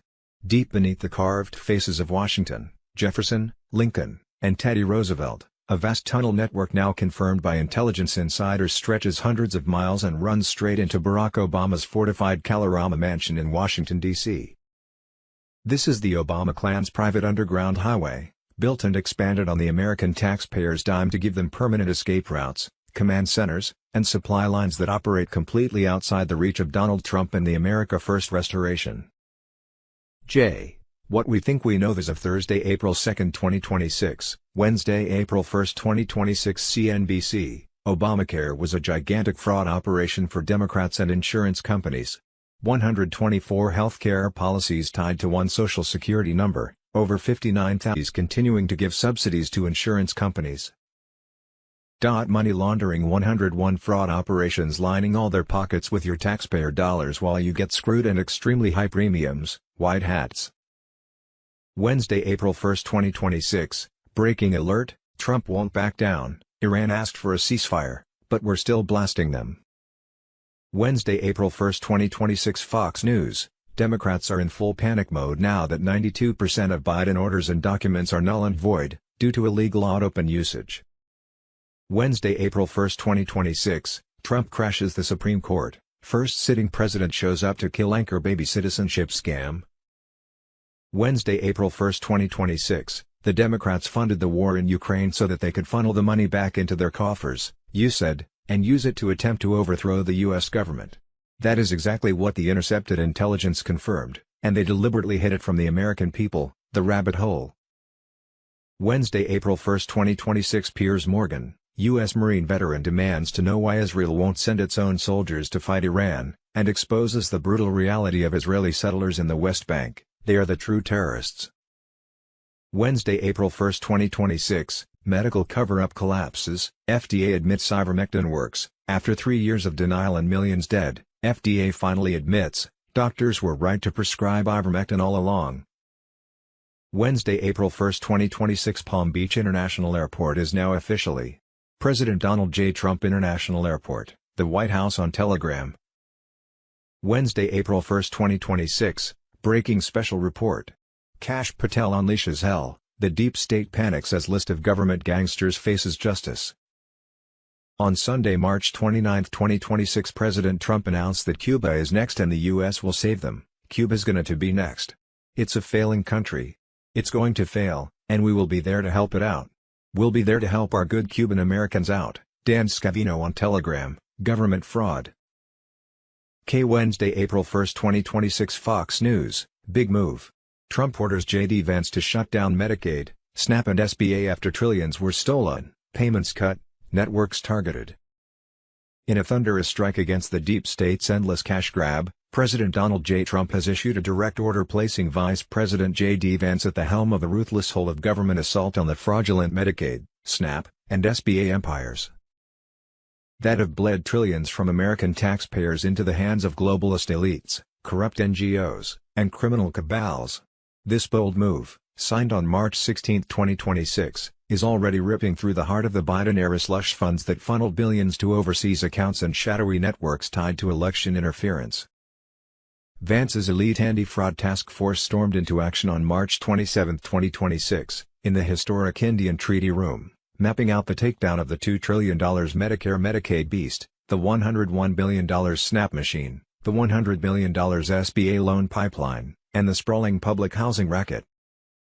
Treasury, Justice, Agriculture, Labor, HHS, and HUD are now locked and loaded, deploying cutting-edge AI scanners to expose duplicate claims, ghost recipients, and payments to the dead that the old regime deliberately ignored. The deep state's house of cards is collapsing as payments are slashed and entire networks targeted for immediate shutdown. Blue strongholds like Minnesota and California are feeling the heat first. Recall how Feeding Our Future looted nearly $250 million in child nutrition funds through phantom programs and then pivoted to autism services, pulling millions more via bogus billing, money wired straight to real estate empires overseas while American families suffered. The task force has already suspended dozens of providers in Los Angeles and frozen Medicaid reimbursements to Minnesota. This operation is surgically dismantling the globalist architecture that turned entitlement programs into revenue streams for progressive allies and Soros-linked operatives. SNAP's $101 billion black hole, riddled with trafficking and retailer skimming schemes, is being gutted with hardened authorizations. Unemployment insurance, public housing vouchers, and TANF cash flows, long exploited by identity thieves and ineligible recipients, are next on the chopping block as Vance restores work requirements and merciless prosecutions through a new DOJ National Fraud Enforcement Division. Patriots are electrified because this is Trump's America First agenda in full force, reclaiming sovereignty from unelected bureaucrats. Recovered trillions will fuel border security, debt reduction, and rebuilding Main Street. Resistance from legacy media and blue state governors is mounting, yet their own reports prove the real victims were working Americans whose taxes funded the theft. The task force's AI platforms are flagging anomalies in real time, linking fraud rings across programs. Inside connections run deeper than public eyes ever saw, with suppressed data showing hundreds of millions paid to ghost providers tied to political machines in high fraud zones. States refusing to clean house now face withheld matching funds until controls return. And Wednesday, April 1, 2026, over $3 billion has been tied to over 500 groups with over $294 million already traced to the previous No Kings 2.0 partners and organizers, all funneled through the same Riot-incorporated dark money operations laundering U.S. taxpayer dollars to fund chaos against President Trump and American conservative citizens. The Chiffon Telegram. George Soros, Bill Gates, Neville Royce Ingham, CCP, and many others are tied to USAID, NGO taxpayer dark money laundering operations that are funding these non-organic engineered protests and violent mobs across the country. Some of these groups include Arabella, $79M Buffett, $16M Ford, $51M Rockefeller, $28M Soros, $72M Tides, $45M Open Society, Gates, This is just a fraction of the groups. Most of these groups branch off into many smaller groups. The amount of connections and domestic terrorist groups already identified calls for a massive RICO investigation to shut down these networks once and for all. Oh, what we thought we knew, but didn't really know, and now am supposed to know but don't have a clue. With clones, doubles, made-up movies Hollywood style, and Trump's military alliance throwing more popcorn at us, it gets so confusing. Signs from the heavens for April 2026:2. March 31, 2026, strange trumpet sounds heard around the world, no one has answer. David A. Bednar, the Bible foretold the signs appearing in April. Man dies inside a bus and Jesus reveals flee these 4 cities before Good Friday 2026, NDE. This will happen between April 1 and 5, 2026, the vision of a child who saw Jesus, April 1 to April 5, the awakening, April 1 Christ's message of being known and love given to all, April 2 healings, inspiration inside churches, other church leaders express fear. April 3 earthquakes, strange lights, children see angels, April 4 people come home to Jesus, other closed door to him, April 5 Easter Sunday light came out of Jerusalem and touched people, I died and Jesus showed me 7 U.S. cities to flee in 2026, NDE story. 8 cities people must leave before summer 2026, advised to move north and west to rescue states which share their resources, Montana, Utah, Wyoming, Idaho, North Dakota, South Dakota, Alaska. April 15 Seattle, Washington 9.2 earthquake, tsunami flood, Given less than 30 minutes to evacuate. April 23rd, 25th, 27th earthquakes LA, California. May 15th earthquake liquefaction San Francisco, California. June 9th New York City flood from ocean 15 miles inland. June 7th earthquake Madrid plate liquefaction over thousands of miles along the Mississippi River in Missouri, Tennessee, Arkansas. Nation will be split in two. July 12th floodwaters fires from oil on water Houston, Texas. July the Great Deception digital link track people's health. August 3rd heat wave over Midwest Chicago. September 20th flood Miami. We are in the final stage of the plan to save the world from the Satan-worshipping Illuminati deep state cabal, or globalists who for centuries have been working to gain complete control over the world population. A Trump signature on the new gold/asset-backed U.S. Treasury note replacing the fiat federal dollar, has signaled a return to pre-1913 prosperity, true sovereignty, demise of the deep state cabal's IRS and replacement of the cabal's federal income tax with tariffs. Money and pedophilia were basic to the world's corruption through Satan worship. Way back in March 2010, Georgia Senator Nancy Schaefer was murdered after exposing the government's Child Protective Services pedophile ring, which Trump and the global military alliance has spent the last several years trying to take down.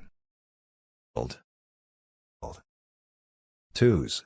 March 31, 2026, EBS activation in hours, not days. The 10 days of darkness is locked and loaded.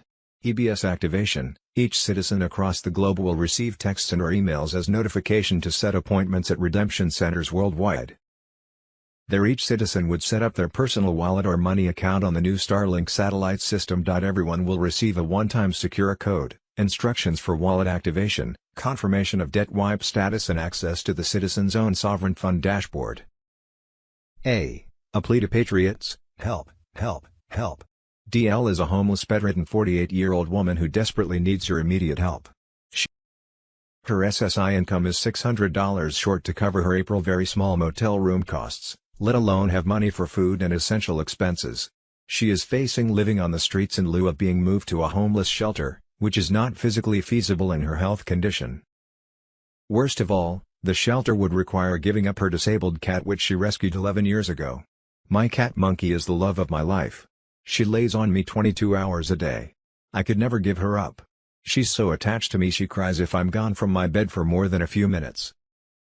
DL lost her housing a year ago and has been living in a scary part of town in a motel room so small her wheelchair will not fit. She has to crawl between her bed and bathroom. DL's long-term goal, with the help of friends, is to secure a accessible home on quiet land she can lease long-term or eventually purchase. This is what her GoFundMe fundraiser is for.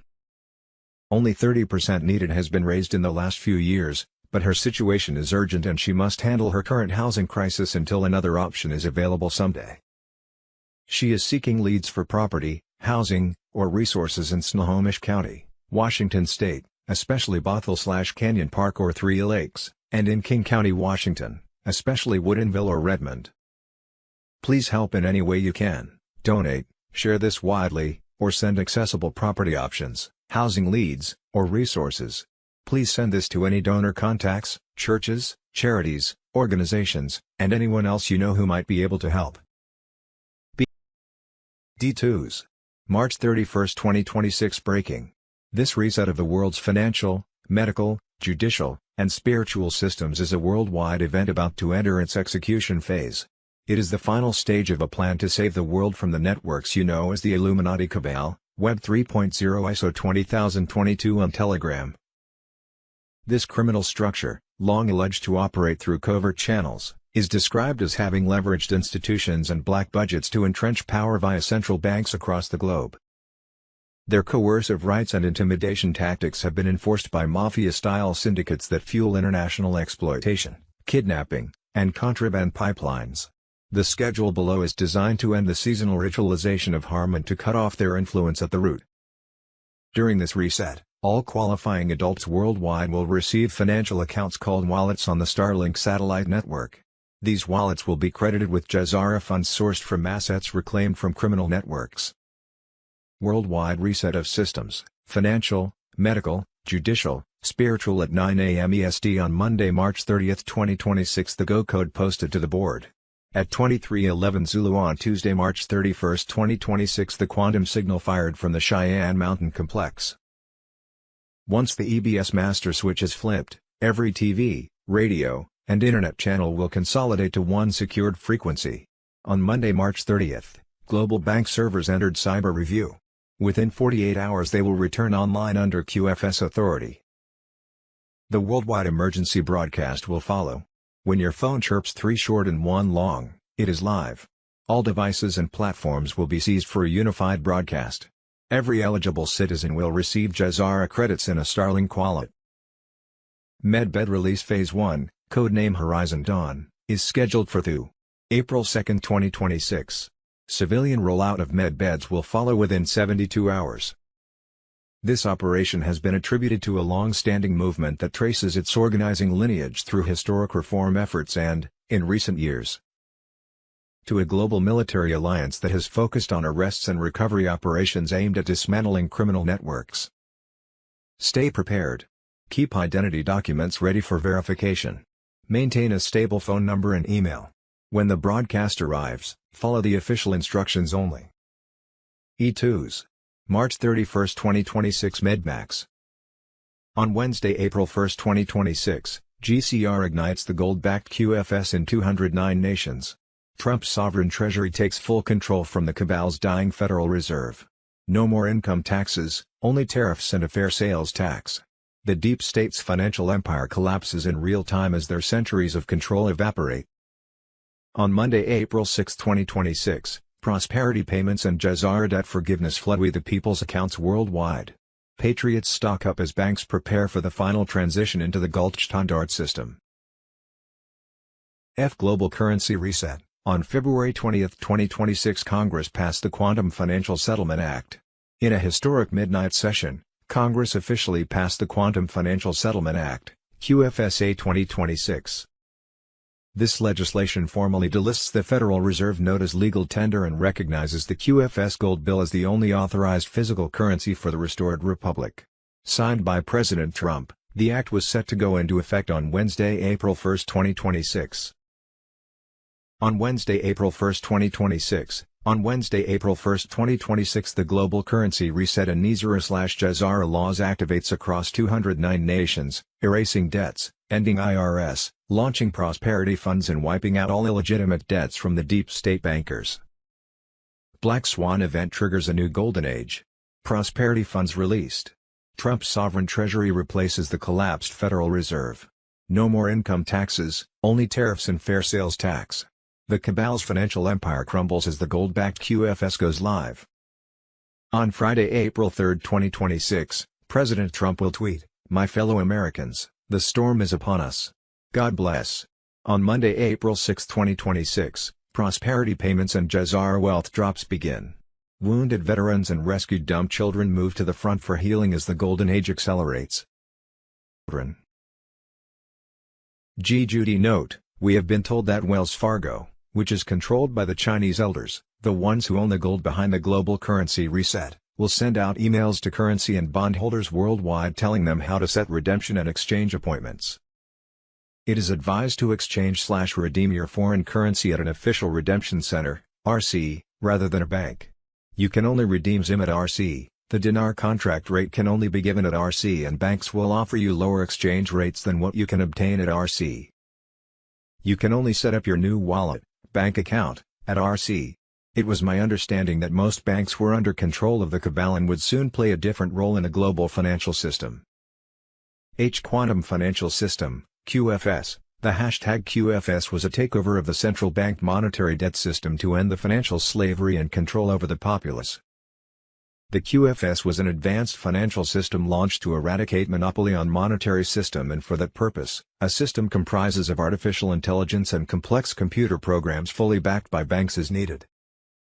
The quantum financial system was a breakthrough in the world of banking which will lead to a new era of banking. The QFS was not based upon mere pieces of paper which has no evidentiary value, National Quantum Initiative Act. The QFS, ISO 20022, XRP and XLM will not be influenced by government policies, rather be entirely backed by tangible assets like gold, platinum, silver. J2s. March 10, 2026 bombshell announcement. President Trump declares restoration of the American Republic, U.S. Incorporated dissolved, common law sovereignty returns, Mr. Poole on Telegram. Patriots, the storm has hit and it's magnificent. President Donald J. Trump has invoked Article 2 to declare the United States fully sovereign under common law once more. The fake foreign-controlled U.S. Incorporated is finished, No more Admiralty law oppression, no more globalist chains dragging us into debt and war.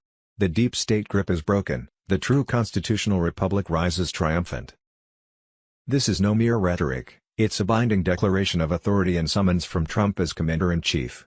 He's seizing full control, sidelining the corrupt swamp and directing the military via the Uniform Code of Military Justice. Every flag officer is oath-bound to obey lawful orders from the legitimate president. No more excuses, no divided allegiances. The military now serves we the people through Trump, not the treasonous corporate facade. Under common law sovereignty, grounded in God-given rights and original founding truths, Trump exercises his prerogative to summon leaders, affirm real authority, and rebuild national defense. This resets America to the founders' vision: no commercial enslavement, no hidden British shadows, just pure liberty.